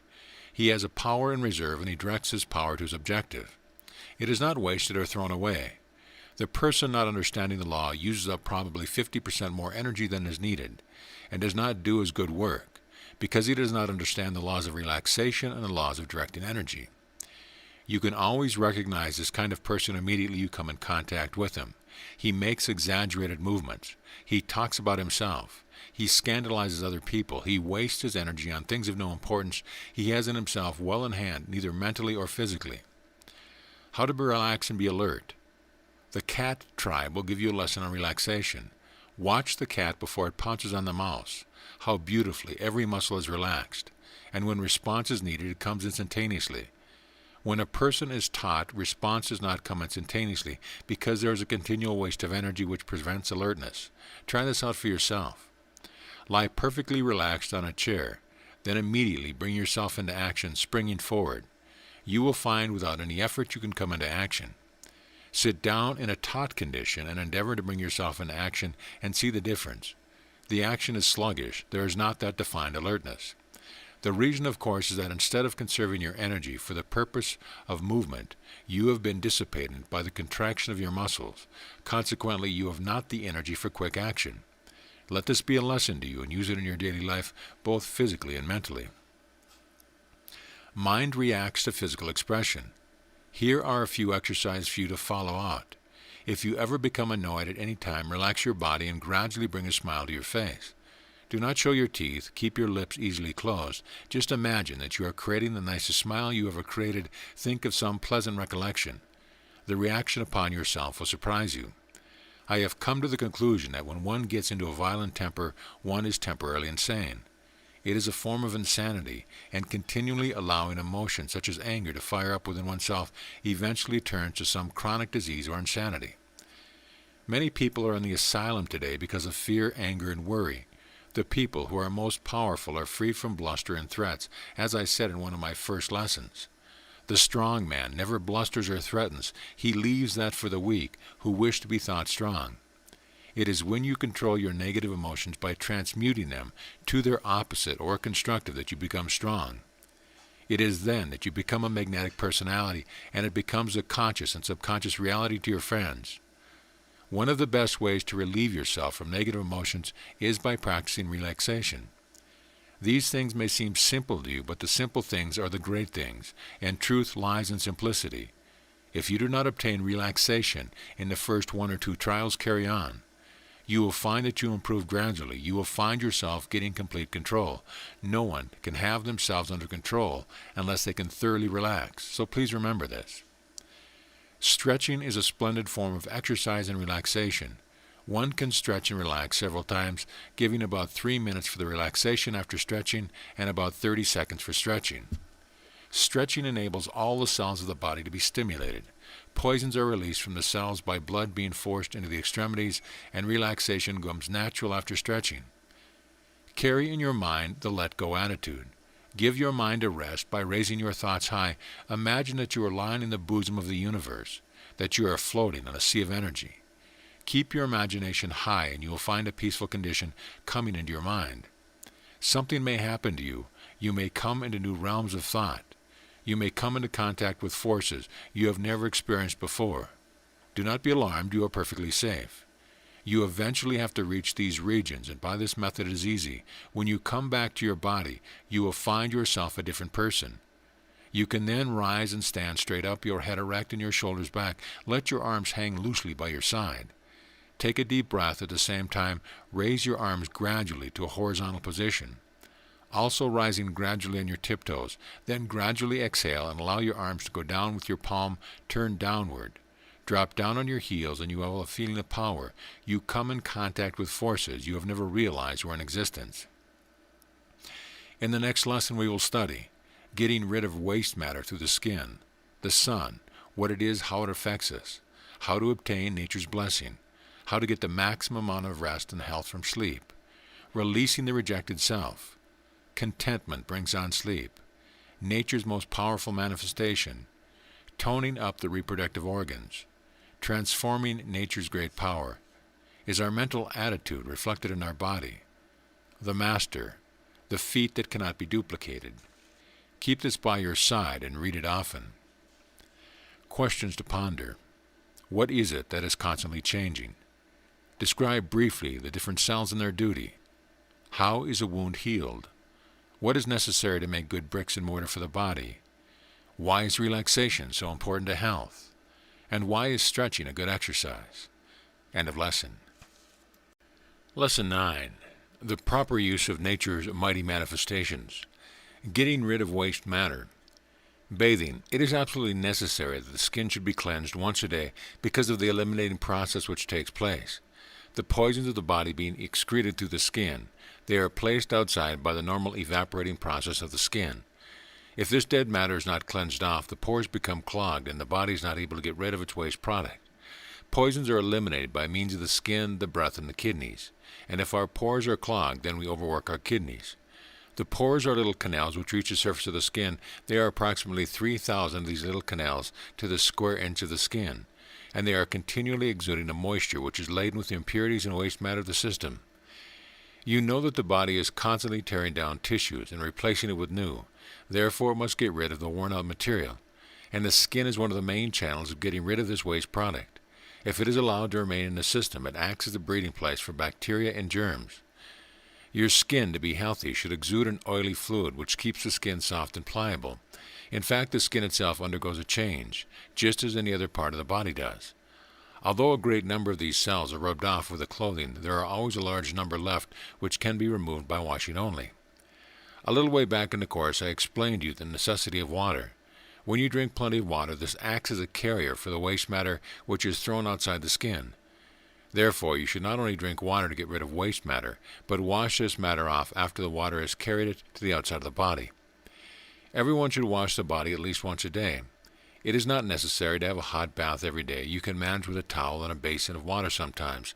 To rub the body over with a wet towel is sufficient some mornings. A good bath should be taken at least every third day, but the body should be cleansed every day. The best form of a bath is a lukewarm bath, not too hot, not too cold. After you have washed yourself, vigorously dry your body with your hands, rub yourself all over with your hands, and practice deep breathing while doing this. The sun, what it is and how it affects us. We are dependent upon the sun for vitality. It is the solar energy which enables the earth to produce and maintain life. Although the sun is not the giver of life, it is the means whereby physical life is made possible upon earth. Really, the sun is not a blazing mass of burning matter. Is it a substance largely composed of atoms similar to radium? If it is a means whereby energy can be radiated to the planets surrounding the sun, just as the proton is the solar life of the atom. Without projection of the solar energy, the electrons would not exist, because really the electrons are a part of the proton. It is difficult for me to explain this to you in a few words, but I want you to grasp the idea, and you will be able to build upon it yourself. Now, the sun rays are not really hot. When we feel heat, it is the resistance of the atmosphere to the rays of the sun which create the heat. The sun itself is constantly drawing from the infinite source of energy and life, so that it can give off to the planets that are within its orbit. This proves to you, as I have previously explained, that the air is full of this principle of energy, and we can extract it by a definite formula, some of which I have already given. Therefore, I ask you, do not be afraid of the sun. Do not darken your rooms with blinds. Allow the sun to shine in every nook and corner of your room. It will brighten it up, and you as well. Stop the practice of running away from the sun. Get out into it. Open your windows and let the fresh air and sunshine enter your house. Get out into the pastures, and you will contact the magnetic flow passing from the sun through you to the earth. What I am telling you now has been proved 1,000 times over, and yet is so simple that people pass it by. Early morning is the best time to obtain the sun rays. You will notice how beautiful and fresh the flowers look in the early morning, and how dull they become in the evening. That is nature. These are the laws of the universe. To know these laws is beyond inestimable value. The sun and the air are wonderful tonics. They are free to you, thereby partake of them freely. How to obtain nature's blessings. When you go out in the morning, lift your head and throw your shoulders back. Take a good deep breath of air. Give out your thanks to nature, and you will draw on all the more. You will feel a benefit when you thank nature, because by the act of thanking you absorb more of nature's wealth. Thank nature as often as you can, but do it in the right way. Feel the power of nature when you thank her. There is a deep truth in this, and I want you to find it out. It will give you strength, happiness, and good health. Do not be afraid of fresh air. The more fresh air you can get, the more benefit you will derive. Do not be afraid of catching cold. Fresh air is one of nature's gifts to you. She intended you to use it, so use it freely. Learn to enjoy nature's gift, and it will bless you beyond recognition. How to get the maximum amount of rest and health from sleep. Now we will say a few words about sleep. Sleep is one of the most simple of nature's gifts. To watch the child asleep in its relaxed condition will give you more knowledge on the subject than pages of what I might tell you. But 1 or 2 hints are advisable. The best hours of sleep are between sunset and midnight, and the best hours of absorbing vitality are the first hours of the morning after sunrise. But the majority of people burn the candle at both ends. They stay out late at night and get up late in the morning. With civilization, however, we must do the best we can under the circumstance. During sleep, nature repairs the body, and when given the proper opportunity of doing so, you will be surprised at the result. Always sleep in a well-ventilated room. Just have sufficient bedclothes upon you to keep you comfortable. Some people bury themselves under a mass of clothes, which is entirely wrong. This is really a habit which one gets into. You would be surprised how little bedclothing you can sleep under when you try. Never sleep in any garments which you have worn during the day, because a lot of the waste matter which comes from the body has not quite evaporated, and to sleep in the daily garments is neither healthy nor clean. Allow your head to be almost on level with your body, just slightly raised. 1 pillow is sufficient. You should relax every muscle and nerve. Cultivate the idea that you are lying and allowing the bed to carry the whole of your weight. Turn your mind to the beautiful things of life before going to sleep. Think of your real self and your position in the universe. Have calm confidence and trust in the overruling power, and be like a child that relaxes in the arms of its mother. Take the tension off the mind, and you will gradually drop off into a peaceful sleep, and you will find in the morning that you will be greatly refreshed. If your mind is in a worried condition, thinking about the bridges you will never cross, you will wake up in the morning worn out. You can overcome this by proper direction of thought. To be healthy, you must sleep peacefully. Sometimes bathing the legs and feet in cold water just before retiring brings on sleep.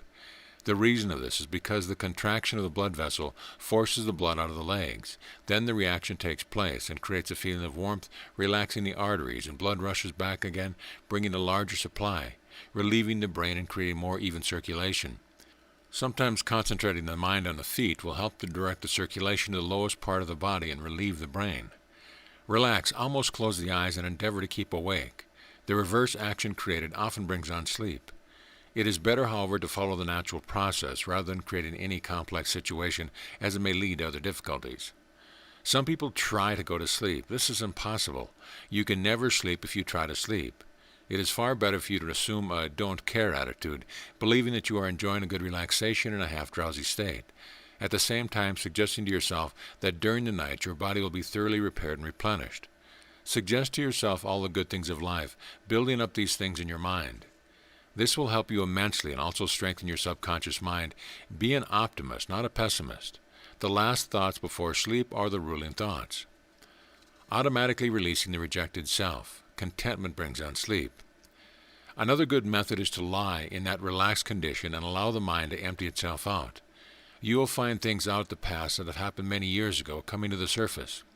Your mind runs out one thing after another, and you eventually fall off into a beautiful sound sleep. This is a good exercise because it brings what is called the rejected self in touch with the accepted self, and you become whole. It relieves you from horrible dreams. Many dreams are really the rejected self desiring release and coming to the surface during sleep. These nasty things of life, which are really experiences, should be looked upon as lessons, not to be repressed by our conscious self and held in bondage. You must first of all understand that memories cannot hurt you, but that the accepting will cure you. When they are released, we are relieved from many conditions which we are suffering. In the previous article I have explained this, and you should now be well acquainted with the subject. Lie in a relaxed condition and allow these repressions an exit. You will have a better sleep, a more peaceful sleep. And when you have done sufficient of this cropping out, turn your mind round to the universe and relax. Imagine you are lying in the arms of the universe in peace, and you will fall off into a beautiful sleep. Nature's most powerful manifestation. Another important factor in our health and development of the personality is the great principle of regeneration, which has been so much abused and is still being abused today. No person, no matter who or she is, can have that perfect magnetic personality when they abuse the sex principle. They may obtain it to a degree by the transmutation of other emotions, but there is more energy encased in one sex emotion than is required to run your body for several days.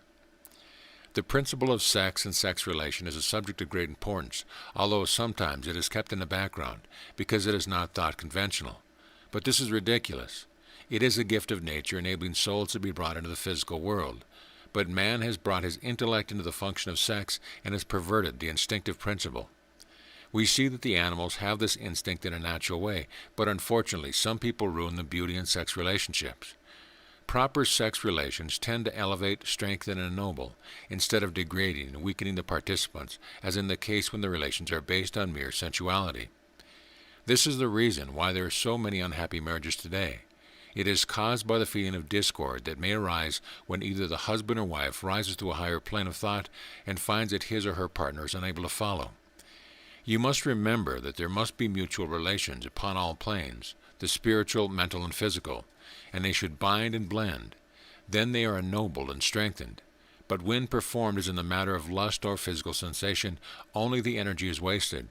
They are degenerating, and a great deal of personality is lost. Toning up the reproductive organs and creative power. When the reproductive organs are weakened, the entire system feels the reflex action and suffers in sympathy. A good way of strengthening these productive functions is by breathing. Breathing in deeply, sending the energy to the reproductive organs, strengthens and fertilizes them, thereby giving tone to the whole system. I do not mean by arousing the passion, but by strengthening the power which will enable you to keep an even balance. Sexual control does not mean sexual weakness, but sexual strength. A person who has sexual control is strong, and their offspring are always healthier as a result. As a matter of fact, this sex energy can be transmuted to develop the mind of the individual, to develop the personality of the individual, and if one would follow my instructions in the transmutation exercise in the first article, they would be benefited beyond even their expectation. Reproductive energy is creative energy and can be taken up by the system and transmuted into strength and vitality. If young people were only advised of the great underlying principles and the great underlying truth of this great power, they would be saved much misery and unhappiness in after years and would be stronger mentally, morally, and physically, because nature has condensed one of the most powerful manifestations into reproductive energy for the purpose of creation. The greatest amount of vital force is concentrated into the smallest space, making the reproductive organs the most powerful storage body in the human system. I hope that I have brought under your notice fairly this great subject, and it would be a boon to others if this message was told, especially to the young. Transforming nature's great power. Now I am going to give you an exercise which will enable people to overcome abnormal sexual desires. If the thoughts of sexual instinct come into the mind, one should not endeavor to repress them or to be discouraged. They are the natural gift of life. Rather regard them as a manifestation of power which you intend to use for another purpose, either for strengthening your mind or body. Lie relaxed or sit in a relaxed condition and fix your mind the idea of drawing energy up from the reproductive organs to the solar plexus, where it will be transmuted and stored away as a reserve power, adding to your personality and vital energy. Breathe rhythmically, forming the mental image, and with each inhalation, imagine the energy is being drawn up from the reproductive organs. As you exhale, imagine that the energy will be absorbed by the solar plexus and is being transmuted and turned into reserve power. If you do this properly, you will feel the stimulating effect. If you desire to increase your mental power, you can draw it up consciously to the brain instead of the solar plexus. This will be sufficient on the subject, and to close the article, I will say something regarding the mind and spirit. Is our mental attitude reflected in our body? To be perfectly healthy and happy, one must cultivate a bright, cheerful, and happy attitude. These, you know, as I have already explained, reflect themselves upon the normal functioning of the body, while their opposites, such as hate, worry, jealousy, anger, and depression, react upon the body and produce inharmony and eventually disease. I am sure it will be common to you that when you receive cheerful news, you are in a happy frame of mind. A normal appetite is promoted. But when you receive bad news and are in a depressed state of mind, you have a total loss of appetite. Our mental attitudes are really mirrored on ourselves within. Our subconscious mind accepts these conditions and retards the proper function of the body. We know that depressed thoughts affect the circulation, which in turn must deprive the body of its proper nourishment. Inharmonious thinking destroys the appetite, and consequently our body suffers accordingly. On the other hand, when you are optimistic and cheerful, the digestion is increased.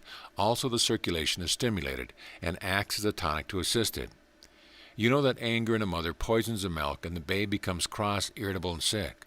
But when the mother's mind is in a happy, joyful, and cheerful mood, the milk becomes pure and the child laughs and is happy.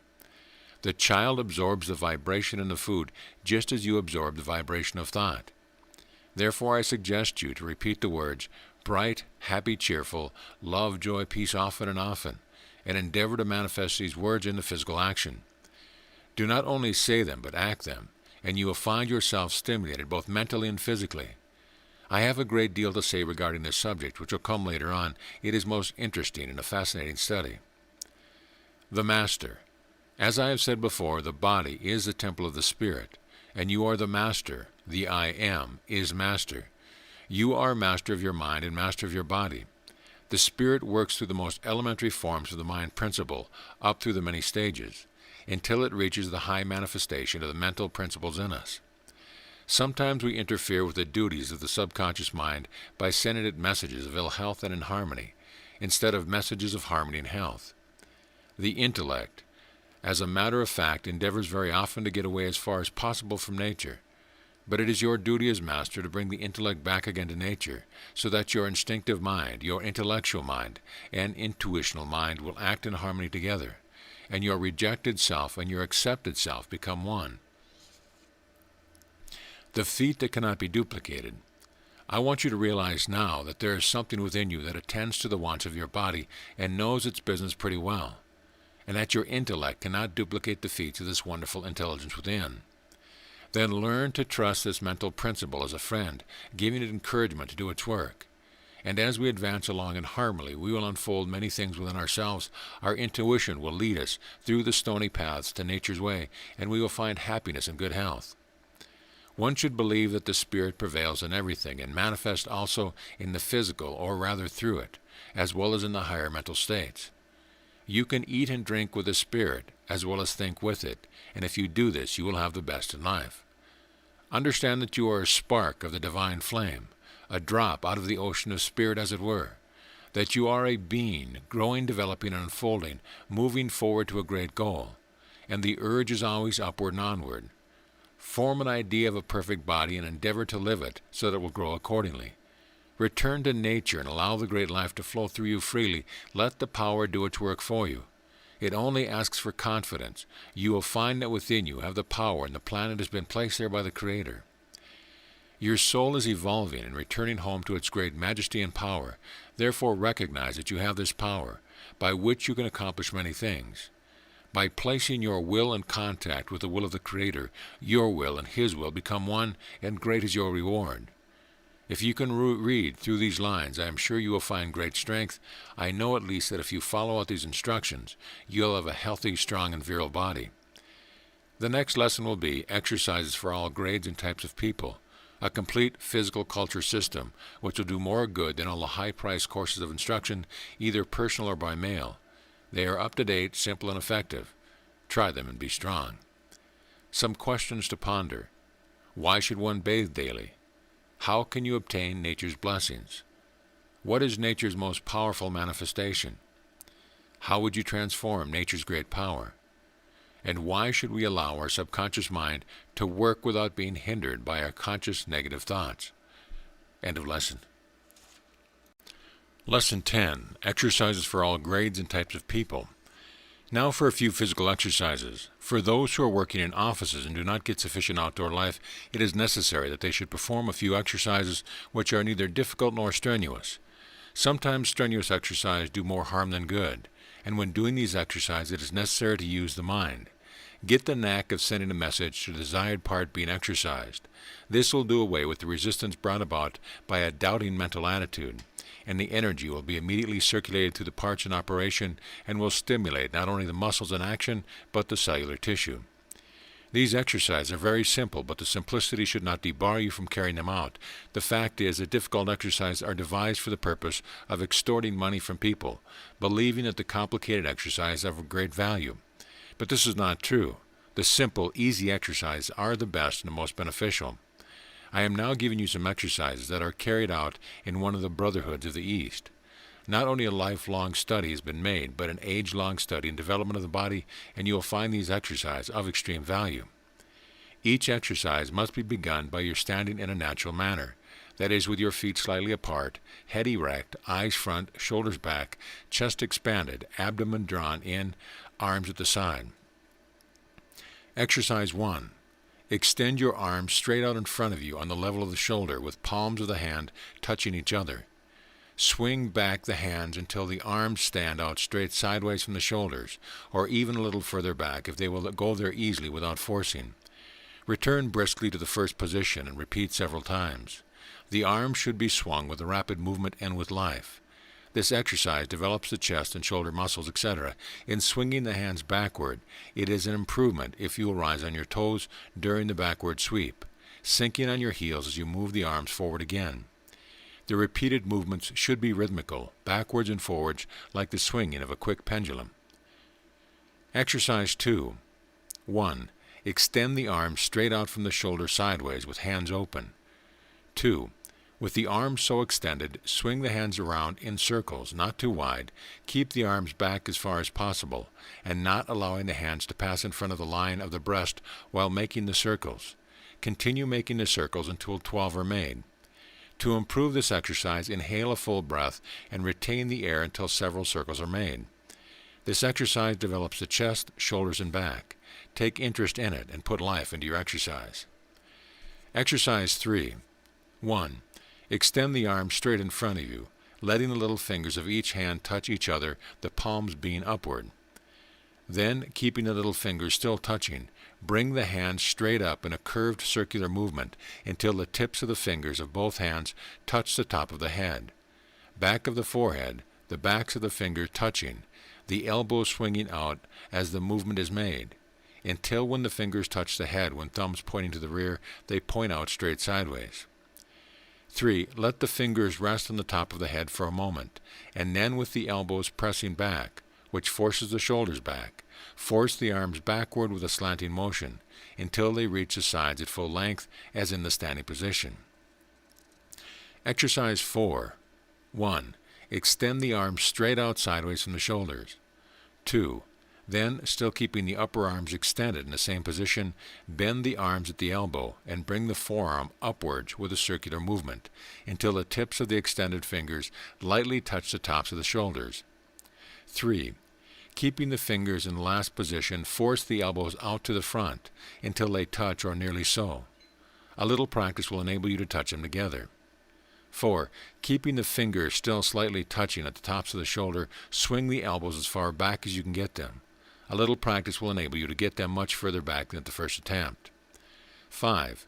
Swing the elbows to the front position and then back to the rear position several times. Exercise 5.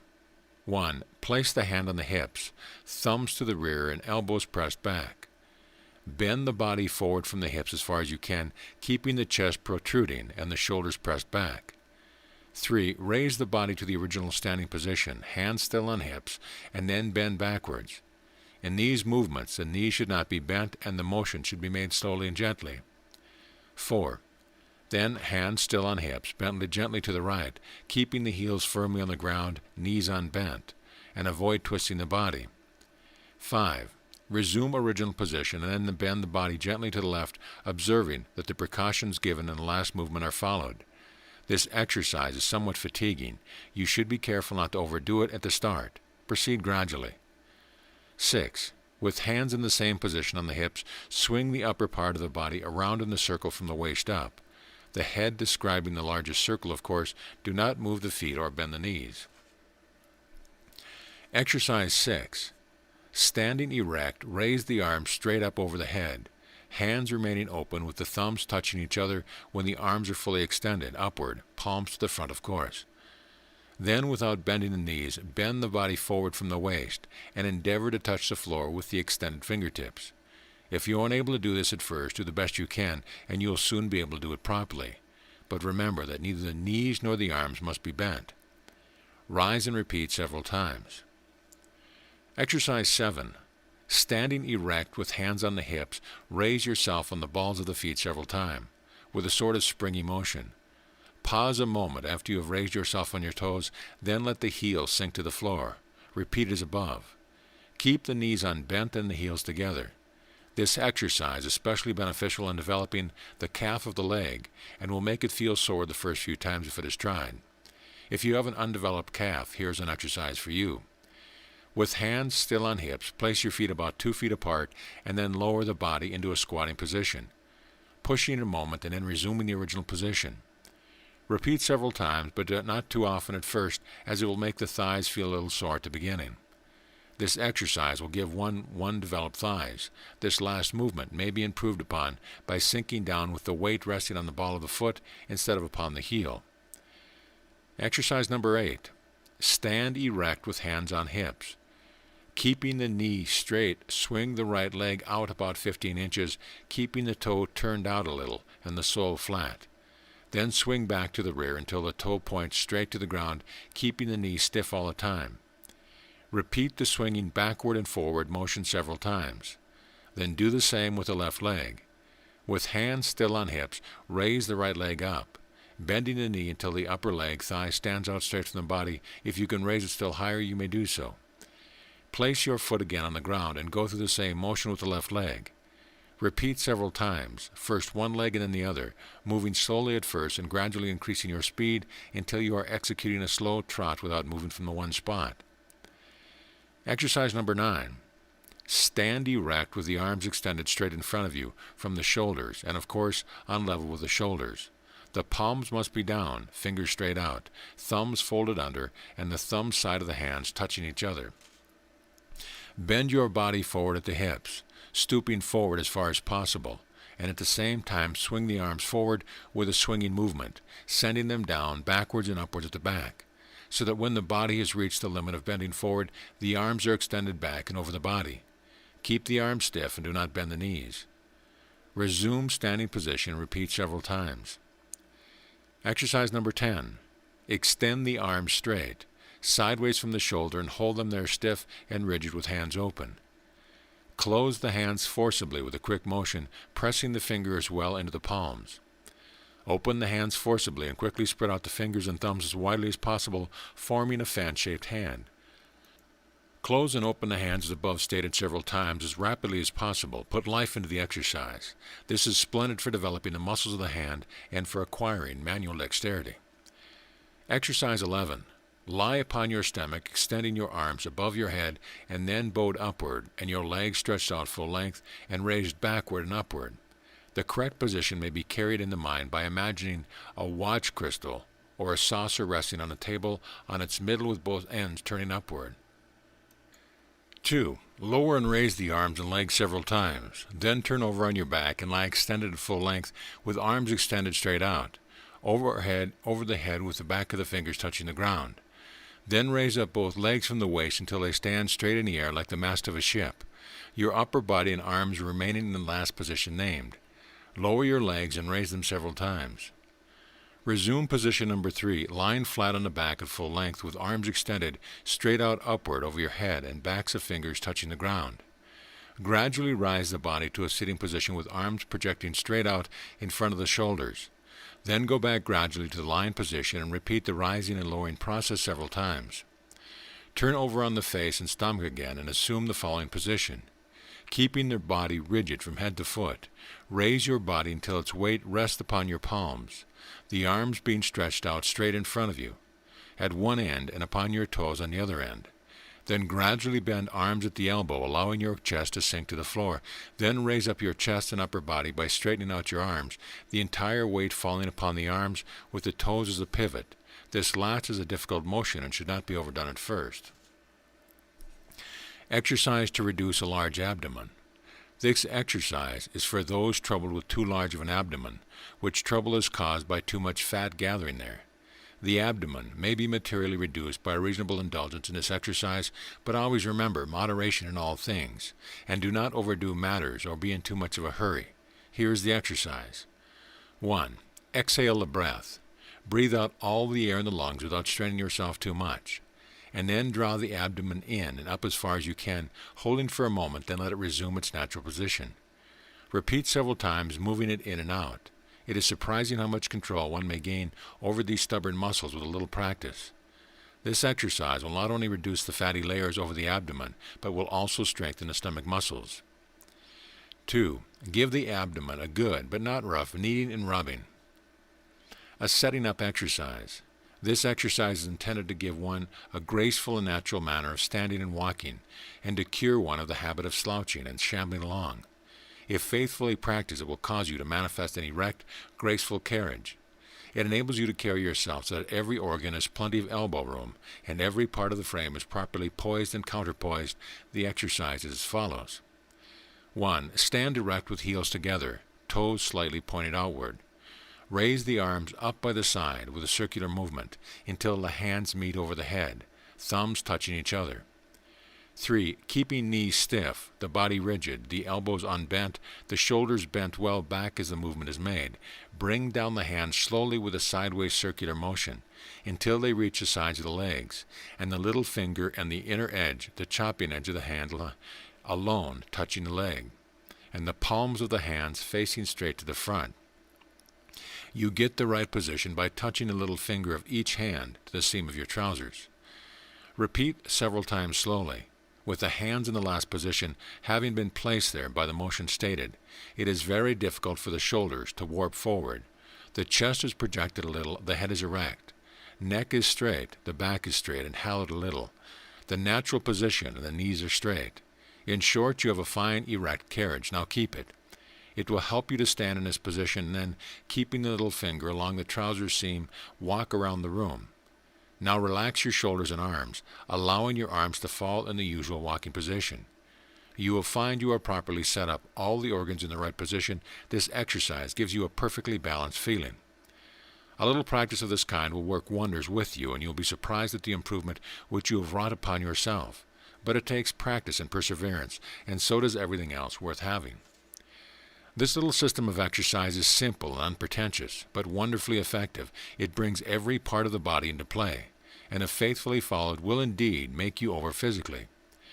Practice faithfully and take an interest in the work.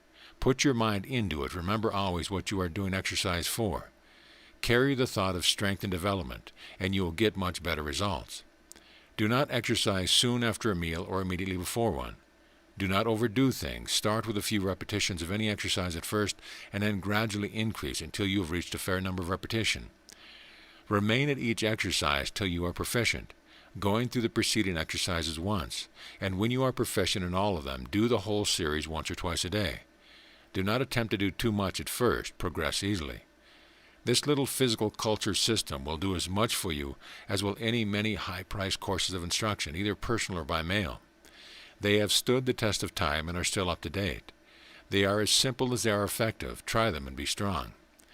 Our next lesson will be on the power to heal and how to apply it, the greatest service to humanity, a life's experience and investigation. The gift of healing is really a spiritual endowment. The power always existed, in the mind of the Creator, invoking the intelligence of the Supreme Being.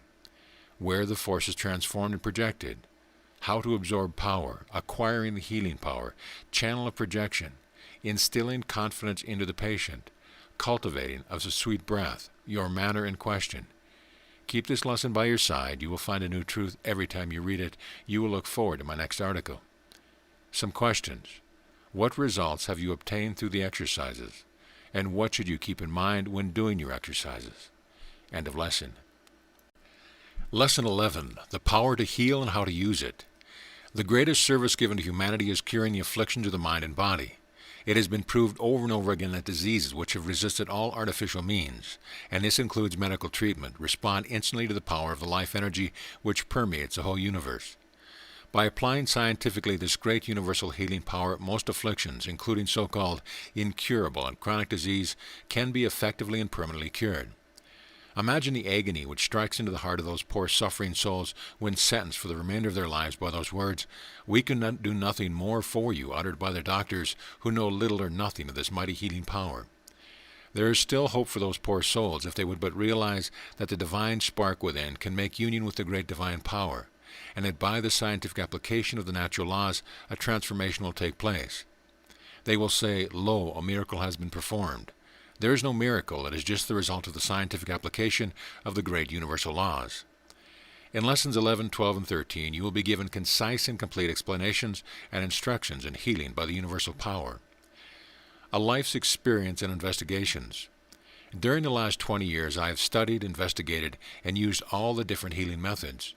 I have found that the most successful method is to combine all the essentials at one at the same time. I will place before you in simple language this scientific and successful method. My experience in different parts of the world in curing people of disease, both mental and physical, and guiding them to success through the application of natural laws has been considerable, and I can lay claim to more than an average success. The substance of these letters is the result of my experience.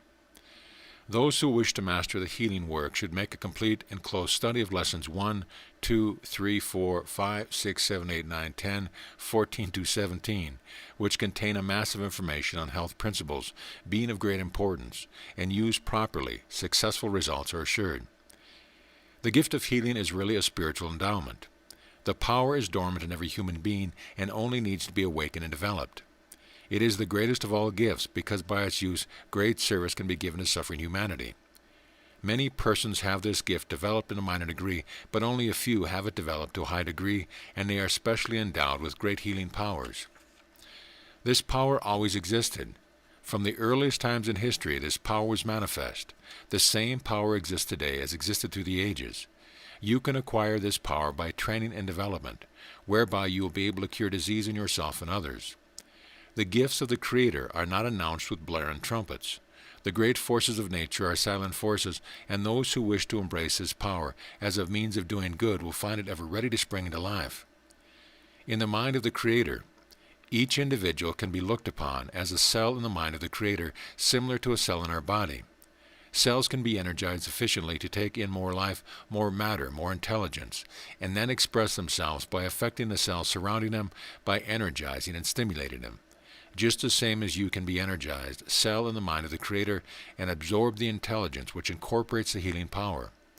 By keeping yourself in a receiving condition, and open yourself to the flow of the divine power. Invoking the intelligence of the Supreme Being. When we invoke the high spiritual forces, we invoke the intelligence of the Supreme Being, where incorporated is the will and energy manifesting this great intelligent healing power, and this power is abundantly absorbed when you fulfill certain conditions. When you attain a certain degree of proficiency and development, the power will vibrate through you instantaneously and automatically. Where the force is transformed and projected, the soul of man is the receiver of this mighty power. Life is of the spirit and not of matter. The body of itself has no consciousness. Your consciousness is in the spirit and animates the soul and body. Just as a generator transformed the universal principle of energy into electricity, which manifests in the form of light and power, so is the life energy in us transformed into vital force to stimulate and perform the proper functioning on our physical organism. And as a wireless waves are projected, so can we project this power into others so that they can be healed. How to absorb power? Breath is life. If you look up in the Old Testament, you will find that God breathed into man the breath of life, and he became a living soul. This is true. This universal magnetic flow is truly the life of the Creator on which you live. It is the life by which your spiritual and mental faculties manifest as well as your physical body. It is the eternal life and gives you the key to the life after apparent death, when you leave the physical form. Allow this truth to unfold in your mind, and you will get a clearer view of your eternal life with your supreme consciousness of the I within. You can now realize that you are conscious in life always, whether it be in the spiritual, mental, astral, or physical plane. It is largely through the atmosphere that this great magnetic substance is derived, which substance the healer draws into himself by means of his lungs. And after it has been transformed in his system, he gives it forth again in the form of magnetic energy or healing power. There is still a more perfect method where the power is poured into the healer by the higher intelligence of the invisible spiritual world, but this is too advanced for the ordinary beginner, as a great deal of study and development is required before one can recognize and realize this fact sufficiently to make or be aware of this mighty contact. The more spiritual the healer becomes, the greater is his power. The animating invisible power. I have already explained that in the air is existent a subtle power besides oxygen, hydrogen, and nitrogen. This power is the energy which enables the atom to exist, which enables the planets to revolve, which enables everything to grow. This we may call also the will of God. We may also call it the life energy. You have already been told that the atom is really an eddy or whirlpool in some unknown substance, and in the center of the atom is the proton. The proton gives off parts of itself, and these parts are called electrons, which revolve around the proton at terrific speed, similar and according to the size as the planets revolve around the sun. This proton then becomes the sun, or mental principle of the atom, the mental principle and action directing the electrons, the vibrations, action, or speed of the atoms, the infinitely great and the infinitely small. This action or energy is really the electrons revolving around the proton, which the proton is thrown off from itself, and holding them in their orbits, just as the sun holds the planets in their orbits, creates an eddy or whirlpool in this unknown substance. It is this intelligence, energy, and life which you absorb, this life energy which you take into yourself, the force that is inexhaustible. It is in the food we eat, in the water we drink, in the air we breathe. By breathing we absorb more than any other means. The true healer is a person who is always conscious of the invisible spirit about him, strengthening him, and by deep inspiration he draws into himself a portion of this mighty spiritual power. He does this consciously, feeling the grandeur of being in harmony with his spirit of being. Everything he does, he recognizes that a divine energy is working through him, inspiring him in his great work of service. His real self being spirit he understands, thereby absorbing the forces of nature. Acquiring the healing power. I will now give you the exercise in breathing, which will develop this power within you. Lie on a couch or bed in a comfortable position. Stretch it on your back, relax yourself completely, giving yourself up to meditation with the mighty power of the universe for about 5 or 10 minutes.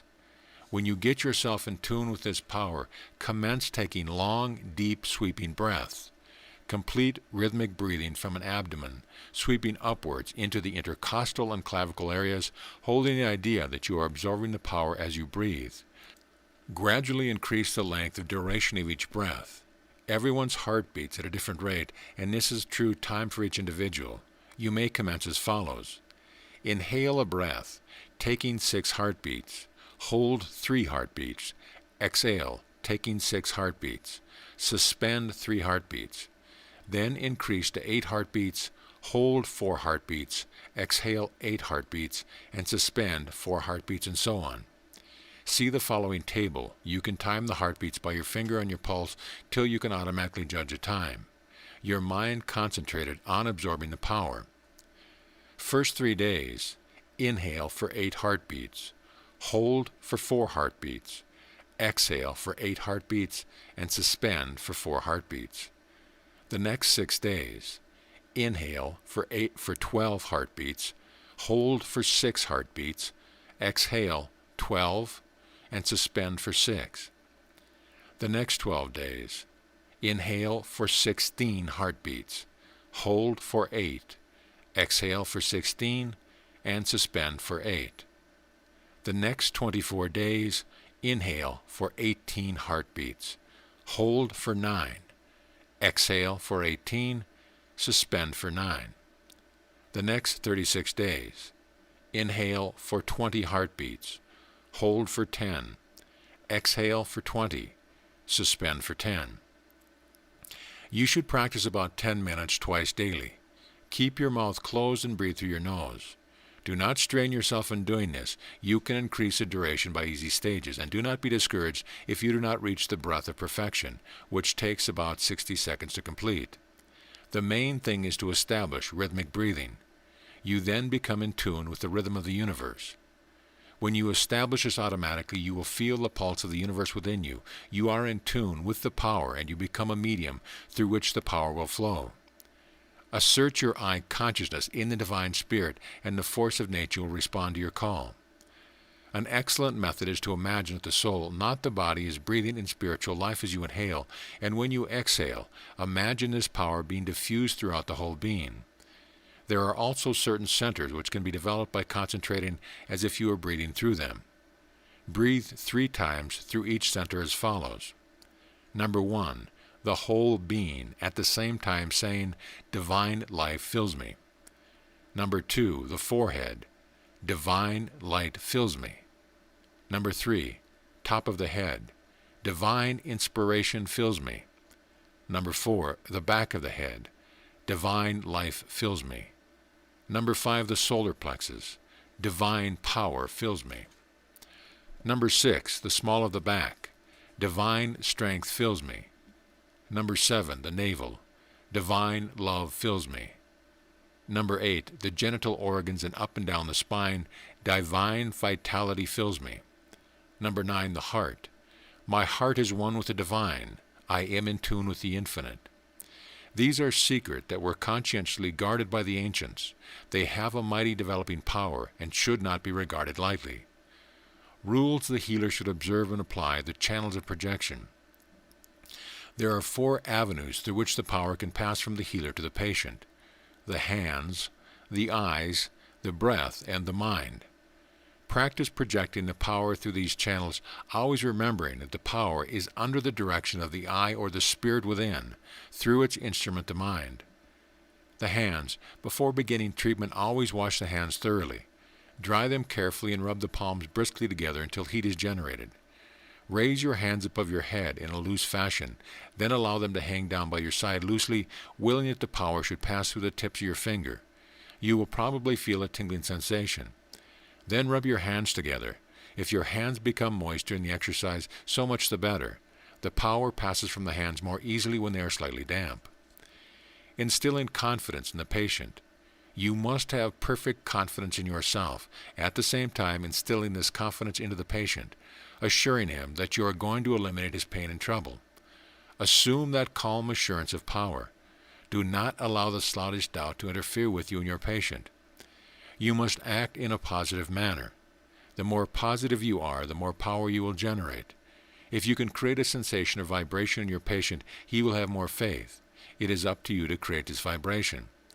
Never argue with your patient. Maintain that strong, confident, assurant power. The thought-transmitting gaze and how to use it. It is very necessary that you should cultivate a steady gaze, and when you are in conversation with your patient, you should make use of the fixed gaze, which I'll explain to you. By doing so, you create within the mind of the patient a feeling that you have a mighty power behind you, and indeed you have. Fasten your right eye on the pupil of the patient's left eye. Do not permit your gaze to wander, not even for an instant, not even to the other eye. The force you have within you is more easily transmitted through the left eye than through the other avenue.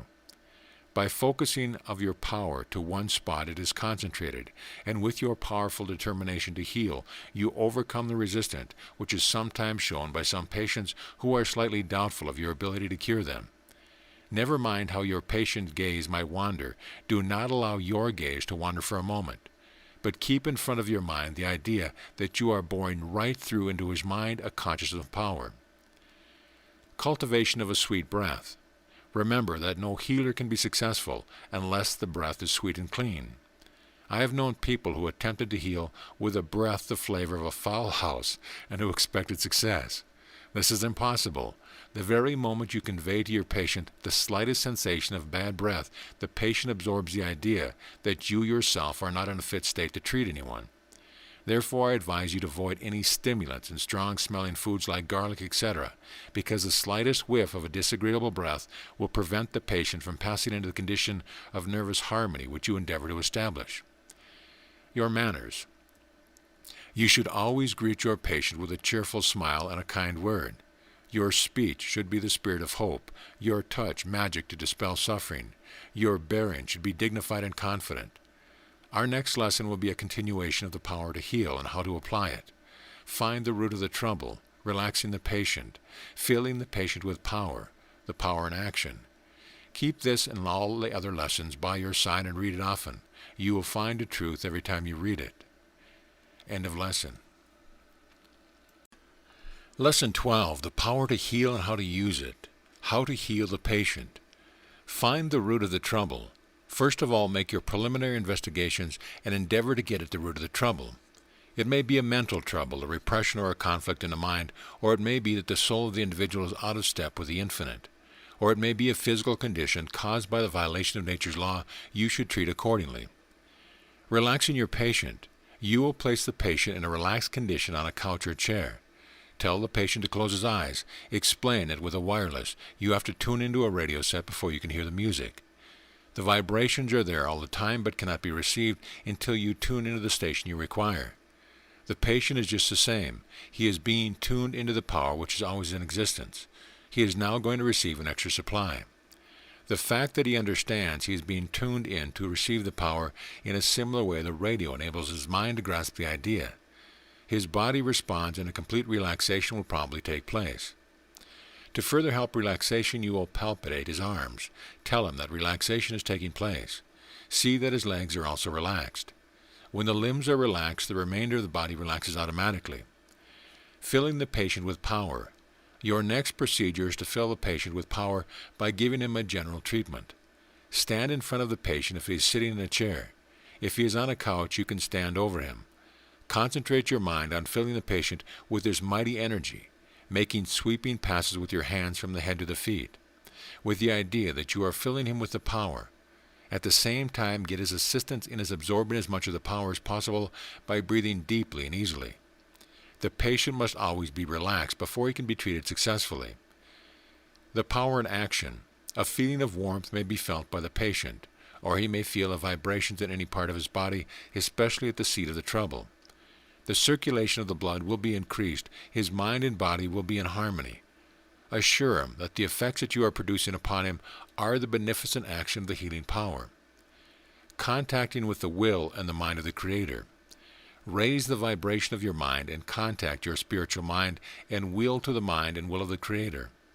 When you feel that a unison has taken place between yourself and your Creator, all things are possible, because your mind and the mind and will of the Creator are one and in harmony for this service. Using constructive thought power. Now remember what I told you in the previous lesson about constructive and destructive thinking. It is not the slightest good if at any one moment you assume the positive attitude and the next moment doubt your possibilities. You close yourself to the power. It becomes intermittent and you are not doing your best. But when you get an understanding of the principles underlying this great work, you will have that faith which will keep you in the constructive of all time. Specific treatment to affected area. You will now engage in specific treatment by passing the force through to the affected area, placing the right hand over the solar plexus and the left hand over the affected spot.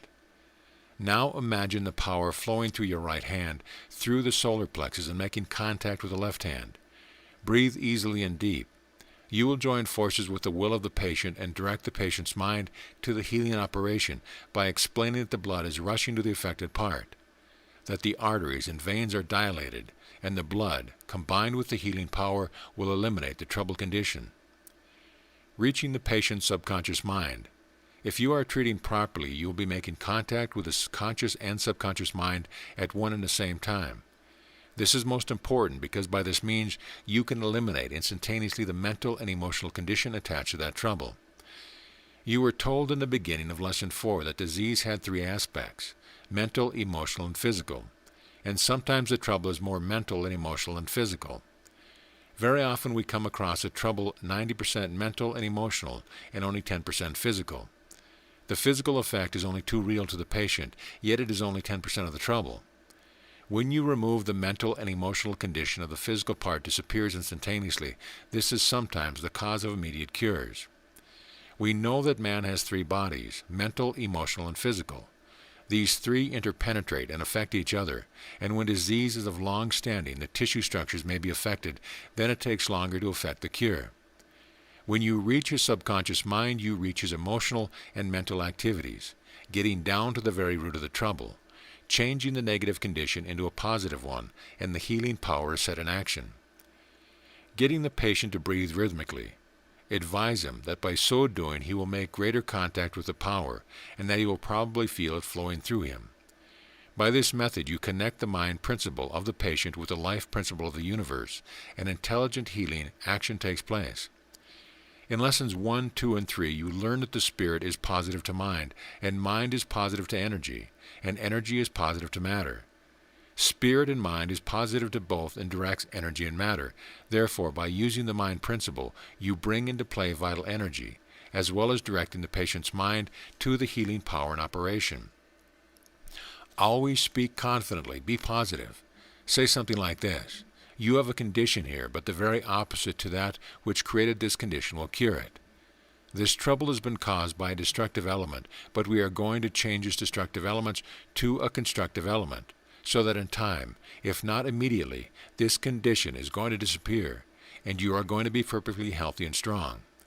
The fact that the patient absorbs what you say to him is more than 50% of the cure. The patient then has faith in himself and faith in you. You will probably tell him that he has been eating the wrong food and that he has been breaking the laws of nature, that it does not matter whether he breaks the laws consciously or unconsciously, he suffers just the same. Then you will manipulate with your right hand over his different organs and stimulate them into activity, so that they will work in unison with one another. You will stimulate the circulation and the digestive organs. You will advise the patient to masticate his food properly before swallowing it. You will advise him that his food will then be absorbed into his body to make strong, healthy tissues and blood. You will also tell him that his bowels will operate every day. You will manipulate over the abdomen and follow the colon up the right side, across the diaphragm, and down the left side with your fingers in a sort of rotating manner.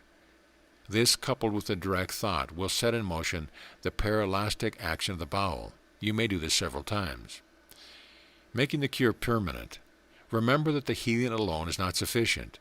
You must advise the patient what to do and how to keep well, because all the curing in the world will not prevent the patient suffering if he is continually breaking the laws.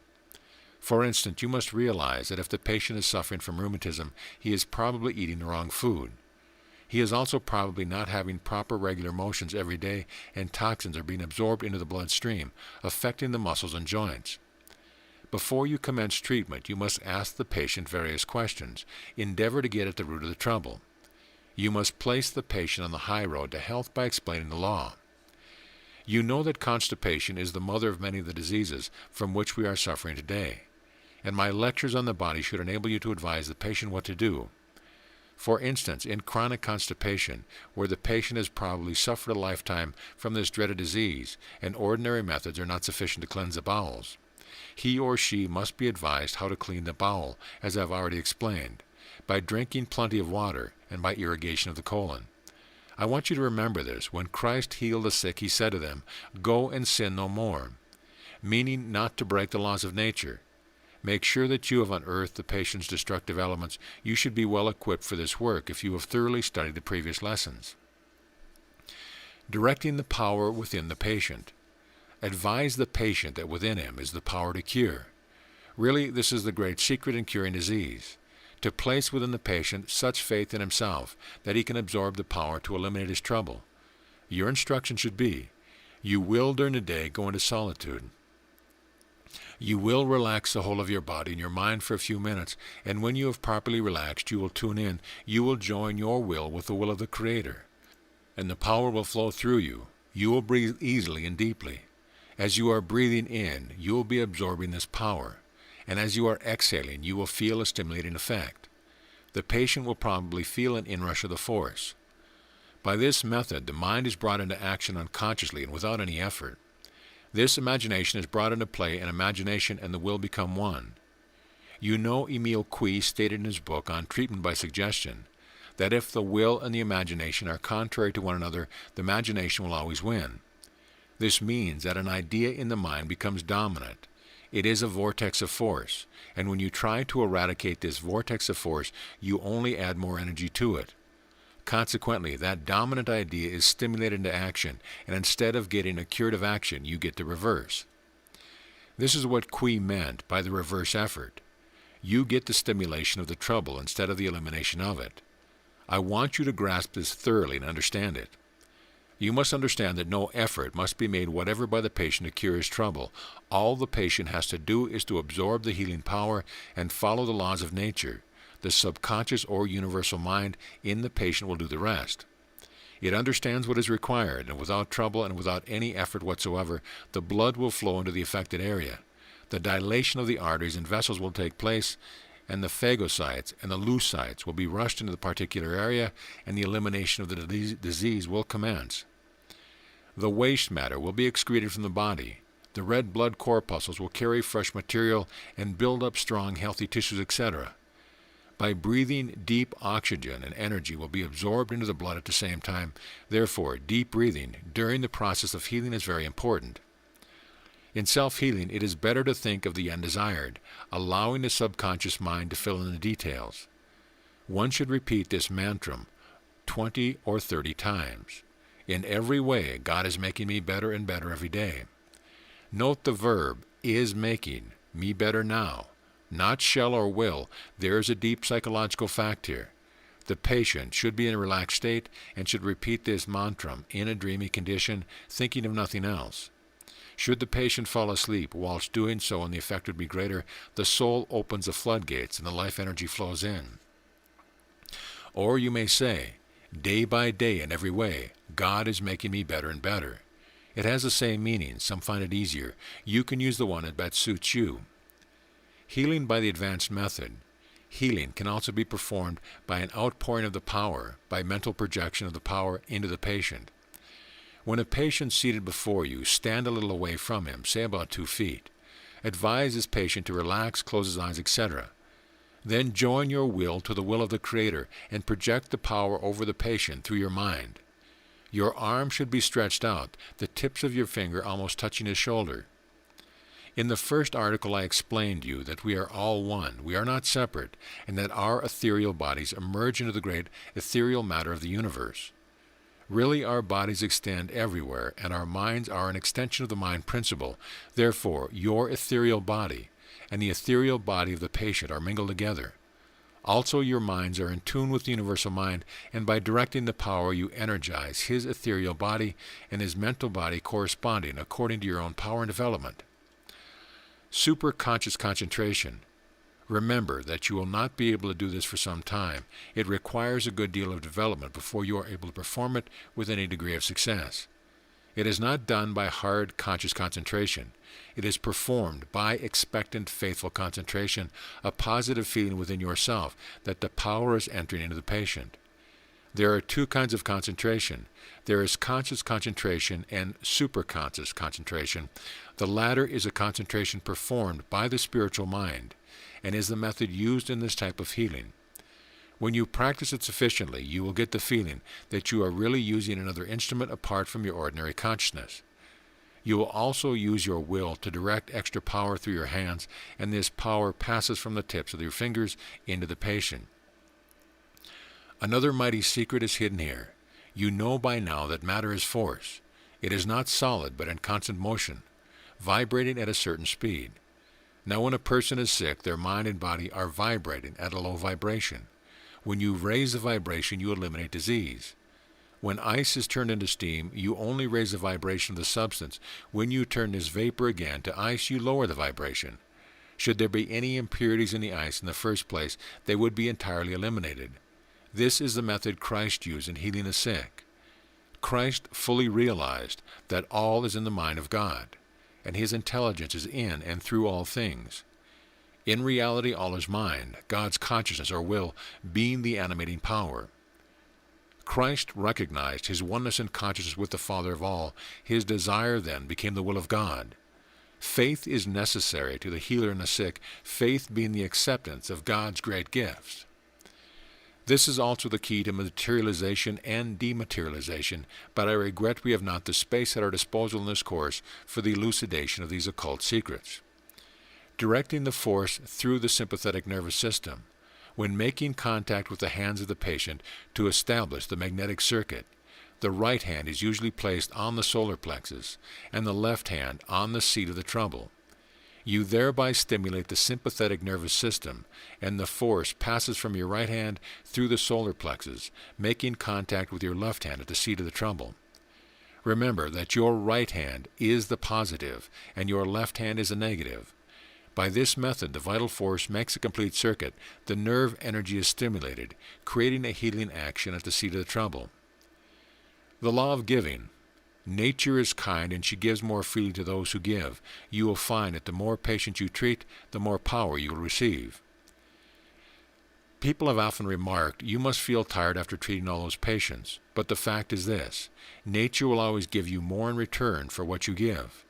You will always receive a little more than you have already given. Consequently, you will build up a powerful reserve within yourself. No selfish person can be successful with healing because the generous impulse to set in motion the full power which fills the nerve currents will be lacking. Another thing, no person can be a successful magnetic person unless he minds his own business. Therefore, if you have that negative trait in your character, I advise you to immediately cut it out. You can never be a magnetic person. You can never have a powerful magnetic personality. Also, you will be disliked by others. One of the most depleting traits of one character is to meddle with another's business. And one of the basic laws of the universe is that unless you learn to mind your own business, you can never advance in universal science. Linking up the forces. You should always place yourself in tune with the universal power before you commence healing. Otherwise, your efforts will not bring the desired success. The patient must always be guided so that he automatically helps himself. You must have a deep sympathy for your patient. When you are working on the patient, create within yourself a strong desire that your patient's trouble will be eliminated. Invoke the power of the Master to aid you in dispersing the disease. Leading the patient into a world of harmony. By my method, the forces passes through the nervous system, and the nerves carry the intelligence to the various parts affected. You will also lead the patient into a joyful condition, your will and his will in perfect harmony. By your so doing, the patient will have faith in you. He will be obedient. Remember that the harmonious condition of the nerve currents of the body are absolutely necessary to get response, and these conditions are controlled and directed by the will. When the healing power is received by the nervous system, it is distributed to the blood and tissue. Each nerve is composed of a bundle of nerve fibers of tubes, and each of the nerve trunks has a numerous bundle of nerve fibers, each bundle having its own sheath, enabling it to conduct independently of the other. The nerves conduct and convey information. They are intelligent. They are, therefore, the home and seat of the intelligence. The nerves receive and require nourishment from the blood. They receive and require nerve energy. They convey sensation and feeling. They also convey the nourishment of spirit, which is of the mind. Both nervous systems work in unison. By my method, both nervous systems, the cerebrospinal and the sympathetic, are combined in the treatment.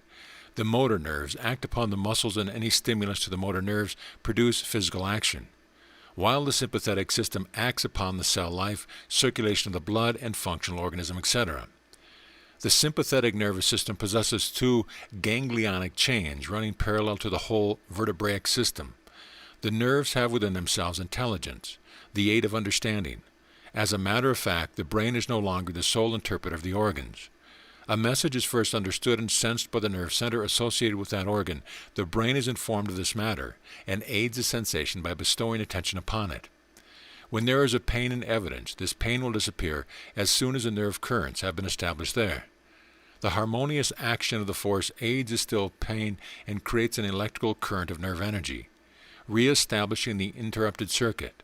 Then the brain influences the nerves controlling the blood, causing a therapeutic action to take place. Overcoming the patient's negative thoughts. The thoughts of a very sick patient are often in a negative condition. Therefore, the brain alone is not likely to do much good unless you can reach the subconscious mind. It is here that the beneficent action of the force can re-establish harmony, and by so doing allay the pain and permit the blood to be sent to the affected area. In returning, the blood is purified by the various processes of elimination through the kidneys, through the lungs, and through the skin, and the dead matter is placed outside the body. Hence we can now realize a much superior method which is now being explained. The mind of the patient is directed, and the contact of the hands introducing to the system of the patient an excess of energy brings the vital resistance of the patient up to a point where the disharmony of pain is overcome and subdued. Creating the favorable crisis. When treating, you must look for certain effects. You must look for the crisis. There is a crisis in all diseases, and a favorable crisis is attended by secretion and excretion. Internal disorders are created by the interruption of the vital current in its circuit. This interruption is removed, and a re-establishment of the circuit is made by the added nerve energy, which sets again in action the glandular process of secretion and excretion. Sometimes the body becomes bathed in perspiration, and you will know immediately this takes place when the patient is on the mend. The force which directs the blood. When you treat through the nervous system, you create an excess of nerve energy in the body. This nerve fluid is infused into the blood and exists as a force independently of the blood, and when you treat specifically with the right hand on the solar plexus and the left hand on the affected area, an excess amount of blood and this force are carried to the affected area. The blood vessels are dilated, which allows a large quantity of blood to reach the troubled part, and a healthy condition is soon established. Editor's note: the last page of original text is missing for this lesson. Questions to consider. How would you treat a patient? What method would you use to reach the subconscious mind of the patient? What is the principle underlying this great work? Where would you place your hands in a specific treatment? Which is the positive hand and which is the negative hand? And why is the healing alone not sufficient? End of lesson. Lesson 13. The power to heal and how to use it. Medical science and healing. The difference between medical science and healing by universal science. Medical science, on the one hand, directs its efforts mainly to the selection of drugs which have their action upon the system, either as sedative, anesthetic, or purgative, and attention is given to the treatment of symptoms relying upon the removal of the foreign matter. It is a confession, of course, that drugs and medicine are merely intended to assist the intelligence of the body in driving out the disease. Therefore, without intelligence, drug would prove of little value. Surely it is only reasonable, then, to direct the attention first to the controlling power or the intelligence. It is better to act in unison and assist that intelligence than to disturb and irritate it, and this is done by universal healing. I want to point out here that the functions of the body are primarily under the control of the nervous system, and by the methods explained to you, it is easy to reach the function through the nervous system almost instantaneously. Any other method is cumbersome. In all disorders of the body, the normal process of the body are almost immediately established by the application of nervous energy and natural laws. Eliminating inflammatory deposits from the body. It sometimes happens that the inflammatory deposits become organized and remain in the tissues, resisting all efforts for their removal. Electricity is sometimes used to aid the absorbents to take up the morbid accumulation. Dry air, 300 degrees Fahrenheit, is sometimes applied. Local application of iodine and potassium of iodine, iodine of ammonium, and other drugs have been used. But frequently they cause more trouble, and the deposits which cannot be removed are considered a fixture. I have seen many such cases which have been given up as incurable, and after the first application of universal healing, the deposits have been dissolved and harmony reestablished in the system. There are many abnormal growths which baffle a physician and his drugs, but which yield readily to the application of universal healing. Take, for instance, the excessive development of the epithelium of the sebaceous follicles in the form of the common warts. Now these morbid growths are amenable to the dissolving action of the vital current. Cancer. The most dreaded of the diseases is probably caused by the transplantation of the epithelial cells to connective tissues. These cells, having within themselves propagative and creative power, cause the abnormal growth, and for this class of disorder the only remedy known is a knife. I will say that valuable lives are sacrificed because the surgeon will not perceive that where there is creative power, there is intelligence, and where there is the power to create abnormal growth, there must also be the power to check abnormal growth, and there cannot be growth without intelligence. It may seem drastic for me to say that the best cure for cancer and all abnormal growth is the application of this universal power in its inhibitive form. The intelligence which directs the nervous energy in ordinary diseases to reconstruct and build up the tissues is employed.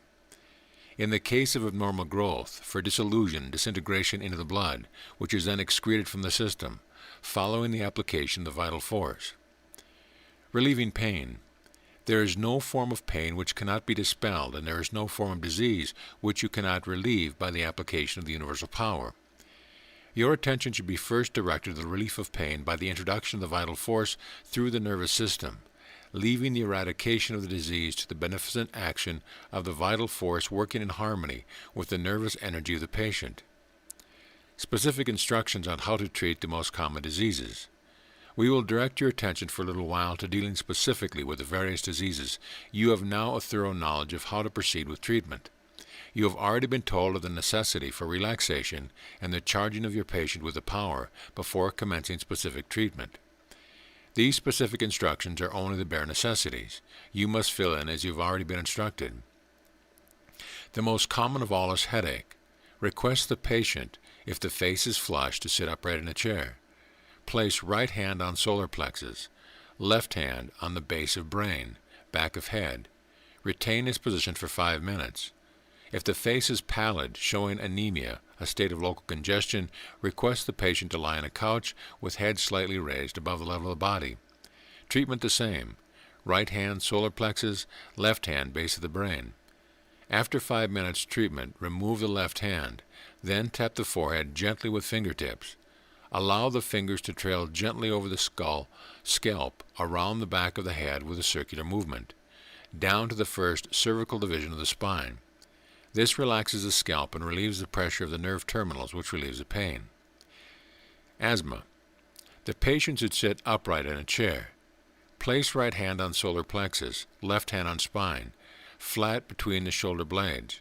After 5 minutes, remove the left hand, tap spine lightly with the fingertips from top to bottom. Always instruct your patient to relax completely and breathe from the abdomen. Finally, breathing will become very easy, and if there are any spasms, they will be relieved. Influenza or cold. Associated with general depression, pain in the body, discharge from the nose, etc., right hand solar plexus, left hand, root of the nose on the forehead, 5 minutes. Trail fingers of left hand overhead from root of nose to cervical division of the spine. Deep and powerful breathing from the abdomen. Chills. Right hand solar plexus, left hand base of brain. Deep breathing.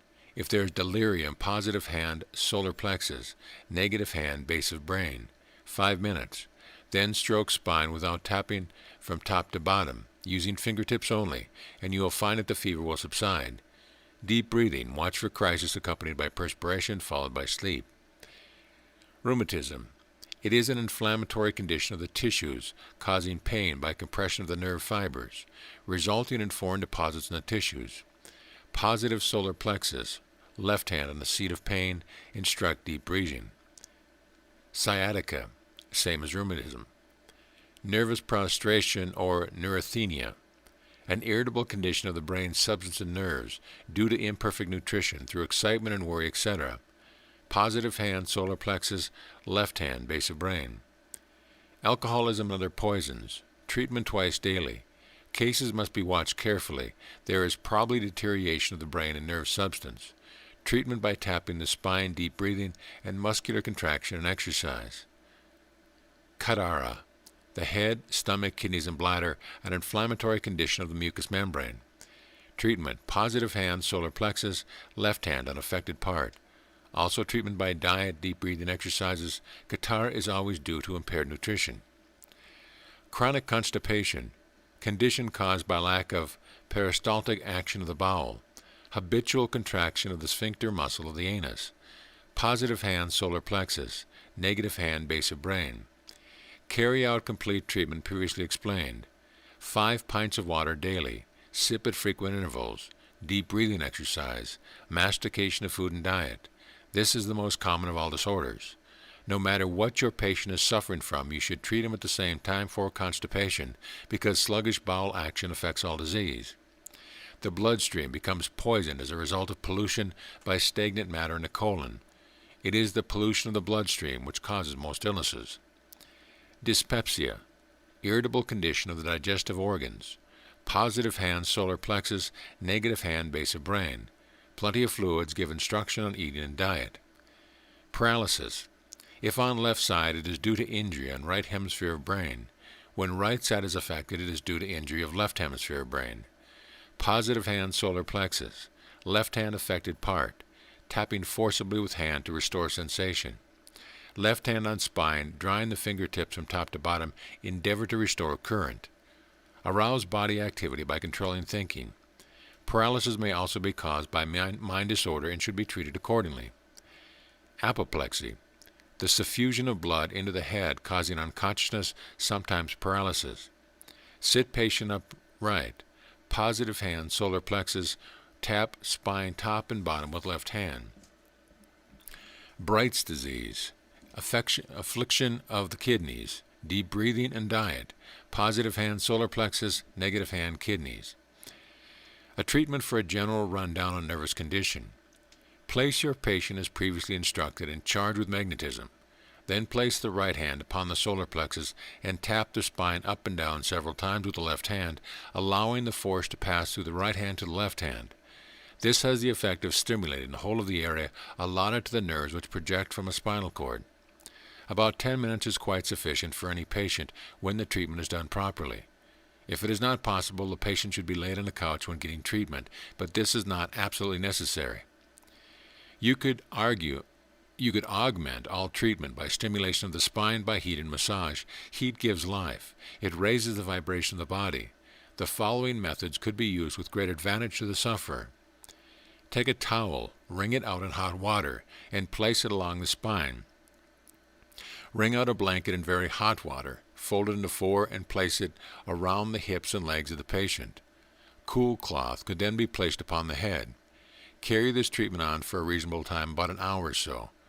Afterwards, massage the spine with hot olive oil, gently stimulating the root nerves each side of the spine. Care must be taken to prevent the patient catching cold. Then thoroughly dry and apply the following stimulating lotion. Take 1 tablespoonful of cayenne pepper, a 1/4 pint of white vinegar. Add 1 pint of boiling water, stir well, and let stand till cool.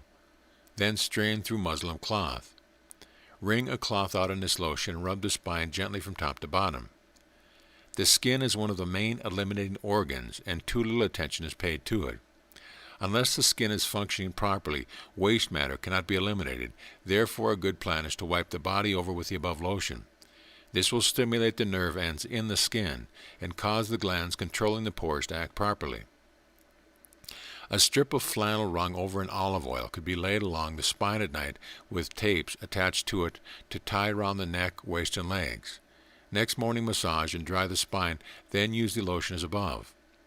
Very often the trouble is not where the effect seems to be, and its method is extremely efficacious in stimulating all the organs through the nervous system.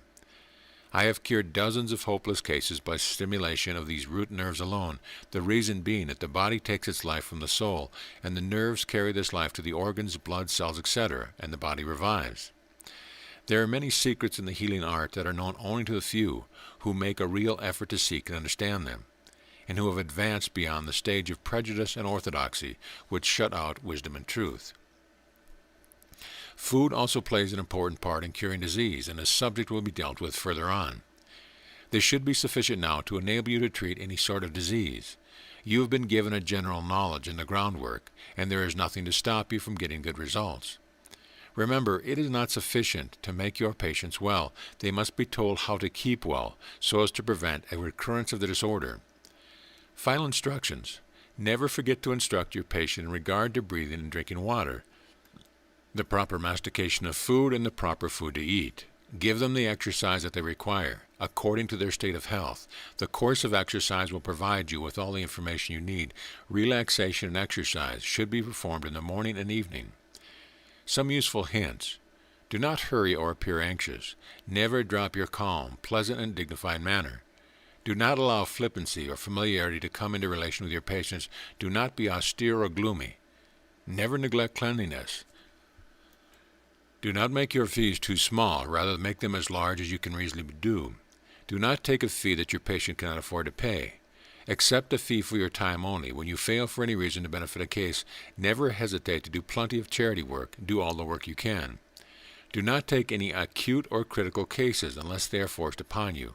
The present condition of medical laws in most countries is that doctors can slay their patients by the thousand, but if someone dies on a healer's hands, great is the uproar.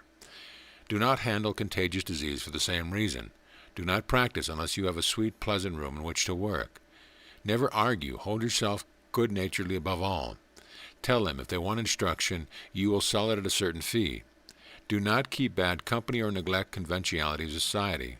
Always keep a clean, sweet breath. Eat fruit and vegetables only as far as you can. Do not smoke or drink, and live the life. Thought transference and absent treatment. I am not going into an extensive explanation in this article on the power of thought, but it is necessary to take it into consideration when teaching the method of absent treatment. Further on, an article will be given you on the power of thought with some starting information. When thought is properly directed, results can be obtained. Thought is dynamic, and it is transferable, and contains within itself potentialities for good and evil. One can injure by thoughts as they can cure by thought, but there is always a reaction of good and evil. Those using thought for evil purposes must suffer the reaction, but those who use it for good purposes get the reward. Although we are unable to know the composition of thought, we have a knowledge of and can understand its operation, how to manipulate it. Since the introduction of the wireless, television, etc., man is more amenable to the idea that thought can be projected, just as the wireless message can be projected. There is no space in this article to explain thought. You will learn more about it later on. But I am now going to direct you how to use this power for the benefit of curing people at a distance. Projecting the healing thought power. Projection of thought is an extremely simple matter. Its very simplicity causes its amazing force to be overlooked. It is necessary in order to project successfully that the motives must be good, that is, a wish to help and assist some sick or suffering person. The wish or desire carries with it the full sense of power to do that which you wish to do. The project thought because you desire to project thought, because you wish it is the highest nature. Avoid self-distrust. Bear this point carefully in mind. Throw out from your mind all self-distrust. The philosophy of this work is very beautiful. It bears out all the teaching of Christ. It is the casting of bread upon the water, which returns again and again. It is very often the gate of enjoyment of a higher life within, the development of the spirit along the thought plane. This is very marked among those who give themselves in thought to this noble work. In projecting thought, I would advise you to breathe deeply, thereby sending out a powerful vibration. When projecting the thought of health to a patient, you will find the best means to suit yourself. As a guide, I will give you the following. Sit in a comfortable chair in a room away from noise and interruption. Hold in your mind the thought of health. Close your eyes. Think of the person whom you wish to benefit. Repeat his name. Project your healing thought. Imagine that your thought is reaching the patient. Invoke the power of the infinite to help you to get a clear-cut and concentrated picture in your mind of the patient being healed. Then radiate health, harmony, and peace. You have already been told that there is only one life manifesting in the three great principles of mind, energy, and matter, which are everywhere and fill all space. Therefore, we are all one and not separate as it seems. We are centers of life and force in these three great principles because of our divine origin.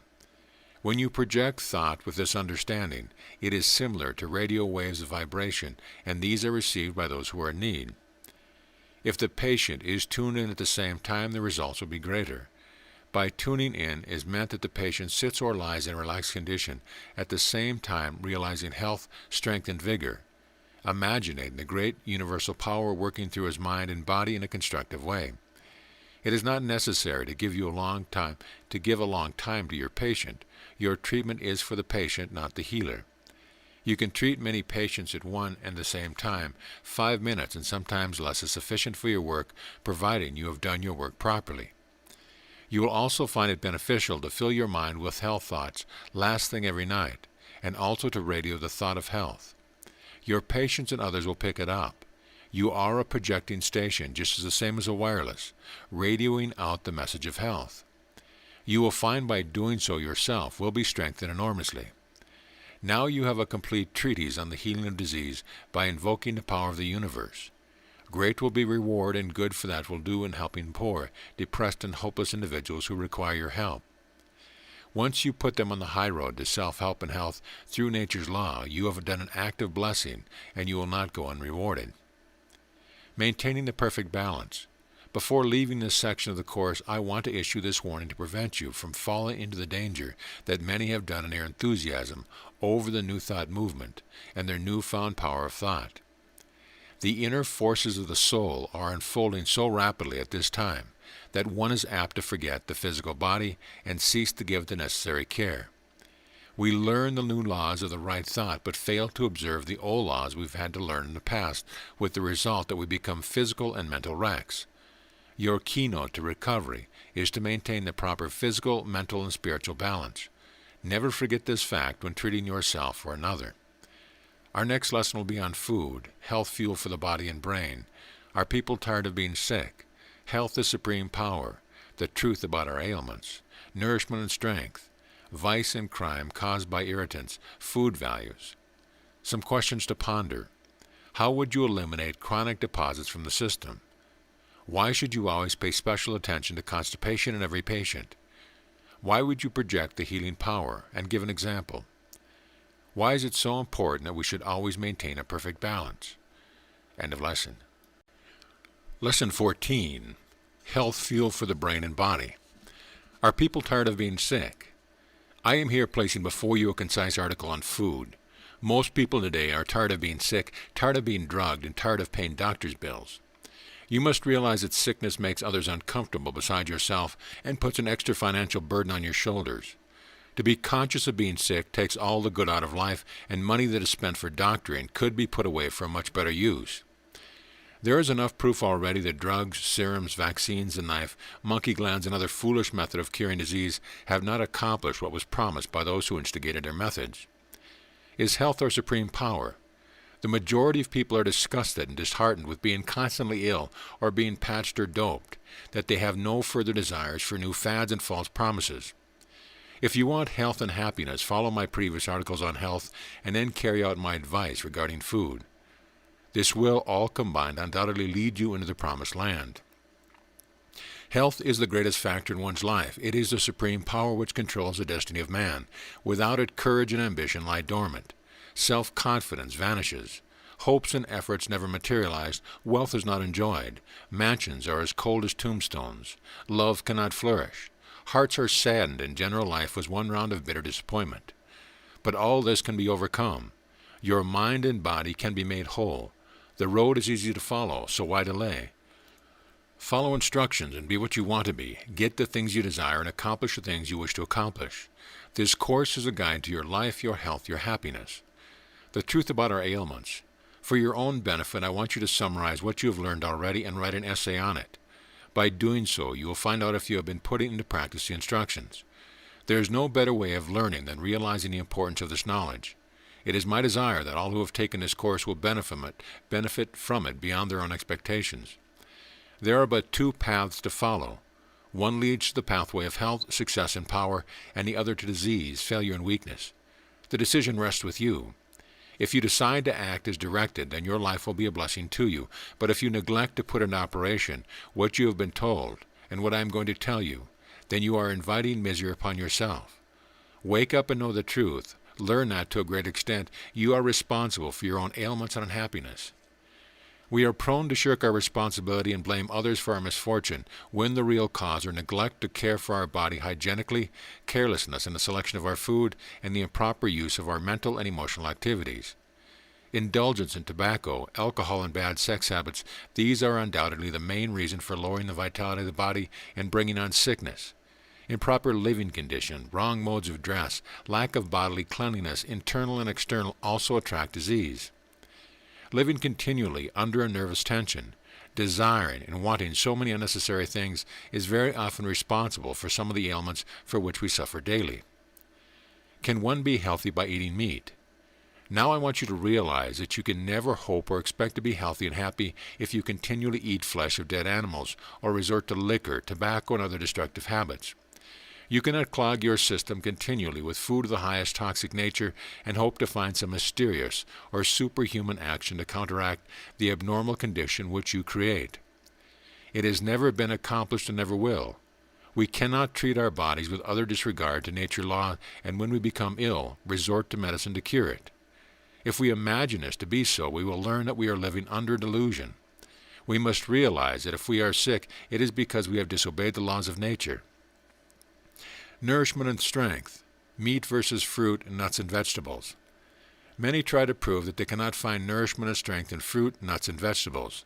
They take as example the tiger and the lion to illustrate strength, but forget at the same time that the stronger animals, such as the elephant or the gorilla, never resort to flesh-eating and are much more powerful than the lion or the tiger. It is foolish of people to think that it is necessary for them to have for breakfast every morning a large plate of ham and eggs, 1 or 2 rolls of butter and bread, and a cup of coffee, and then for lunch a further variety of meats, and at night more dead meat, and usually to the end with a cup of coffee or tea and cake. Some people will say that carrots, cabbage, oranges, apples, bananas, and wholesome fruits and vegetables are not good for them because they do not agree with their stomach, but this is not true.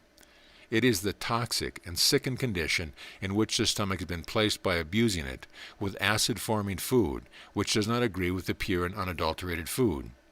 Once they get rid of the slime and muck that comes from the meat and from a greasy diet which continually clings to the walls of the stomach, they will never resort to the foolishness of blaming nature's food for their disturbed digestion. Sometimes at the beginning, when people change over from an adulterated and devitalized food to the unadulterated and vitalized foods, a reaction takes place in the digestive organs. But this does not last very long.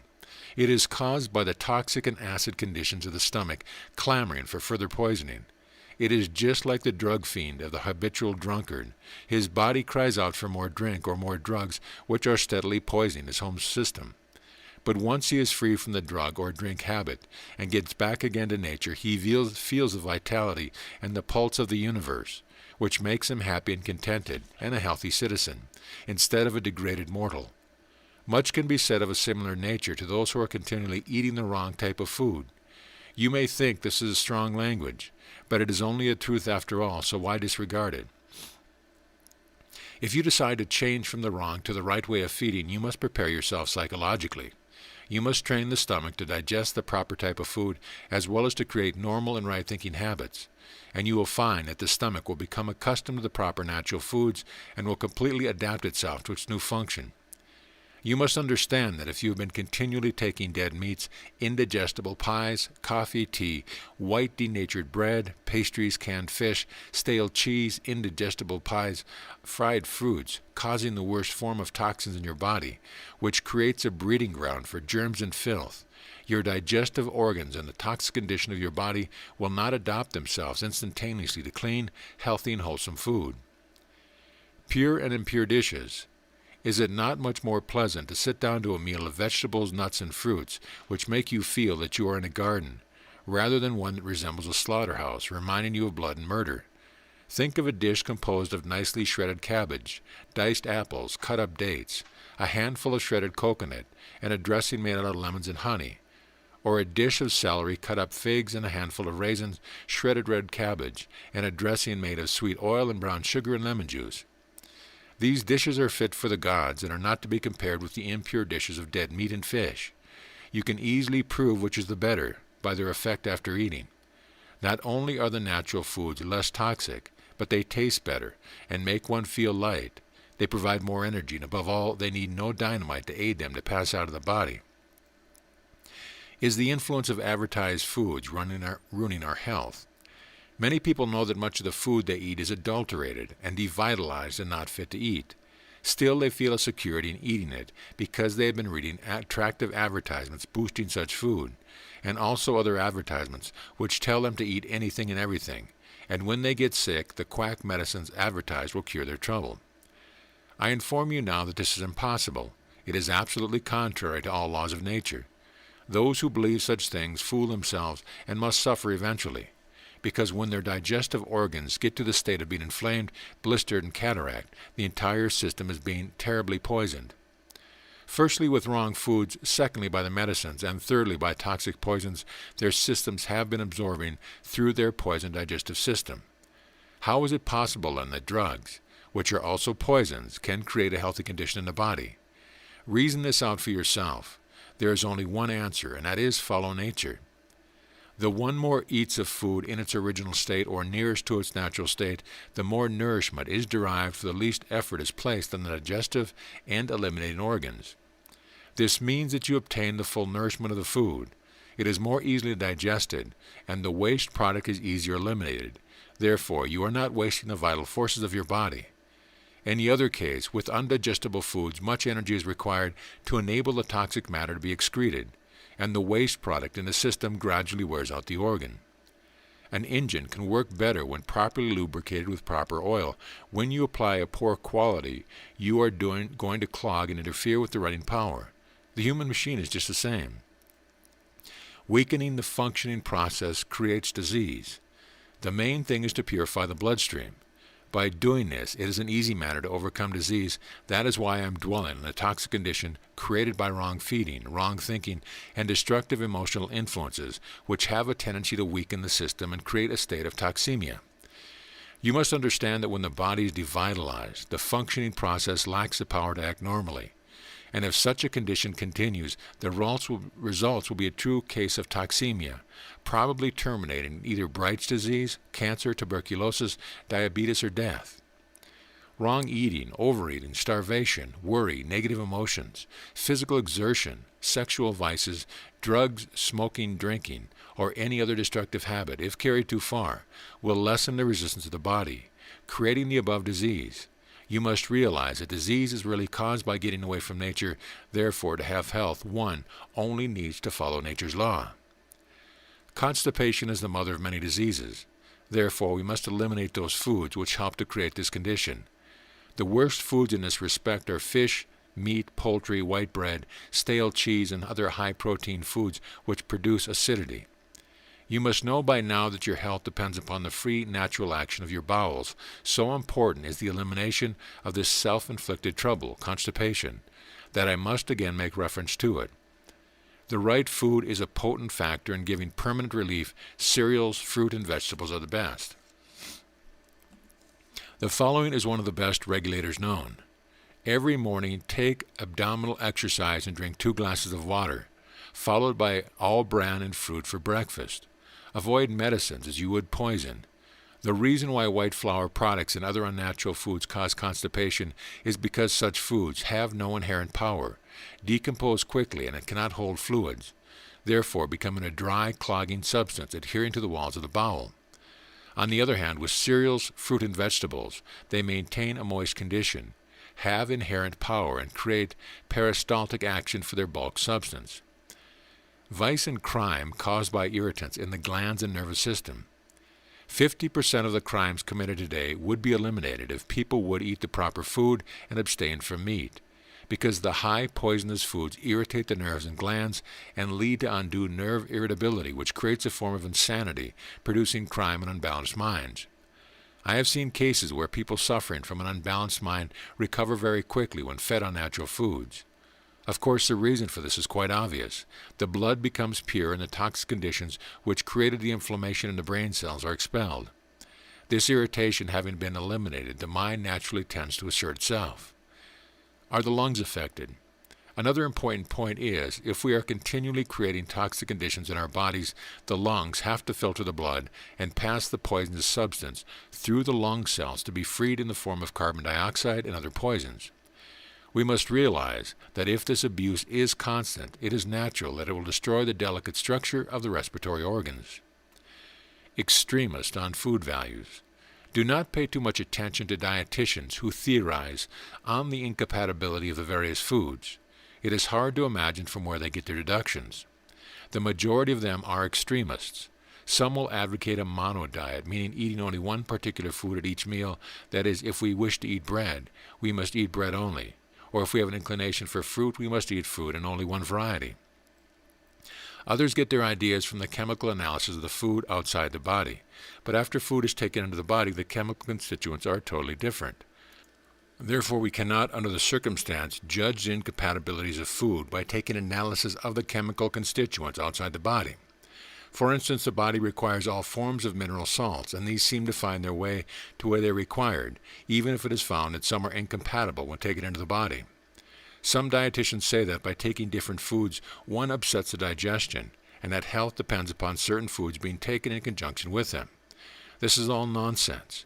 We find that various dietitians are in direct opposition to one another in a combination of foods. Therefore, to take notice of them is to land oneself in a perfect maze. We will agree with them as far as meats and pies, French pastries, potatoes, coffee, tea are concerned. They are not good to eat at the same meal, in fact not good to take at all. We also conceive that pickles, meat sandwiches, ice cream, lobster salad, and milk will not blend. The danger of eating 2 or 3 or more of these foods exists in the fact that they are highly toxic and unnatural. It is the mixing of unnatural foods which makes a combination a dangerous one. The main thing to consider is the toxin contained in each food, but when 2, 3, or more dishes of natural food are taken at the same time, they will never create a digestive disturbance. It is the denatured, devitalized foods, and foods of a highly toxic nature which causes the trouble. What harm is there in eating cereals, figs and milk at one meal, or a combination salad of cabbage, celery, apples, and nuts, or a salad of cucumber, lettuce, and tomatoes, and many more salads of such dishes? As a matter of fact, the theories of many dietitians are poor from a biological, psychological, and physiological standpoint. So do not be alarmed by those who frighten the life out of some people by making them afraid of eating the wrong combination. When the acid foods enter the mouth, they are mixed with saliva. They are neutralized.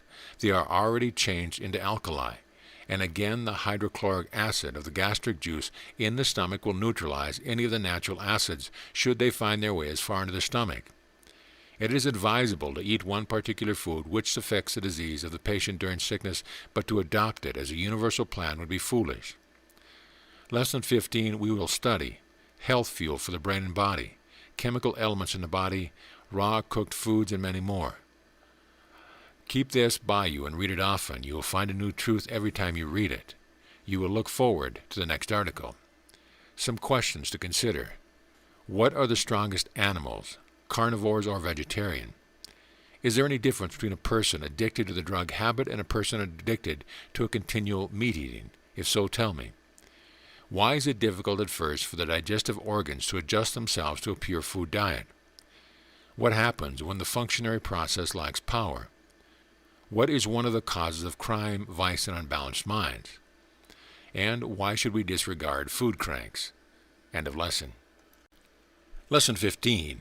Health fuel for the brain and body. Chemical elements in the body. There are 16 chemical elements in the body. These are calcium, carbon, chlorine, fluorine, hydrogen, iodine, iron, manganese, magnesium, nitrogen, oxygen, phosphorus, potassium, silicon, sodium, and sulfur. The larger percentages of the foregoing elements are made up of oxygen, carbon, hydrogen, nitrogen, calcium, and phosphorus. The remainder in very small quantities. These 16 elements are found in the earth, in plant life, in animal life, and in every human being. When we eat fruit and vegetables, we obtain these elements in a vitalized form, which is created by the incorporation of the sun rays during the process of growing of the fruit or vegetables, and we get them in a pure and best state suitable for our bodies. The adult body contains about 7% of mineral matter, a mighty factor in maintaining good health, the majority being in the bones, the rest being distributed into the other tissues of the body, and especially in the bloodstream.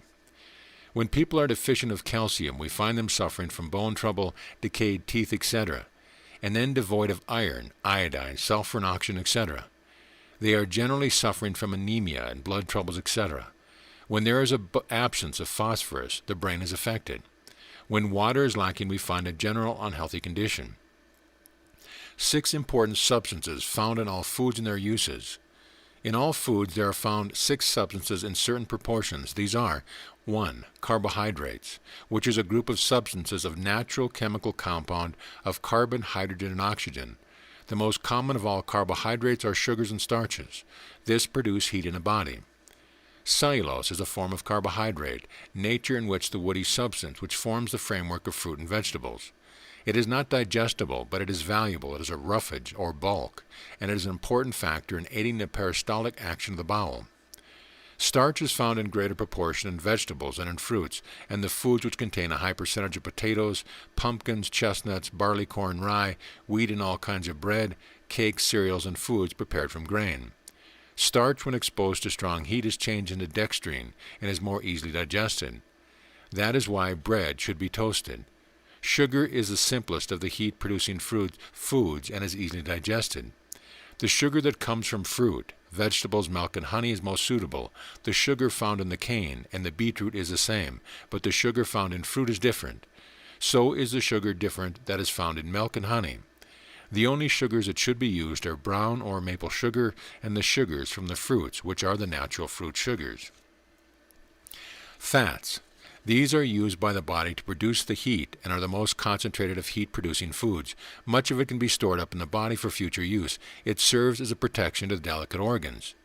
One can realize why the Eskimos feed on the fat blubber.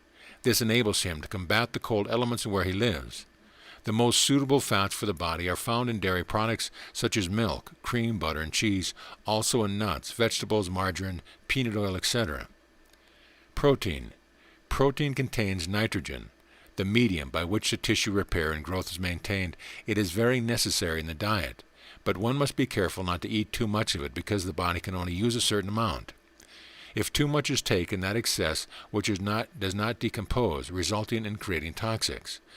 Proteins are contained abundantly in foods such as nuts, wheat, cereals, peas, beans, lentils, mushrooms, also in dairy products and eggs, and in an inferior form in meat, fowl, and fish.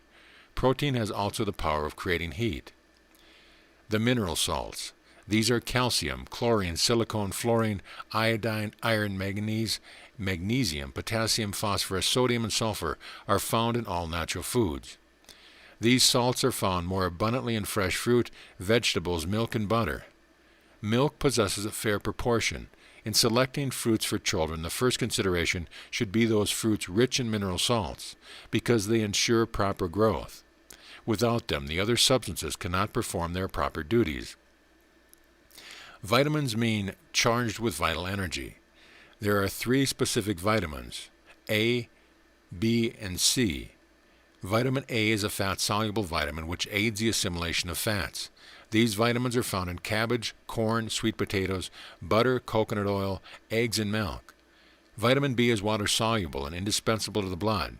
It is essential for the building of strong bones and is found abundantly in cabbage, corn, cauliflower, celery, parsnips, potato, spinach, barley, whole wheat bread, oats, rice, chestnuts.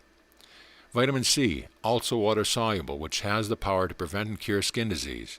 This vitamin is found in beets, fresh cabbage, lettuce, onions, fresh peas, spinach, grapefruit, lemons, oranges, and tomatoes. There has been a great deal said and written about vitamins, but the best solution is to eat plenty of fruits and vegetables, which will supply all the vitamins necessary to perform proper functioning of the body and give the necessary nutriment. Water. We have already said a lot about water, which is one of the most important, if not the most important ingredient necessary for the proper functioning of the body. There are found in water many substances, but the most important of these are hydrogen and oxygen, which are needed for the tissues of the body. Water yields energy and can be justly called a food because of its economical upkeep of body functions. What to eat and what not to eat. Adulterated foods and other scientifically treated and denatured foods do not have the necessary nutrition to nourish the body and maintain proper health. They are robbed of their natural food value in the manufacturing process. They have 2 unforgivable sins. The necessary chemical elements are destroyed or extracted, and the food is deprived of its vitality. Food must have vitality, otherwise it will create toxic conditions in the body which must be eliminated. The main denatured foods are white flour, white rice, white sugar, corn, and wheat products, so-called bodybuilders by the manufacturers, spices, jellies, adulterated dairy products, adulterated dried fruits, etc., and some canned goods. In fact, 10% of all prepared foodstuffs are not fit for human consumption. When these foods are given to animals and birds, they die of malnutrition. Raw or cooked food. We hear a great many conflicting arguments among dietitians. Some say cooking food destroys the vitamins and the valuable chemical properties, and that eating cooked food has deprived man of his natural instinct for foods of the plant kingdom. Some say that man is eating himself to the grave, and that unless he adopts a diet of uncooked food, his life is doomed. We have other dietitians advocating the food prepared with the assistance of heat has superior advantages over raw food, because raw foods possess certain microbes, bacteria, and worms, which are destructive to the human tissue, and that cooking destroys these germs and parasites. Also that food from the plant life cannot be properly digested in its raw state because man's digestive juices are too weak to break these foods into their elementary parts necessary for the absorption of the body. And cooking permits the digestive juices to permeate each molecule of the food and permits the starch to be turned into sugar, and the vital energy stored up by the sun to be released and taken into the system. There are good points in each, but the most important factor lies in the cooking of foods, so that none of the elements are thrown away. The majority of people in cooking vegetables boil them to such an extent that they boil all the main elements out of them, which are deposited in the water or given off in steam. They are either thrown down the sink or have evaporated. The proper way is to steam vegetables slowly in an airtight container so that none of the elements are destroyed or lost. In warm countries and during warm periods of the year, people should adjust their food to suit the climate. By taking cold and uncooked foods during the hot periods and hot foods during the cold periods. This has the action of cooling the blood in hot periods, whilst in the cold weather the hot foods adjust the temperature of the body. It is unfortunate that we have so many scientists going to extremes. We must always maintain balance, not only in food, but in everything we do. Do not become alarmed because dietitians squabble over their pet theories. The right way to live is to obey nature's law, and that is to eat both cooked and uncooked foods, paying special attention to the nourishment contained therein. Is meat dangerous? Some people believe that it is necessary to eat meat to maintain their strength, but experiments have proved that the best meat only contains 30% of the nourishing properties which nuts, grains, vegetables, and fruits have. Besides, investigation has disclosed that flesh-eating animals are adopted to eat flesh. Their bodies are constructed differently. They have the necessary carnivorous teeth. Their intestines are also about 1/3 less in length than the vegetarian animals. We find that man's intestines are similar to the vegetarian animal, being much longer than those of the carnivorous animal. A great many diseases originate in the intestine and colon due to the putrefaction of meat. Chronic disease do not develop with a non-meat diet. Foods which enter the body create a certain amount of waste product. From this product the toxics are formed. Now much depends upon the amount of protein contained in the class of food that is consumed. The toxic products from animal protein are much more dangerous than those produced from vegetable protein. Besides, the animal tissue contains a great deal of uric acid, which is of a highly toxic nature. And when one eats meat, the chemical action intensifies the acidity and produces the very highest form of toxics known.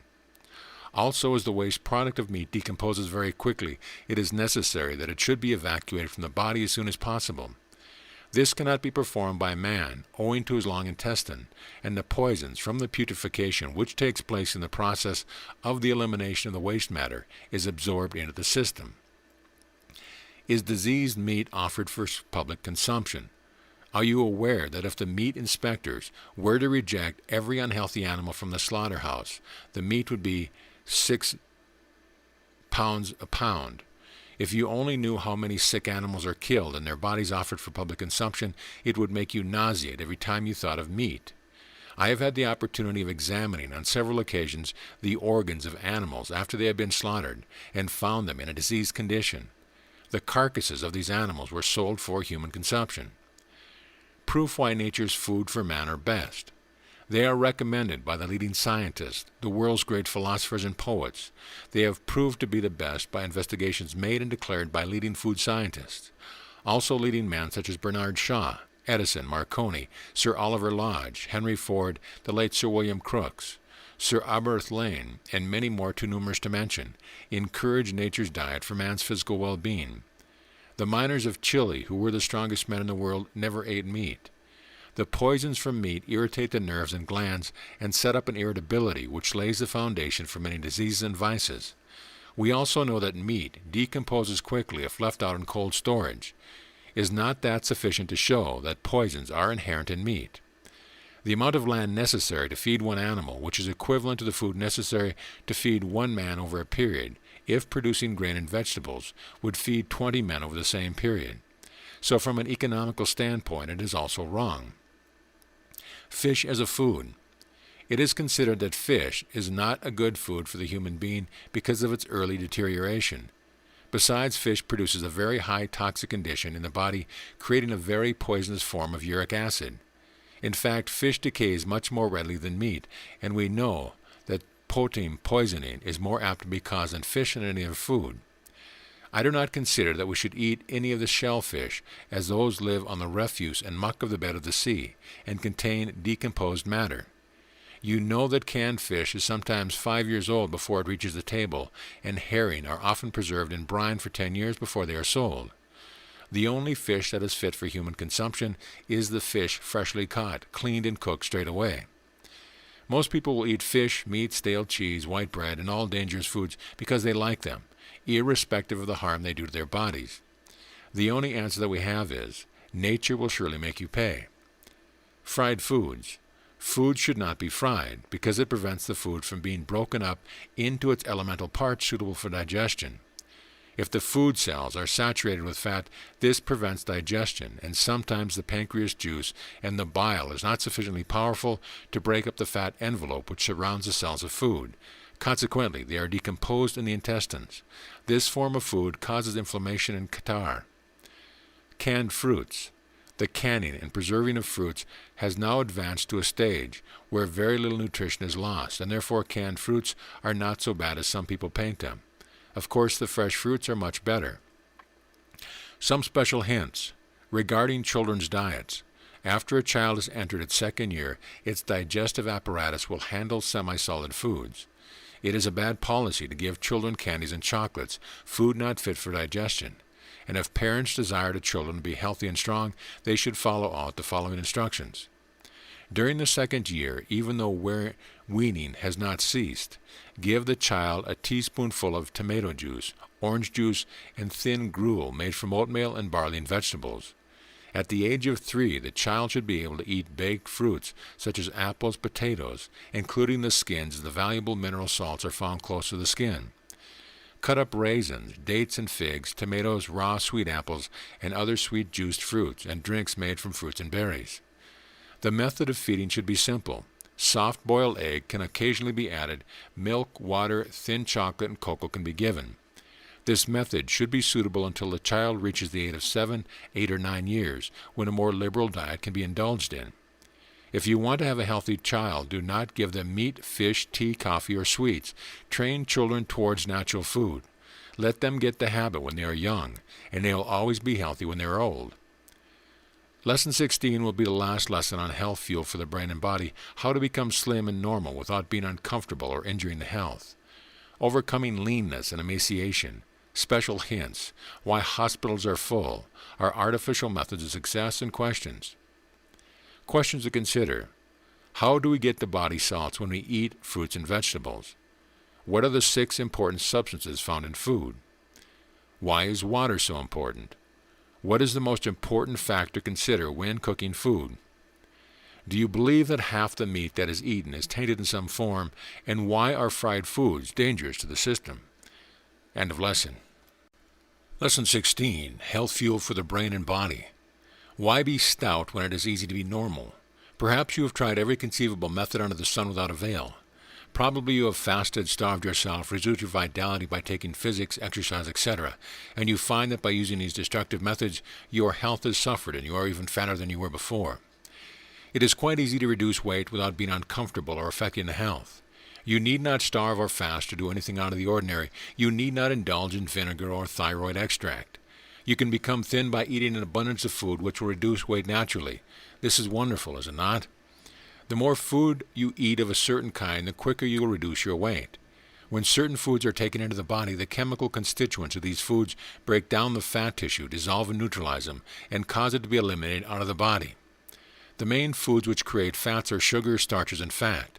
You know some people eat very little, still they are abounding with fat. It is because they consume the wrong foods. They eat the foods of a high protein value, which are conducive to building fat tissues and creating toxins in the body. Only the following food should be eaten: brown bread, preferably toasted, vegetables and vegetable soup, fruit and vegetable salad. Salad dressing should be made from lemons and olive oil. Use very little sugar and salt. All kinds of raw fruits, dyed fruits, stewed, unsweetened, sour milk and sour cream. Cereals that need cooking mixed with bran and skim milk. Softly boiled eggs can be taken once or twice a week only. Fresh cheese only. No stale cheese or any kind should be taken. Drinks: boiled water, buttermilk, sour milk, unsweetened lemons and orange drinks. All drinks made from fruit juice should be unsweetened.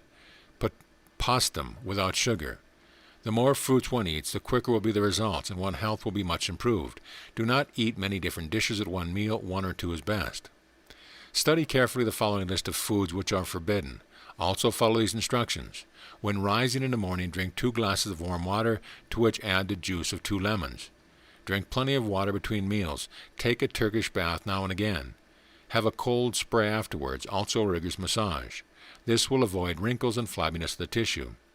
Take outdoor exercise. See that you have an evacuation of the bowels regularly every day, because this is one of the most important factors. If constipated, your bowels must be encouraged by the use of an enema.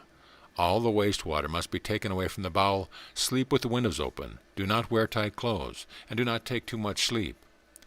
On no account take the following: meat or meat extracts, fish or fish extracts, nuts, fried foods, rich gravies or dressing, candies, pudding, pastries, cakes, and biscuits, spaghetti and macaroni or other white-floured products. Avoid rice, potatoes, dried peas, beans, beetroots, onions, barley. Do not drink coffee, tea, chocolate, cocoa, soda water, ice cream, wines, whiskeys, and anything that contains alcohol.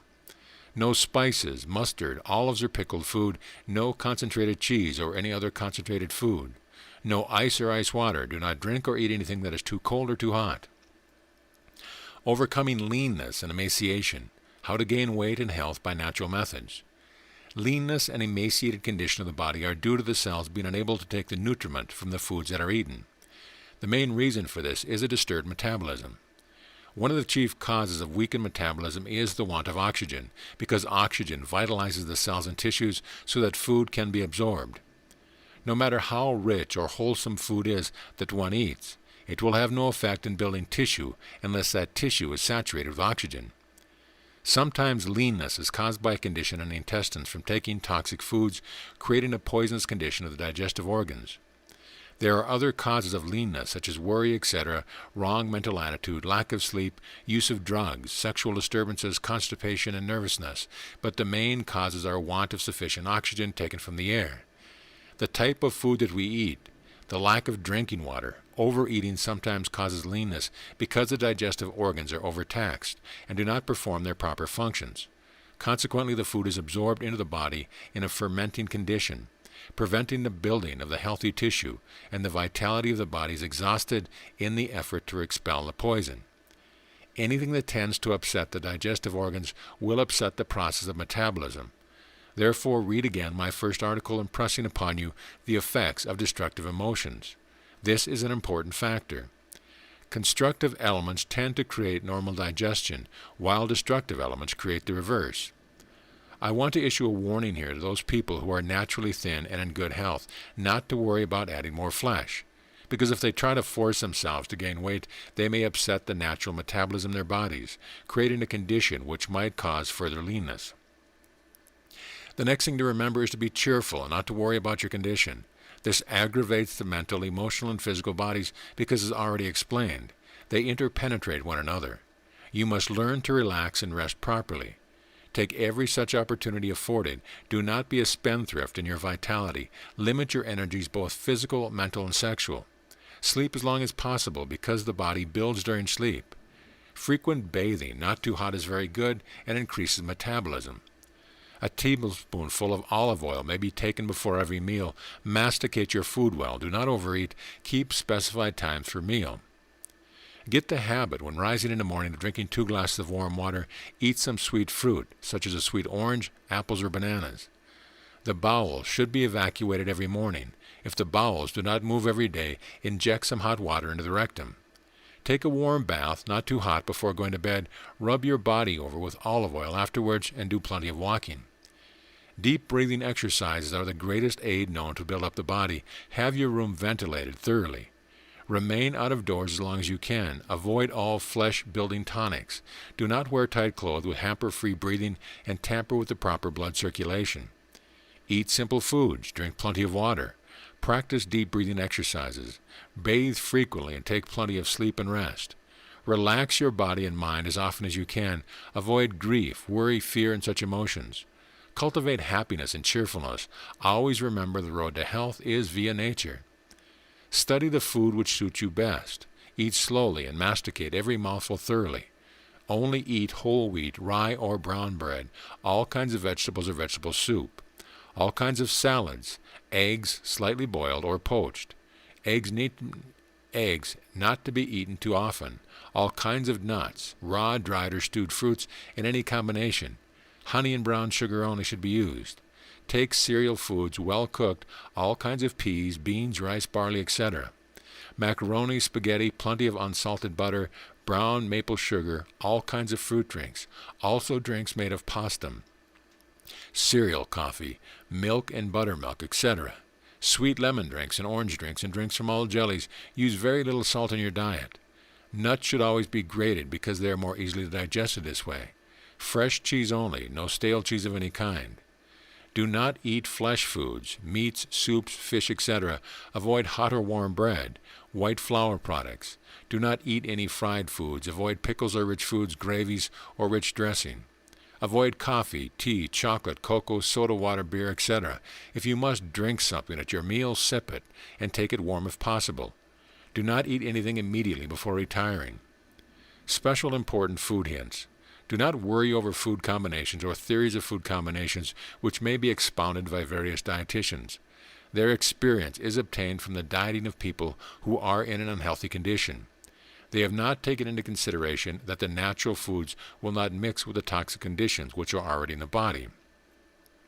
You will find that after elimination of the toxic foods, most combinations of natural foods can be easily absorbed and digested. The only thing you need to worry about is a balanced diet, so that not too much protein substance may be taken at one meal and the necessary fruits and vegetables are taken. A proper balance of the nutritive value in the food will eliminate the toxic elements. Do not worry about combining foods to counteract poisons. One must not take too much protein foods. They must be offset by the other neutralizing food.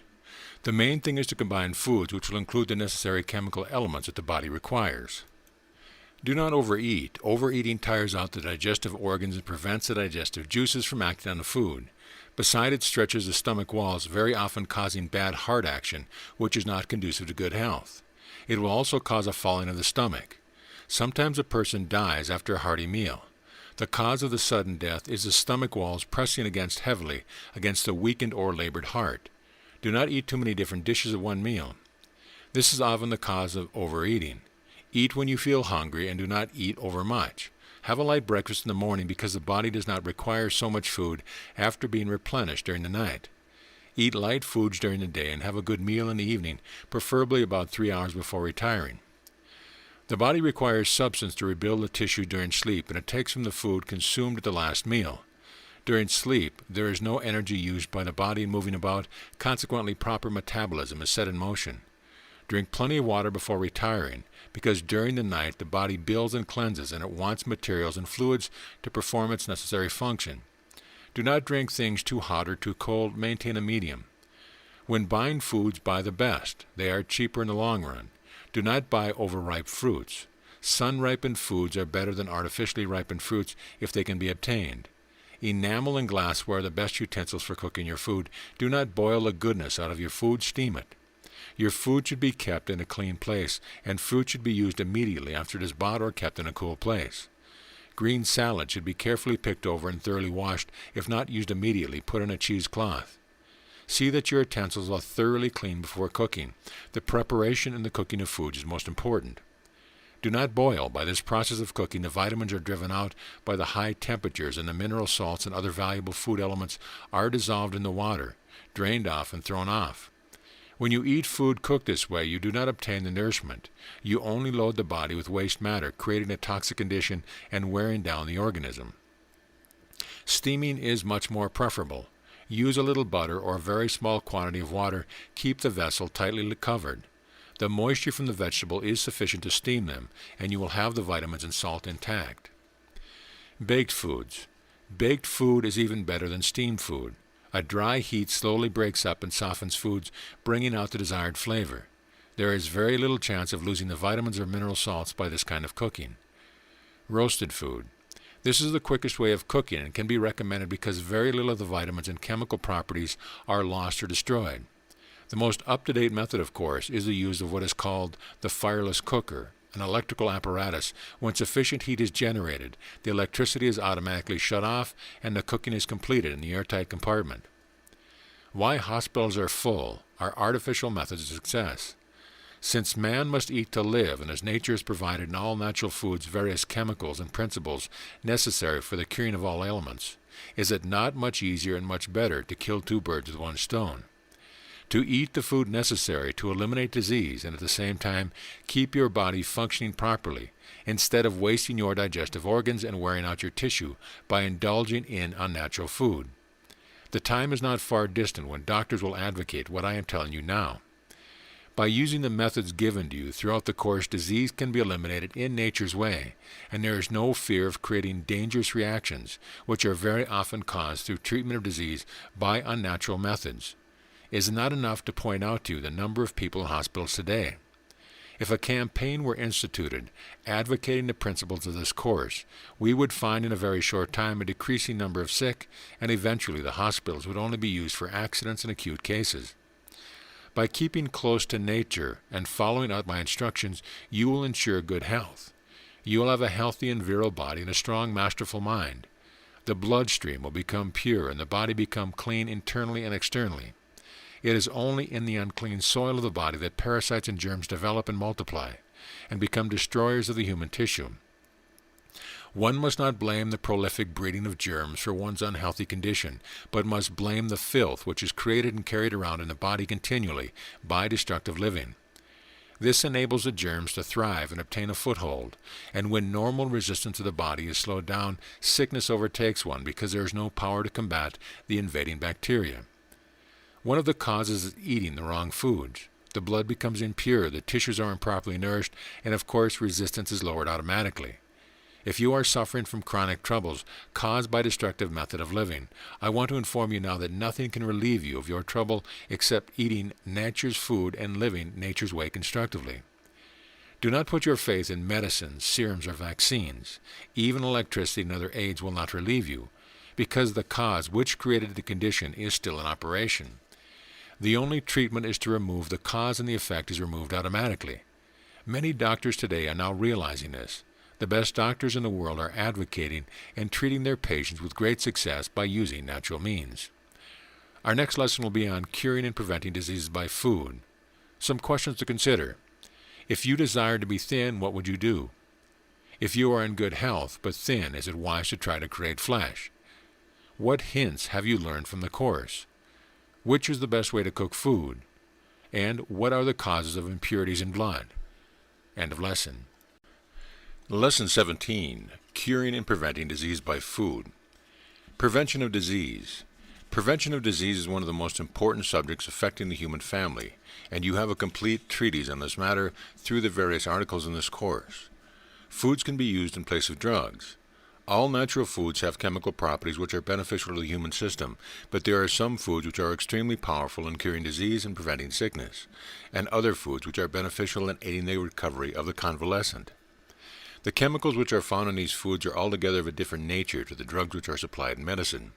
The chemicals in foods are highly vitalized by the sun and are naturally powerful, but the drugs supplied in medicine have not the power of elimination that the vitalized chemicals have.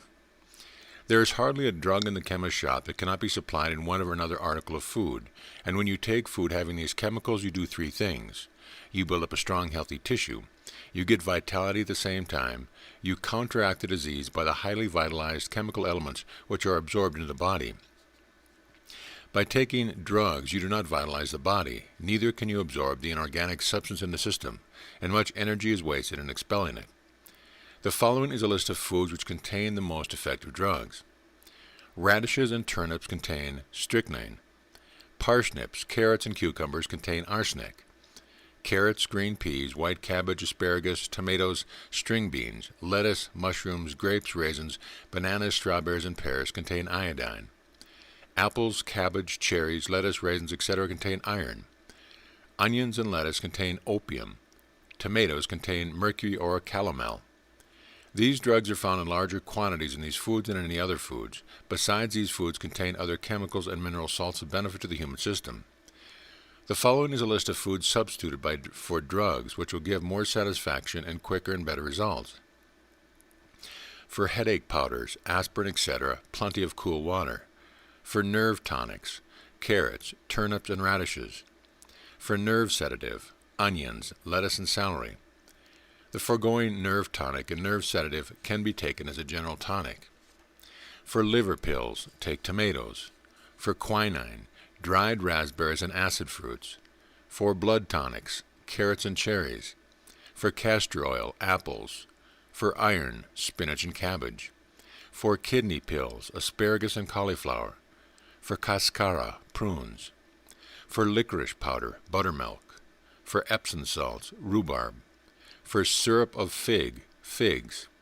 For an antiseptic, garlic, lemons, and onions. To neutralize acids, orange and lemons. To reduce fever and neutralize toxics in the body, use acid and subacid varieties such as limes, lemons, grape, fruit, mandarin, oranges, pineapples, plums, cherries, apples, peaches, and pears. These fruits will reduce fever and neutralize the acid in the body, because when taken into the body they turn alkaline, reducing the temperature without causing after effects. After reducing the acidity naturally, they positively contain curative powers which drugs and medicines lack. When one is suffering from rheumatism or allied troubles that causes that acid accumulation are formed in the tissues and joints. The specific for these ailments is acid and subacid fruits, because when absorbed into the system they become alkaline and neutralize the acid. Sometimes when these acid fruits are taken at the beginning, they create a disturbance, and very often set up a crisis in the trouble by momentary aggravation.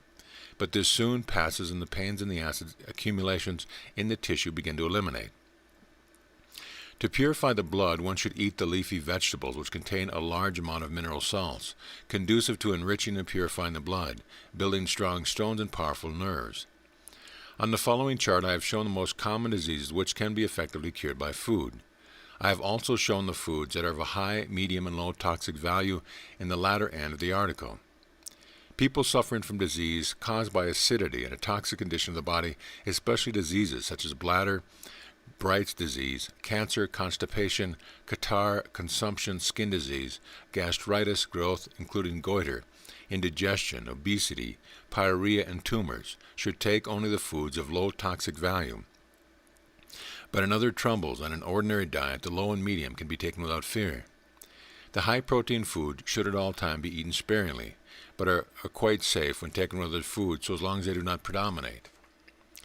I have already advised that the body can only absorb a certain amount of protein foods.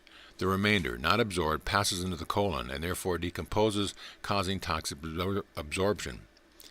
Now you will see by these lessons that there is no need for any anxiety or fear regarding combinations of food.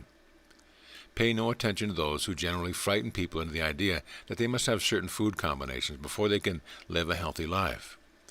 All you have to do is to study the charts given, and you will thoroughly understand the relative value of food and food necessary for the various troubles. Note on the narration. The next 6 to 7 pages is a chart listing different illnesses, as well as all the food necessary to combat those illnesses, and the appendix contains over 10 pages of illnesses with the different foods and chemicals that can be used to cure those. It's not really amenable to narration, so I suggest that you refer to the printed document for full information on these diseases and food benefits. End of lesson. Lesson 18. The Master Directs. Entering into the power. We now enter another realm, this time is into the mysteries of the mind and its application to the things necessary for our welfare on this planet. All the main facts bearing on life, how to be healthy, happy, and successful, have been gathered together and explained, so they can be easily understood and applied. The purpose of this whole course is to show you how to apply these laws, to point out the things which make and mar your health, happiness, and success, and to show you how to control and direct these things intelligently and wisely.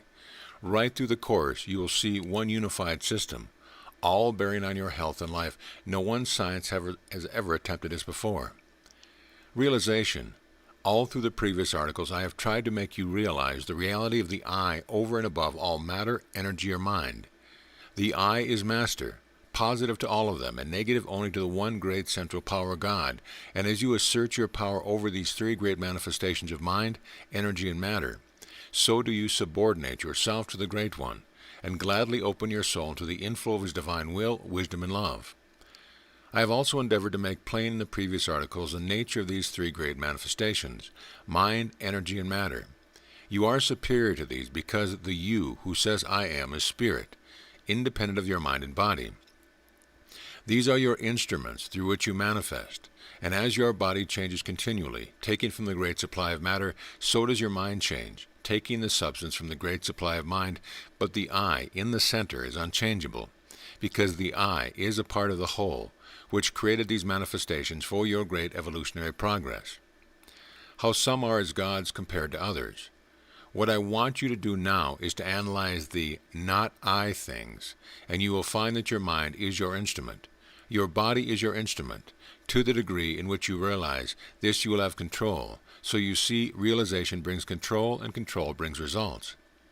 Those highly advanced in this realization have obtained a wonderful degree of power and control over the focus of the universe.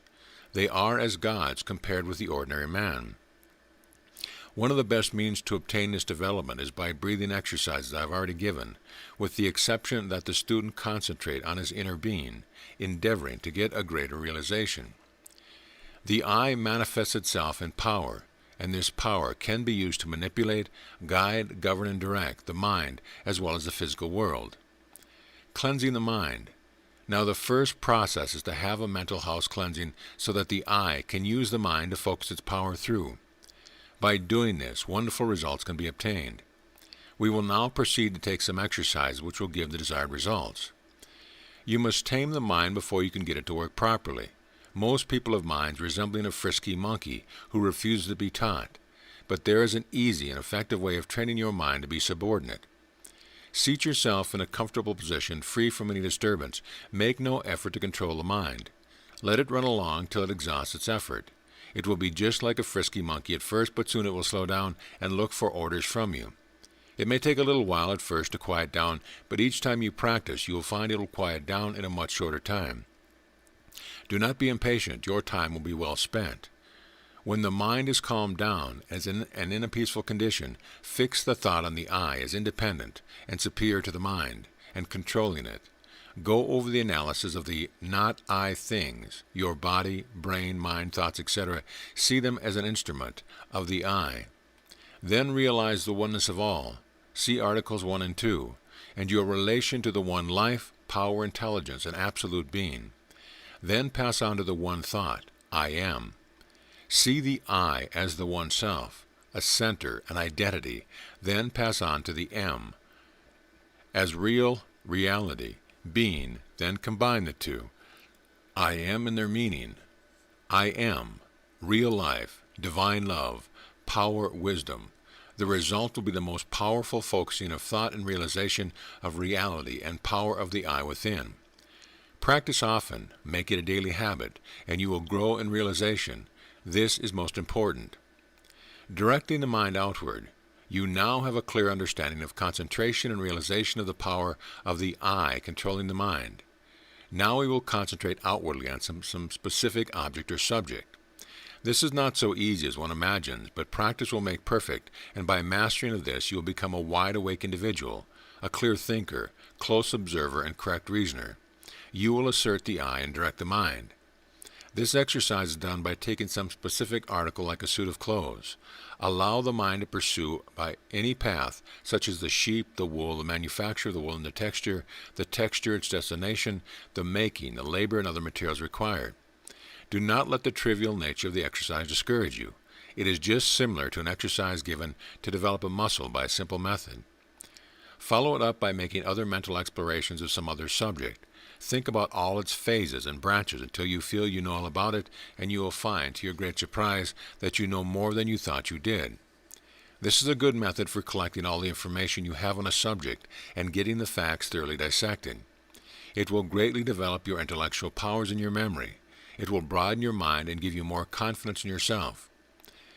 The secret of attention. Now we shall consider attention. The great secret of attention is to attend to only one thing at a time, exclusive of anything else. I could not do better than quote Whately. He said, "The best scientists and philosophers are agreed the mind cannot actually attend to more than one thing at a time.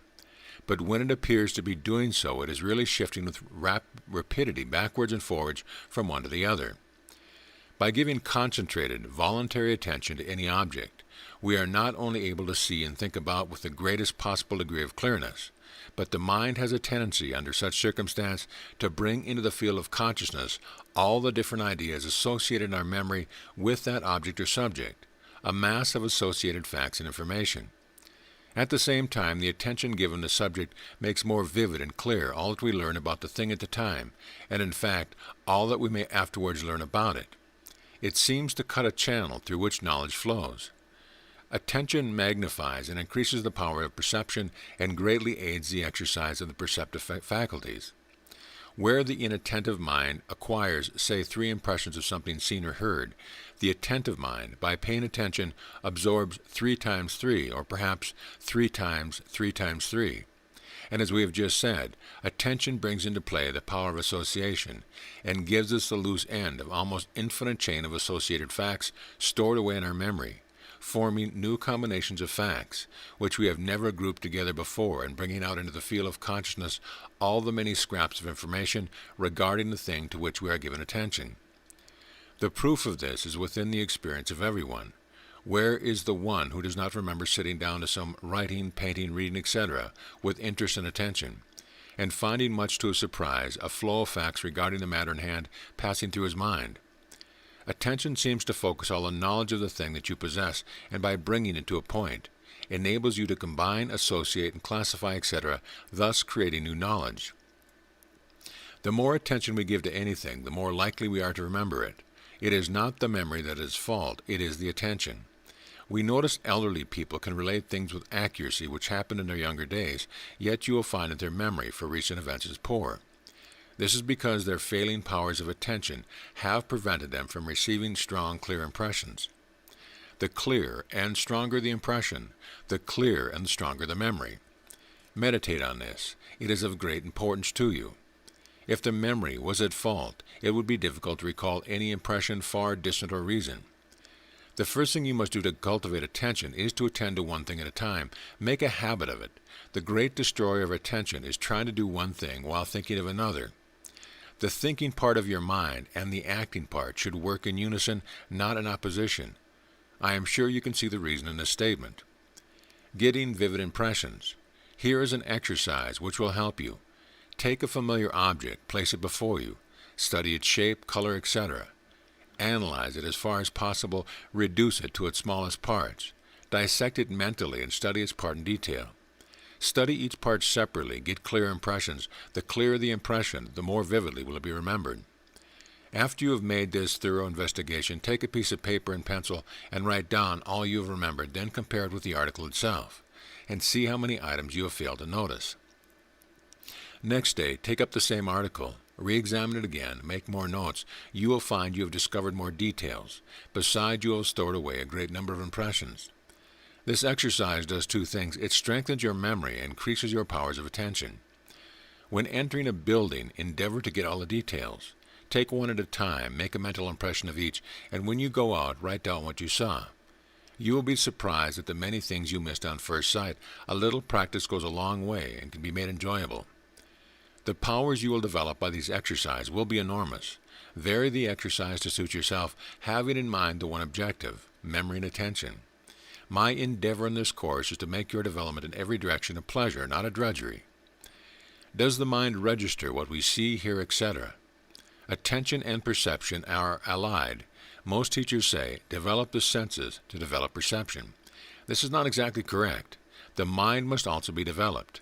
It is the mind that perceives, not the senses. The mind perceives through the senses. You must train the mind to receive impressions through the various senses. This is a secret.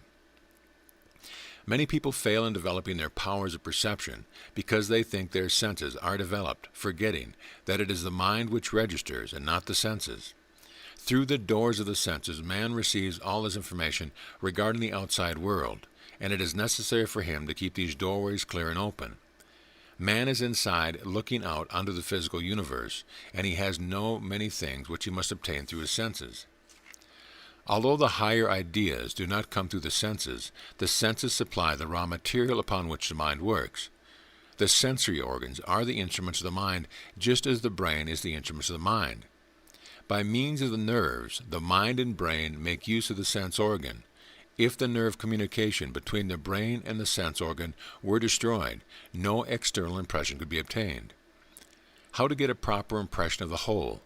You must remember that in acquiring the art of perception, you should not attempt to perceive the whole of complete object at once. The best way is to consider the object in detail, then group the details. You will then find you have considered the whole. Take a face as a familiar object. If you try to perceive a face as a whole, you will meet with little success. The impression will be indistinct. Therefore, the memory will be correspondingly indistinct. Now, consider the face in detail. Take the eyes first, then the nose, then the mouth, the chin, the hair, the outline of the face, the complexion, the shape of the head, and you will find that you have a complete and distinct impression of the whole face. The same rule applies to everything under perception. By so sharpening your sense organs under the direction of the mind, you unfold higher senses which are waiting to spring forth for your benefit. You have latent power striving for unfoldment. In the next lesson, we will study our mastermind, creating the universal substance, our different mental manifestations, exploring the subconscious regions of the mind. What is our instinctive mind? Do we create the habit mind, our intellectual or reasoning part of our mind where genius dwells and questions? Keep this by you and read it often. You will find a new truth every time you read it, and you will look forward to my next article. Some questions to ponder. What is it that brings results in the development of the individual? What is a mental house cleaning? How would you set about it? How would you direct your attention? What is the secret of attention? What would you do to get a vivid impression so as to make the memory permanent? And how would you get a good impression of a whole? End of lesson. Lesson 19, our mastermind. You have already learned that there is one great mastermind in operation throughout the whole universe. In all things we see this mastermind. Without mind there can be no direction or control, and we recognize this mental control in everything, from the lowest form of mineral substance right up through the vegetable kingdom, through the animal kingdom and the human being. We are aware of many manifestations of this mastermind in the atom. You were shown the mind principle of the proton. See Lesson 3. Creating the universal substance. You have a section of the universal mind fenced off for your own purpose, apparently separate yet not separate from the whole. The infinite mind includes all forms, therefore it is without form, being wholly complete. All forms are thoughts of the Creator, His consciousness or will, animating, holding, and sustaining them all. We are the children of the infinite. Because we have a realization of this consciousness, His consciousness, we know that we know. Thinking is creating. As we create images in our mind, and our consciousness is in them, so does the Creator create images in His infinite mind, having His consciousness in them. Whilst ours are finite, His are infinite. The only power our images have is the power we give them. Ether is the basis of matter. It interpenetrates and is the framework in which matter is built. Ether fills all space. It is a substance as real, but more permanent than matter. It is immediately affected by mind and responds to the vibrations of thought, molding and forming according to the image in the mind. And as it is the basis of matter, we can readily see how matter is molded by mental activity, our vibrations. In fact, all is vibration, even the grossest of matter. There is a greater world, as real if not more so than ours, surrounding and interpenetrating ours, into which one day we shall enter. Although at present only realized by a few, it will one day be as common a fact as the fact that the earth is round, and not flat as was the common belief before Galileo. Ponder over these great truths till they unfold in your mind. The whole universe is an emanation from the great absolute beginning, and as the thought emanated, it carried with it the pattern expressed in the mind of the Creator, which is a form of His will, Thy will be done. This is the fulfillment of the law. The laws are laid down, and all the universe responds and is ruled by law. It is when we run contrary to the law that we suffer. You have already been told that the atom is a vortex of energy in some unknown substance, and that the coagulation of these vortices of force create matter according to the law of attraction, which is incorporated, of course, in the thought emanated. I gave you the illustration of a block of ice in Lesson 3. Read this over again and you will realize that matter is a result of mind and energy, or otherwise mind and action. Therefore, all created matter can be dissolved back into the one great atomic substance. So can all the grades of mind, acting through these different grades of matter, be drawn back into the one great substance of mind. From what I have just written, some wonderful truth can be extracted, and I want you to read and reread it until you thoroughly unfold in your mind. By following the same laws with your finite mind, you will be able to accomplish much. You will be able to project your thought and form for yourself the things you desire in your finite way. We will go thoroughly into that science later on in this course.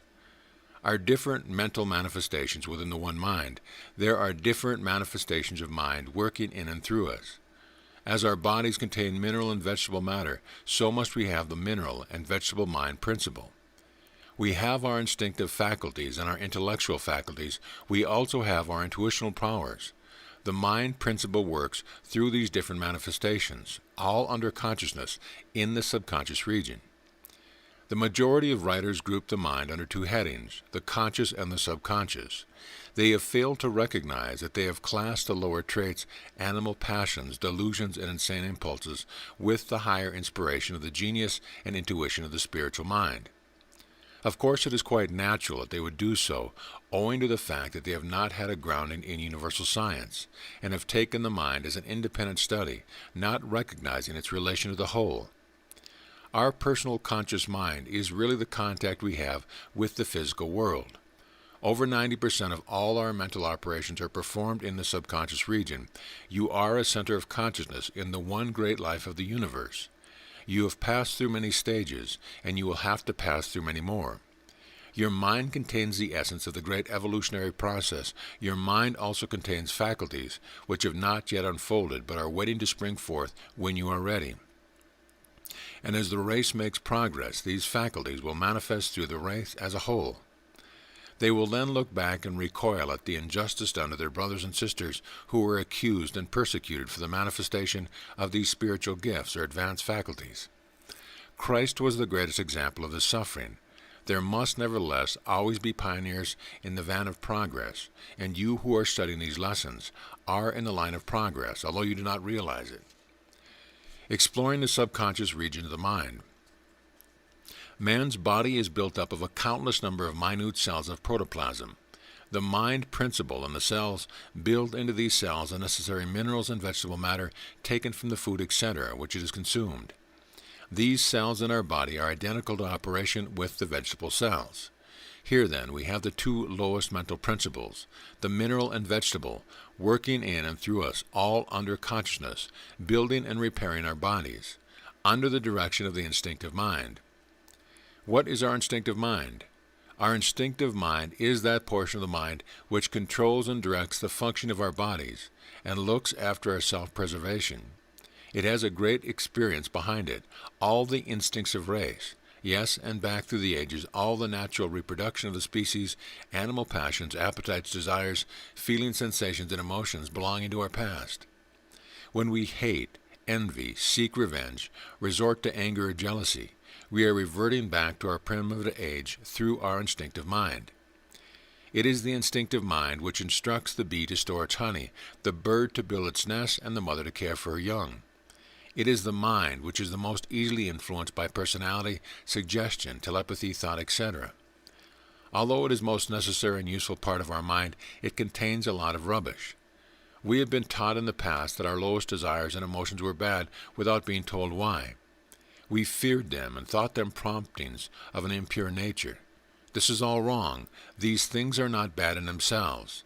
They are our heritage from a distant past, and through our ignorance we have failed to assert our mastery, not knowing the origin of these desires and emotion.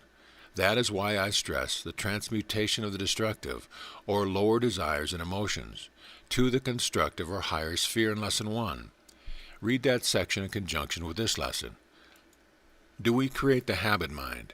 We now come to the habit mind, which is really a part of the intellect. The habit mind is that portion of our mind which automatically performs an act which has been repeated so often that the mind knows how to carry it on under consciousness. For example, take the lady in her sewing machine. She can talk and think of other topics while paying little or no attention to the machine. The work is automatically performed by the habit mind. There are hundreds of examples. For instance, when playing an instrument, you automatically work your fingers, devoting your entire attention to the music. The typist works the typewriter automatically while her mind is concentrated on the matter to be typed. This is all done by the habit mind and in the subconscious region. You have a habit of doing things a certain way, and when you try to do them differently, you will find that the habit mind becomes uneasy. Try it yourself. Endeavor to put on your coat differently in the usual way, and you will realize what the habit mind is. You will find a difficulty, a strangeness. The habit mind has been thrown out of gear because the operation performed under consciousness was different. Then we have the intellectual or reasoning part of our mind. This part of our mind absorbs all we learn about things and stores it away for our use till it is required. The essence of our experiences of the past is also stored away in this portion of the mind. The majority of people think that their reasoning is performed by their conscious mind. That is not totally correct. For the subconscious intellect, having all the knowledge of the factors in question, generally completes the analysis and gives you the answer. And all this is done in the subconscious region. Later in the course, we will go more thoroughly into the powerful part of the mind, where genius dwells. Now there is also our intuitional mind. This portion of the mind I call the superconscious mind because it is above the intellect and above our consciousness, yet subconscious. If I may give an illustration here, it will give you a better idea. Our consciousness is like an opening in a box about a third of the way up the box. Below this opening is the intellect, including, as we have already learned, our instinctive mind with its relics of the past, incorporating the vegetable and mineral mind. But above this opening, we will call our consciousness, is the superconscious part of the mind. Our intuition comes from this part. It is the wonderful region where dwells genius. All the great writers, poets, artists, and other examples of genius have felt that their power came to them from some higher source. Some have thought it emanated from some being assisting them. I do not say that there are no such beings assisting us when we desire help, but at present I want to point out to you the power of your intuitional faculties. All truth, all knowledge is locked up in this portion of your mind. It is the voice of the Spirit, piercing the sheath down into consciousness. And as we progress and evolve, our consciousness rises further into our intuitional mind, getting nearer and nearer the foundation of all truth and knowledge. Our personal consciousness, as I have previously stated, is really our contact with the outside world. We are looking into a physical universe with our instruments, the senses, ringing down the messages, and they are received and the work is being performed in the subconscious region. We have now had a brief analysis of the subconscious mind, but before passing on to the specific instruction on how to scientifically use your subconscious mentation, a gift of the Creator, I will first quote Sir Oliver Lodge, that great and eminent scientist. He says, speaking of the planes of the mind, imagine an iceberg glowing in its crisp solidity and sparkling pinnacles, presenting attention to its submerged self and supporting regions, or the saline liquid out of which it arose, and into which in due course it will someday return. What a depth in the saying of this great scientist! I will just analyze it for you slightly. Owing to space, it is impossible to go into lengthy discussion. Here he sees the sparkling pinnacle as the proud personal conscious mind presenting its attention to its submerged self, itself under the conscious line, or the saline liquid out of which it rose, the sea of mind substance of the universe, of which it is a part. It will one day slip back into the great sea of mind from which all things emanate, and where all is known and the soul reaches its destination. The above analysis, small as it is, shows the mind as one great whole, yet apparently separate, with its different manifestations. Ponder over this until the truth unfolds in you. In Lesson 20, you will be shown how to use your subconscious mind to solve your problems and guide your life. The attention that never wavers. Training the subconscious mind to advise how to solve your problems, how to change a mental condition and remove an inferiority complex. Theorizing gets you nowhere. It is the practical application that counts. The method that never fails, and character building. Keep this article by your side and read it often. You will find a new truth every time you read it. You will look forward to my next article. Some questions to ponder. What is the great underlying substance of the universe?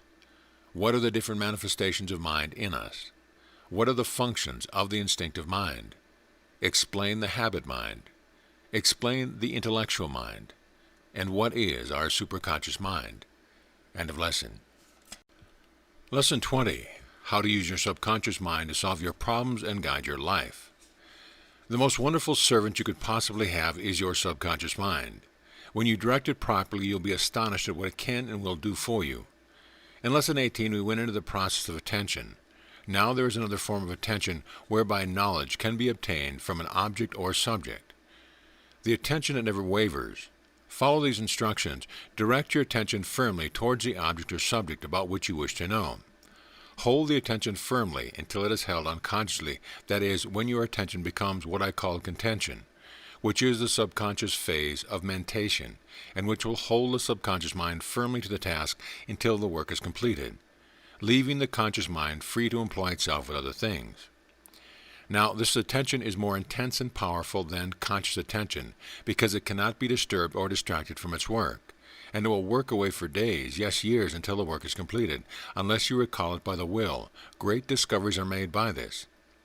When you consciously know you can perform this great feat by your mind, by an act of will, it makes you feel more secure and gives you greater confidence. Training the subconscious mind to advise. You can use your subconscious mind even to advise you of engagements. You know that when you make a strong wish to rise at a certain time in the morning, the subconscious mind will wake you. Have you not at some time or other, while engaged in an interesting conversation, noticed that in an instant the flash of an important appointment is telegraphed up to your consciousness? This is your subconscious mind advising you. Then why not use it scientifically instead of haphazardly? When you have an important appointment, concentrate upon it for a few minutes. Drop it down into the subconscious mind, as it were, with the order, "Recall me when this appointment is due." Your order to the subconscious mind must be performed with faith and confidence. If you imagine that the subconscious mind will not advise you when the time comes, it will not do so, because you have told it not to. You therefore see the great importance of the complete confidence in your subconscious mentation, and with practice, you will get the faith and confidence.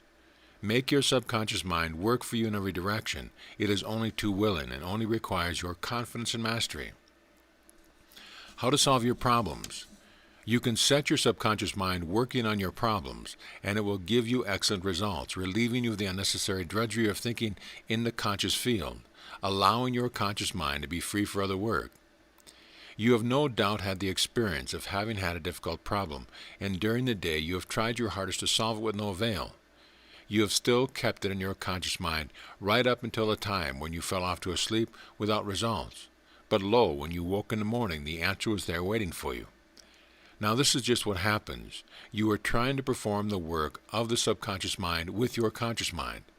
You have been already informed that the subconscious mind knows all the facts about things heard, seen, or studied, yes, and more. And when a problem requires solving, it knows the way to go about it. But when you continually interfere with its work by the conscious mind, it gives up. It cannot go on. Immediately you fall asleep, and your conscious mind is at rest. It takes the opportunity to set about its task, and the answer is with you when you awake. Now, is it not worth your while to work in harmony with this wonderful servant of you instead of running contrary to it? Take, for instance, a knotty problem you may have to solve. We will assume it is a philosophical subject and one of science. Take each section at a time and then thoroughly saturate it with thought.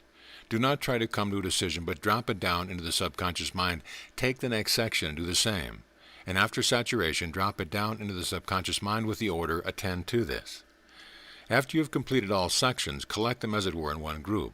Saturate it in the same way and drop it down into the subconscious mind with the order, analyze, dissect, and give me a proper answer to the subject. Do not endeavor to make a decision with your conscious mind. If you have done it properly, you'll have the answer sometimes immediately, sometimes in an hour, day, or a week, according to the size of the problem. You know that what you think is right today, you will see wrong tomorrow. Your views change according to the information your subconscious mind absorbs. I am not saying that you will be able to get wonderful results at the beginning, but with a little practice you will make perfect. In passing a message into the subconscious mind, you must have confidence. The more confident you are of the results, the better they will be. Try small things first, then go on to the big problems. You must dismiss the matter entirely from your conscious mind after you have passed it into your subconscious mind. This is imperative. You can, after a day or two, take it up, as it were, and look at it. You will find, to your surprise, a marvelous difference. It is taking shape. Do not try even then to come to a decision, but let it work itself out in the subconscious mind. In your own daily problems, you can get results almost immediately. Some people are not satisfied until they are getting advice about this or that. They are not sure of themselves. Now just imagine what confidence it gives one to know that one has a source of knowledge equal to anyone, if not superior, when one puts into practice this method. Remember always that the I is master, and this mastery must always be remembered and asserted. Do not be a slave to your subconscious mind, be its master. How to change a mental condition and remove an inferiority complex. Now we will embark on one of the most fascinating subjects, and for convenience, we'll speak of the conscious and subconscious minds only, as we have already dealt with the component parts in the last session. The saying, sow an act, reap a habit. Sow a habit, reap a character. Sow a character, reap a destiny, is perfectly true. But I will qualify it by saying, first create the image, then act the image and create the habit. Habit is the most important, because once an act becomes a habit, it is passed from the conscious mind and is sunk deep into the subconscious mentality, and therefore becomes second nature, which is often more powerful than the original nature of the person. There are 3 stages in the operation of changing a mental condition, and also in removing an inferiority complex and placing a powerful one in its place. Firstly, imagination, to impress the subconscious mind. Secondly, to act it out. And thirdly, to create the habit of acting it out. When the habit is established, the process is then complete. It is truly embedded in the subconscious mind. Very often, an inferiority complex is caused in childhood by unwise parents and teachers. While the child is in an emotional state, these foolish people create negative impressions in the child's plastic mind, which impressions may remain a lifetime. And unless he or she reads a work such as this, or comes in contact with some efficient mental scientist who will explain the cause of the trouble, and open the way to the realization of the real self, which banishes all fears and conflict, their whole life may remain a misery due entirely to these early impressions. The method that never fails. I will now give you specific instructions on how to change your mental condition, how to remove an inferiority complex and place a powerful one in its place. We will assume that you have a lack of confidence, that you are unable to maintain poise in the presence of others. Remember that the general plan of this instruction may be adjusted to suit the requirements of any case, if intelligence is used. Fix your mind firmly on the fact that you are the equal of any other person. You come from the same source, and you are expressing the same life. In the eyes of God, you are equal to the highest in the land. The truth is that all men are equal, and in the end, one. All inferior attitudes are errors and lies, and have no existence in truth whatsoever. When you are facing others, remember the same life principle flows through them all, and that the life principle in you is speaking to the life principle in them. Forget yourself and look beyond the personality of the person to whom you are speaking. He is hiding the life by his personality just as you are. Assert the I, contact with the great power. You have within you the source of all power, and there is nothing to fear. Know this fact, and you will have a confidence that nothing can shake. As soon as you realize your true nature, you will lose all sense of inferiority. Proceed with the following method of creating images by means of words. Words express ideas, and ideas create images. A word becomes a center of an idea becomes a center of a mental image, and the mental image the center of a growing mental habit, and the habit becomes an impregnated power in the mind. Therefore, hold these words in your mind, at the same time thinking of your reality. I am courage, confidence, poise, firmness, equality. Commit them to memory. Fix your mind on their meaning. Make them living ideas. As you repeat them, feel their meaning, act them. Feel that you are what you say. Make it a habit of acting that way. Picture yourself, under the most trying circumstances, manifesting these qualities. Rehearse your part, get yourself in the habit of acting in a certain way, and when the time comes you will find your surprise that you have these qualities. Keep your ideal before you always. Think it, grow it, act it. Make it a habit, and you will grow in strength as you go along. You will find yourself able to say no when you mean no. Remember what I told you in Lesson 1. Use the central gaze. Feel the power behind you. Do not forget that I is supreme. Forget the personality and see the universal life of which you are and are all a part of. Carry it with you in your everyday life. It belongs there just as it does anywhere else. Character building. Nature plans to produce strong individual expression of itself. Therefore, you have nature's force behind you. Nature aids the strong, so be strong in mind indeed. Study this chart carefully and endeavor to make these qualities your own.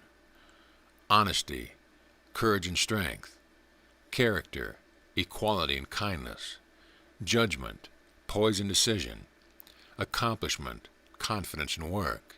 Efficiency, calmness and accuracy. Success, power and initiative. The high road to success and power. The thinking and acting parts of your mind should work together. Make a habit of thinking constructively and acting as you think. When you acquire this habit, you are on the high road to success and power. Your forces will be in parallel, trained in the same direction, and not going in different directions, which is the cause of most failures in life. If you inquire into the methods of most successful people, you will find that they think along certain lines and act accordingly. Some teachers tell you, think that way and you will become that way. Now the majority of people think one way and act the other way and get nowhere. I want you to see the immense difference between this and my method. When I read certain books on the subject, I often wonder if the authors have any idea of what they are really writing about. There is only one way, and it is the right way, the sure way, and you will find this right way through the course. Theorizing gets you nowhere. It is the practical application that counts. There is a balance point in everyone, positive or negative. Some are more positive than others. We are influenced by what is in our minds. If there is more courage than fear, we are courageous. If there is more strength of character than weakness of character, we have a strong character, and so on, according to the balance in our subconscious mind. There are none of us 100%. We could not be. If so, we would not be on earth. But we can try to get as near as we possibly can under any circumstance. Lesson 21. You'll be shown how to reach the undreamed source of unused power. What thoughts are, their effects, and how they are sensed. How to use our mind radio to get results. How to create moments that will constructively guide your life and questions. Keep this by your side and read it often. You will find a new truth every time you read it. Questions to contemplate. Explain contention. How would you use your subconscious mind to advise you of important engagements? How would you direct your subconscious mind in solving a problem? Why has a habit a powerful influence? And what do we mean by balancing point in us? And how would you eliminate an inferiority complex? End of lesson. Lesson 21. Tuning into the world of thought. How to reach the undreamed source of unused power. What thoughts are, their effects, and how they are sensed. Thoughts group themselves in the thought world, just as the same as matter does in the physical world, according to their rates of vibration. The atoms of matter are attracted to each other, coagulate, and form matter as seen by the physical eye. As you have been told already, matter visible to the physical eye vibrates from 450 million vibrations to 750 million vibrations per second. All above and below these vibrations are not visible to the physical eye, although they do exist. As the atoms are vortices of force in matter, so there are atoms or vortices of force in thought, which group themselves together and become powerful factors affecting the lives of everyone. While matter is sensed by the eye and by the sense of touch, these thought formations are sensed by our mental mechanism in our subconscious mind. We call it radio as the most appropriate name. Every one of us has a projecting and receiving set just the same as a wireless, therefore we can send and receive by our own radio. How to use our mind radio to get results. There are all kinds of thoughts seeking expression through someone, thoughts of the highest nature and thoughts of the lowest nature. We can add to either according to our radiation, or we can place ourselves in a state of passivity where we can receive the thoughts of either according to how we adjust our minds to receive. The principle is the same as that used to adjust a wireless to the different wavelength necessary to tune in to the different stations. We have a wonderful mechanism, but how are we to use this mechanism? Well, I will endeavor to explain the method. Supposing you desire some information about a certain subject. In the first place, calm the mind. Relax comfortably, meditate. Think of the subject and send the message. I wish all thoughts expressed on this subject, which I am ready to receive, shall return to me. Then you wait in a passive condition on the same vibration as you set out. Think, meditate, wait, and see what you get back. Spend 15 to 20 minutes daily in this exercise, projecting, thinking, meditating, listening for the message. Begin thinking of success, love, happiness. Attune your mind to this level. You can radio anywhere. A cheery word, a smile will lift the rate of vibration in your home or business place. If you have anything to sell, radio out the picture that someone is coming to buy what you have to sell. Hundreds of people are wanting to buy what you have to sell and may pick up the vibration. Radio out joy, happiness, success, and you will get back all the more. Open yourself to these and allow them to flow into you. Try it in your business and see the effect it has upon you. You can make everyone happy in your business place or factory, and they will again radio out what you radioed. Watch for the returns. Customers will come and things will progress. Your business will prosper and success will be assured. Radio, radio, radio, and you will get back in kind what you radio and thought. This is no idle dream. Put it into practice and see for yourself. Radio health and you will get back health. Keep your vibration high. Refuse to allow the lower depressed thoughts to affect you. Refuse to receive them. When you feel them affecting you, raise up your vibration and start radiating happiness, success, etc. Thought is dynamic. How to become master of the thought world. Deny the things you do not want. When you desire, you call into existence, and when you affirm, you preserve. When you deny, you destroy. Remember, the psychic world is more powerful than the physical. The unseen is more powerful than the seen. All things come from the unseen to the seen. Everything that you see was first in the mind of someone unseen, either in the mind of God or in the mind of man, or in the mind of the animal or the insect. Before the bee built its honeycomb, it had the pattern in its mind. Before the house was built, it was first in the mind of the architect, etc. Hold then your ideas until they are manifest. Great is your power. Affirm your superiority. Recognition and faith will give you power. Faith and recognition render a man a god. We now enter the realm of the undreamed source of unused power. Your spirit is the king of your soul and body. You are the master. Your conscious mind is the medium through which you issue your commands, and your subconscious mind devises ways and means to carry them out. You have never thought of this before, have you? Realize that your desires are the deciding factor in your life. Then make your desires real desires. So deep in your soul that you are continually expressing themselves within and without, creating conscious energy and driving power. The desires of some people are only fleeting whims with no depth whatsoever. Now what can their subconscious mind do for them? Well, nothing. Have a great big desire and you will find all the little ones included. What you finally reach is determined by the strength of your desire. Perhaps your present possessions are not what you would like them to be. Well, analyze the position and you will see that it is the best your subconscious mind could get for you with the small supply of energy you give it to work with. What mistakes have you made? Well, just these. You have not realized that your desires were so vital. You have neglected to focus your desires on the right things, and you have not created sufficient force. See Lesson 1. In Lesson 1, I explain how to create conscious energy. Dwell on this again while reading this lesson. Fill your mind with worthwhile things. Dwell on them. Remember, your subconscious mind has the power to gratify your desire if you direct it properly. There must be no faltering nor disbelief. Forget that side. Just fan your desires into a living force. Let them be big desires. You know the saying. If you think in pennies, you are not likely to get pounds. You cannot empty the ocean with a thimble. If you don't expect the things you desire, you will never get them. The law of attraction is what we draw about us, that which we desire with intensity. You are the one who decides what you get from life, what you really expect and desire you get. There is no limit to this law. All knowledge and power is around you and flows into you the moment you make a place for it. Get a big purpose in life. Ask for power equal to the task and believe that you shall get it. The amount of power you get depends on how much courage you have. Forget yourself and be inspired by devotion to your purpose. All your scattered forces will be concentrated on your one big effort. Never mind the knocks. Get up again. Keep your mind's eye on the reaching of your objective. If you are not happy, it is probably because you have no clear purpose to which all your power can be directed, and you are scattering your forces. A crowd goes to a football match for a purpose to see the match. When the match is over, the crowd soon scatters. It is just the same with you. If you have no purpose, your force scatters. Get your forces working side by side, all focused in the same direction and in perfect harmony. You are then in tune with the laws of the universe, in tune with the infinite. Who knows what undiscovered powers may flow into you? Wisdom and power will guide your life. Know that there is a power that presides over your destiny, and whose one purpose is to make you happy. Then put yourself in harmony with the law and power which can be galvanizing your life and make you a mighty factor for good that awaits your call. Reach out and take what belongs to you, your heritage of health, success, and happiness. If it is hard to realize that this is all so, put it into practice and see for yourself. Get your mind dominated by the idea that you can reach your objective. The great secret of creative thought.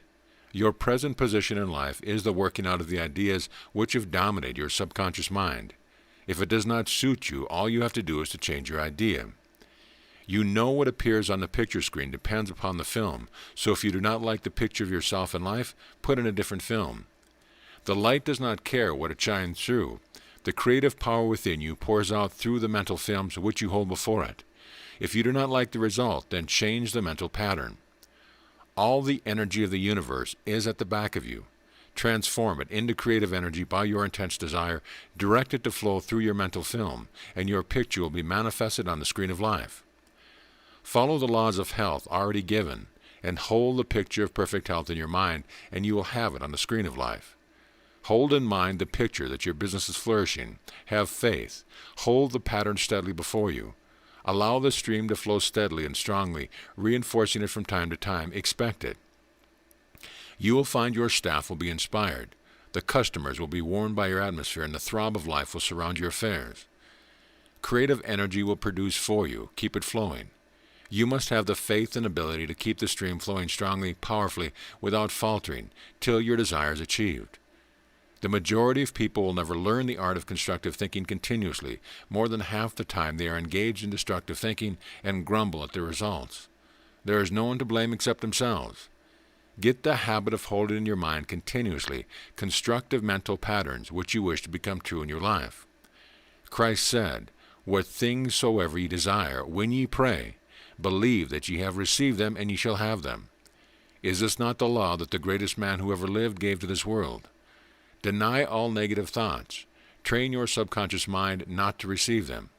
Make your subconscious mind understand that all negative thoughts are lies and delusions and have no existence in truth.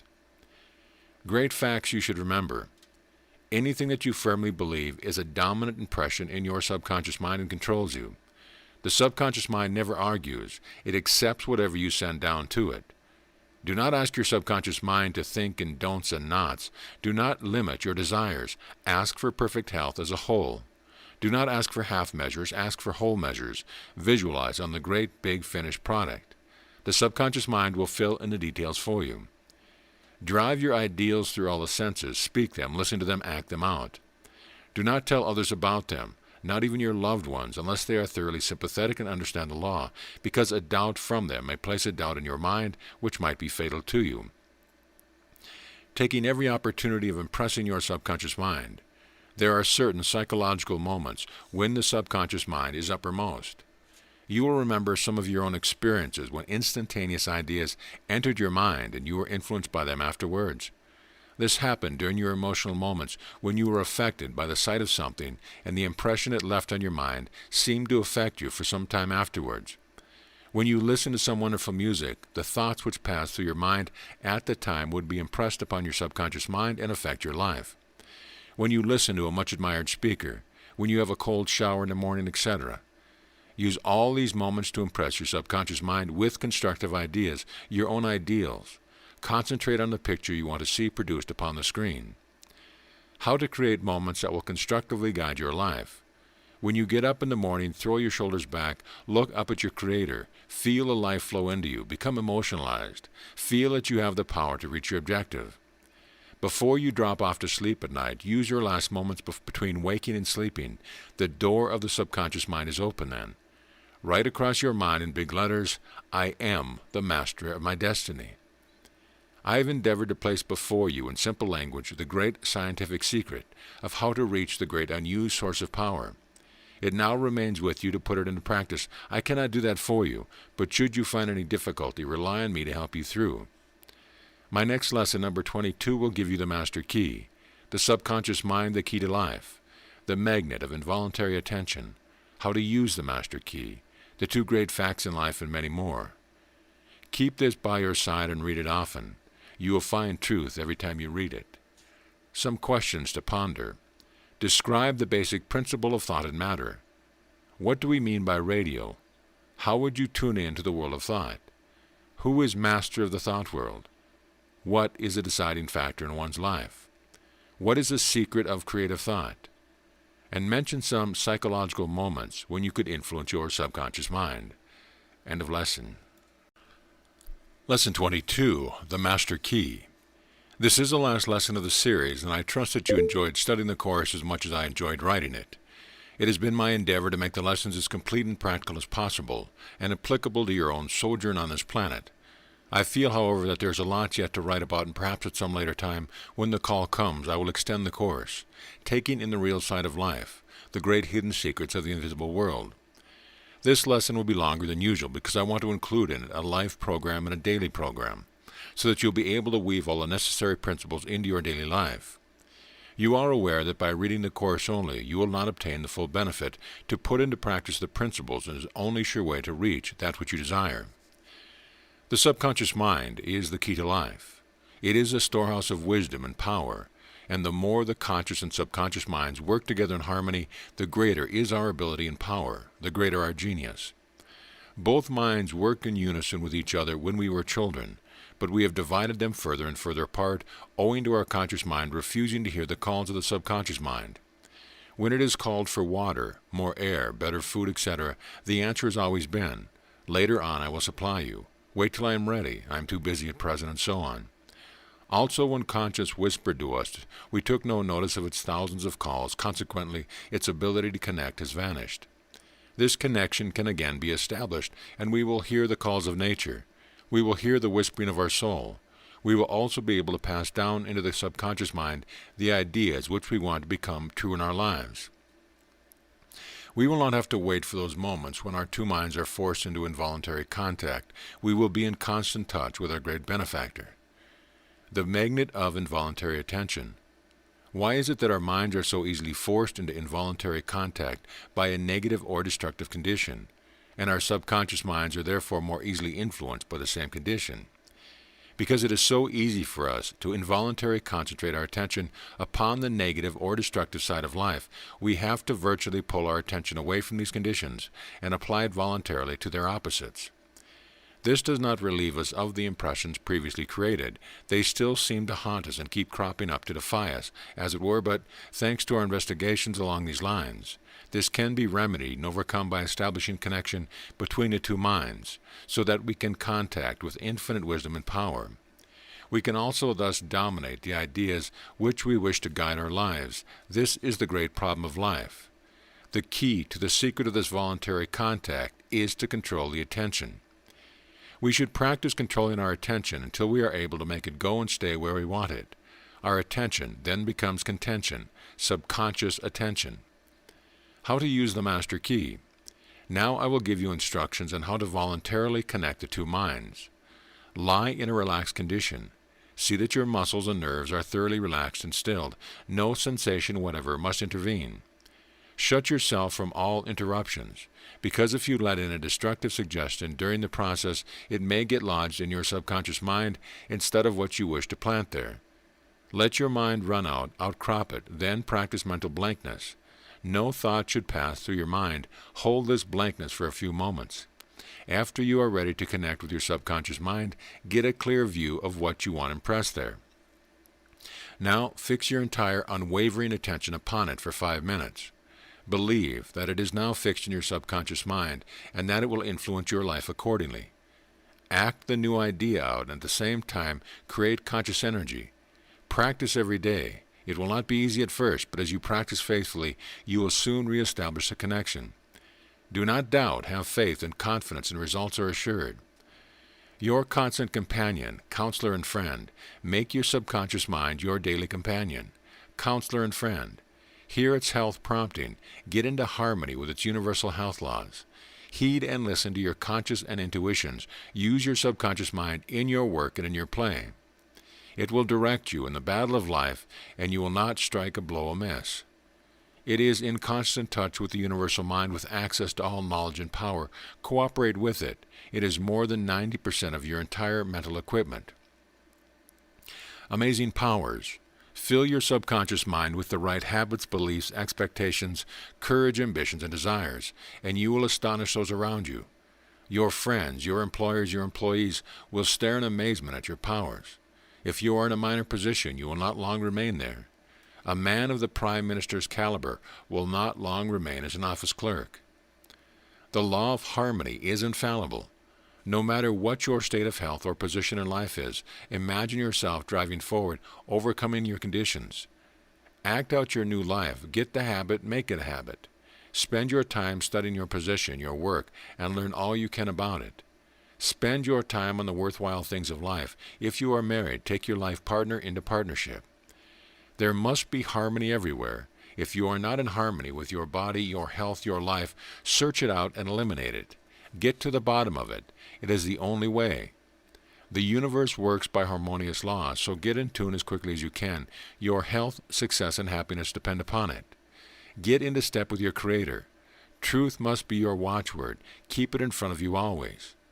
Get the most pleasure out of everything you do. Fill every moment of your life with constructive, broadening, and developing interest. Reach out ahead. Make up your mind now to make everything better and bigger in your life. Do not put off till tomorrow, for tomorrow never comes. Get your one great big purpose in life and focus all your attention upon it. Accomplish, accomplish. What you accomplish in this world means your advancement in the next. Every effort means unfoldment. 2 great facts of life. Make your conscious operations efficient, and your subconscious mind will respond with greater effect. The pursuit of truth and the love of truth is the supreme need today. Ask yourself from time to time, do I reflect the truth?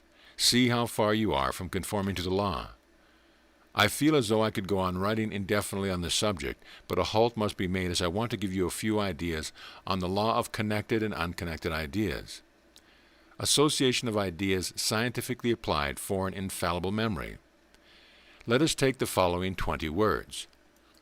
Sun, stitch, moon, sew, sky, thread, blue, steam, stars, coal, sea, needle, ships, sheet, steamer, white, kettle, cotton, fire, black. Read these through carefully once only and see how many you can write down in the order given. In all probability, you will meet with little success. Now we will rearrange these same words as follows. Sun, moon, star, sky, blue sea, ships, steamer, steam, kettle, fire, coal, black, white, sheet, cotton, thread, needle, sew, stitch. Read them thoroughly once again, only once, and then write down them from memory. This time you'll be astonished at your success. One list shows a difficulty in remembering unconnected ideas, and the other shows the ease of recollection when a natural association exists. A list of 1,000 words can be repeated with ease after a little practice. Therefore, always remember to connect your ideas when you wish to remember.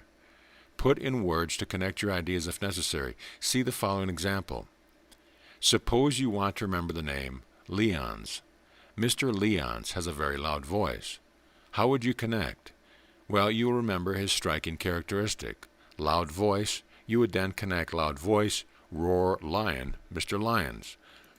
You wish to recall the name of a Mr. Field. Mr. Field has a very big nose.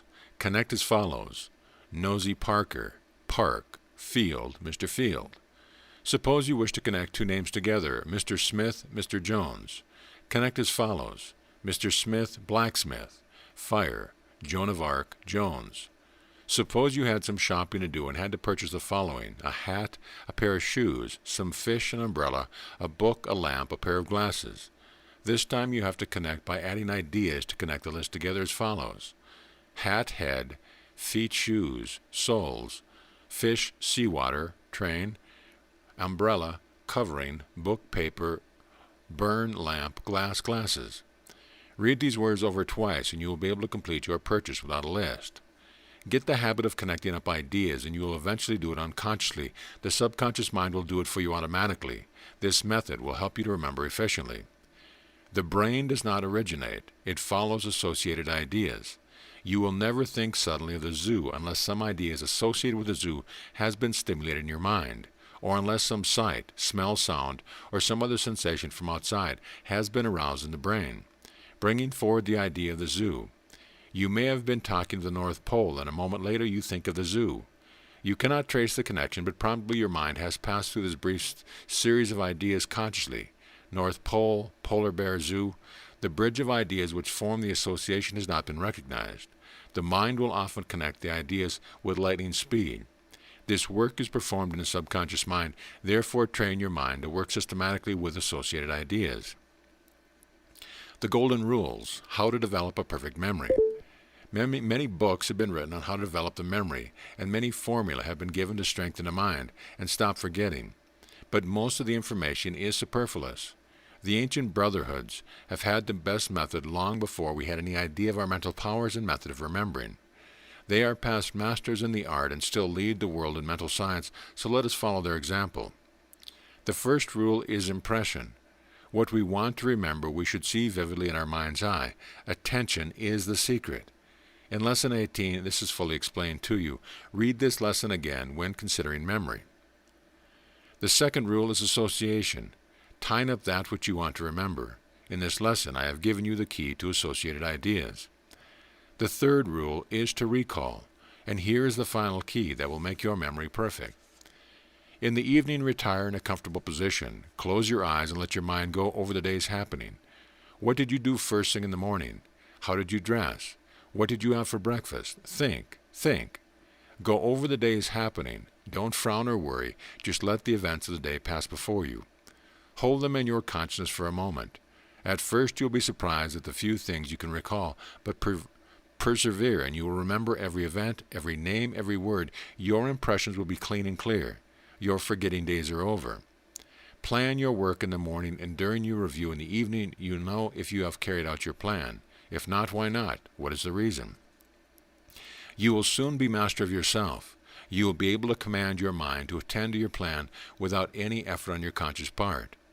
Resolve that every day will be better than the one before it. Your daily actions will become orderly and according to plan. Resolve to do and learn something useful every day. Cultivate attention and observations where you are, and by this method, not only will your memory be great, but also your will.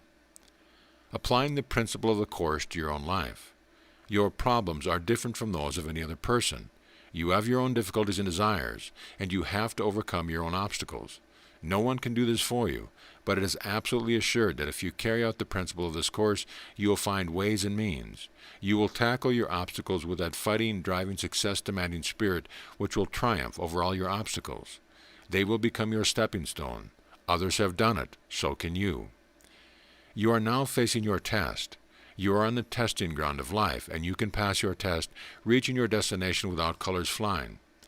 Put into practice the following program, and you can be what you want to be. If you are in ill health, you will establish a condition of health and vigor. If you are old and worn out, you can be young again. If you look 60, act as if you are 50 in your dress, style, and manner. Live the part. Apply the principles of health. Thoroughly cleanse your bowels by irrigation. Act then as if you are 40. Restore the conditions of 40 in your life. Then think them, act them. Keep it up until you have achieved your object. Fresh cells are then being built into your body every minute of your life. Keep them fresh. It is only because of the mind you put them into that they become old, and the substance you feed them makes them weak.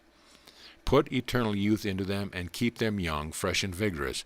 I believe this is a germ of the hidden secret of eternal youth. Your subconscious mind can do marvelous things for you.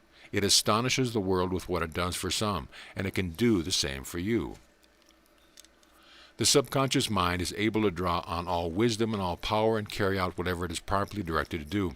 Then plant the desired ideas in your mind, and follow the laws of nature as explained in this course, and you will find what I have told you is really true. The programs, putting into operation the principles which will never fail. There are two model programs, the one a life program and the other a daily program. Use these as your models and draw up two similar ones for yourself to suit your own individual case. Do not fail to make these up and act them out with faith, confidence, and sincerity, so that it will become true in your life. A model life program. My one purpose in life, to express what is in my soul to the world. My highest present ideal, to become a world-renowned lecturer, healer, and counselor, heal the sick and give hope and strength to those who need it. My incidental ambitions, radiant health for myself, financial independence, happiness in full. I have and am eliminating the following leakages. I used to lose my temper. Now I smile. I used to worry. Now I refuse to worry. I used to smoke. Now I don't. I used to be envious.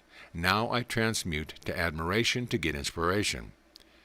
I am watching my leakages carefully and eliminating them as they appear. I now plan my work. I do not waste hours of valuable time. What time I have to spare I use in creating conscious energy. I am improving my health and staying powers through the universal health method. My water drinking amounts to from 8 to 10 glasses a day as per daily program. My breathing exercises, morning, during day, and evening as per daily program. My food habits are vegetables, fruits, and cereals. I keep in my mind the idea of natural health. I see that my bowel works thoroughly. I use natural means. I concentrate on the following mental pictures. 1. I see myself a strong, vigorous, healthy person. 2. I radiate health, success, happiness, hope, courage, etc. 3. I imagine my mind keen, quick, receptive, and creative. 4. I picture myself lecturing to thousands, healing the sick by the score, and giving advice to the hundreds. I practice concentrating with my subconscious mind for 15 to 20 minutes daily. Things I need I will get. Money for development and organization. I use all my ability in my work and success is assured. I am studying the main factors of universal science and psychology. I read all the best books I can get. I use the best libraries. I get others' ideas and make notes of the things which strike me forcibly. I study the leading scientific works of the present and past ages. I contact with the great source of knowledge through my subconscious mind. I strengthen my memory by reviewing the events of each day and resolve to make the morning better. Write a program to suit your own individual case from the above program and act it out in your life. All your ideas should conform to daily life. Arrange them to meet this objective. Here is a complete program for a perfect day. Bedroom. Windows open top and bottom. Pleasant room. Light bedcloth. Awake early, after 8 hours health-giving sleep. On waking, concentrating instantly on constructive ideas, place them in the subconscious mind. While in bed, stretch, relax, deep breathing exercises, rejoice, radio health, success, happiness, goodwill towards all. In the bathroom, stripped, wash teeth, gargle mouth and throat, drink 2 glasses of hot or cold water to suit. Deep breathing for health, few simple exercises, bath, rub down, dress, feel fresh, clean, full of vigor. Study half an hour or so. Plan day's work, imperative. Light breakfast, fruit, milk, cereal, no meat. Relax a few minutes, start digestion. Walk to work if possible. Practice deep rhythmic breathing while walking. Make affirmations, rejoice, greet friends, co-workers, employees with a smile and sincere, pleasant words. See that they commence the day's work properly in the right frame of mind. Radiate love and goodwill to all with unselfish feeling. Forenoon, relax a moment. Take deep breaths often. Have a jug of water beside me. Take a drink now and then. Noon, relax deep breathing, drink glass of water. Lunch, nature's food, glass of water, rest a while. Recharge with energy by relaxation of mind and body. Radio health, success, happiness, goodwill towards all. Afternoon, 5 minutes relaxation of mind and body, jug of water beside me, take a drink often. Make everyone pleasant around me. Work swings along, people about me rejoice, feel at home and do good work. Give praise when necessary, never get angry if faults are made, talk matter over, do better next time. Make everyone sincere and pleasant. Pleasant good night to all, rejoice over day's work. Walk home if possible, practice deep breathing, repeat affirmations, feel the pulse of life, rejoice. Home, smile, happy greetings, wash, rest, relax, read for 10 or 20 minutes. Simple foods, nicely cooked and served, enjoyed, completely enjoyable. Eat what you like of nature's food. Eat just sufficient, not too much. Complete relaxation, 10 minutes, start digestion. Recreation, read, study, play outdoors, go to lecture, talk, rejoice, make all happy. Recall the events of the day. Resolve to make tomorrow better. Bedtime, early as often as possible, exercise to suit. Clothes removed, never go to bed without exercise. It clears the poisons out of the cells in the body. Deep breathing exercise, rejoice, wash teeth, gargle in throat, drink 2 glasses of water. In bed, practice visualizing ideas and plans for 15 minutes or more. Create conscious energy. Radio health, success and happiness, goodwill to all. Hold desired ideas in the subconscious mind. Go to sleep with the constructive ideas in mind. Now, dear friend, we have come to the end of the course, and you have before you 2 model programs. One a life program and the other a perfect day program. Do not fail to make out a similar one to suit your own individual life. Make several copies and carry one with you. See if you are keeping near to it. Look at it. Study it. Put one in your bathroom where your eye will strike it every morning. Have one near your bed. Lift up your heart and rejoice, for you are a cornerstone in God's immortal plan. The immortal I, Lord of 1,000 worlds am I, and I reign since time began. And night and day in cycle sway, shall pass while their deeds I scan. Yet time will cease ere I find release, for I am the soul of man. Repeat this till you feel the immortal life within you. You are the immortal I. This audio presentation of Murdo MacDonald Bayne's Supreme Power Course has been brought to you by AudioEnlightenment.com. Copyright 2013, all rights reserved.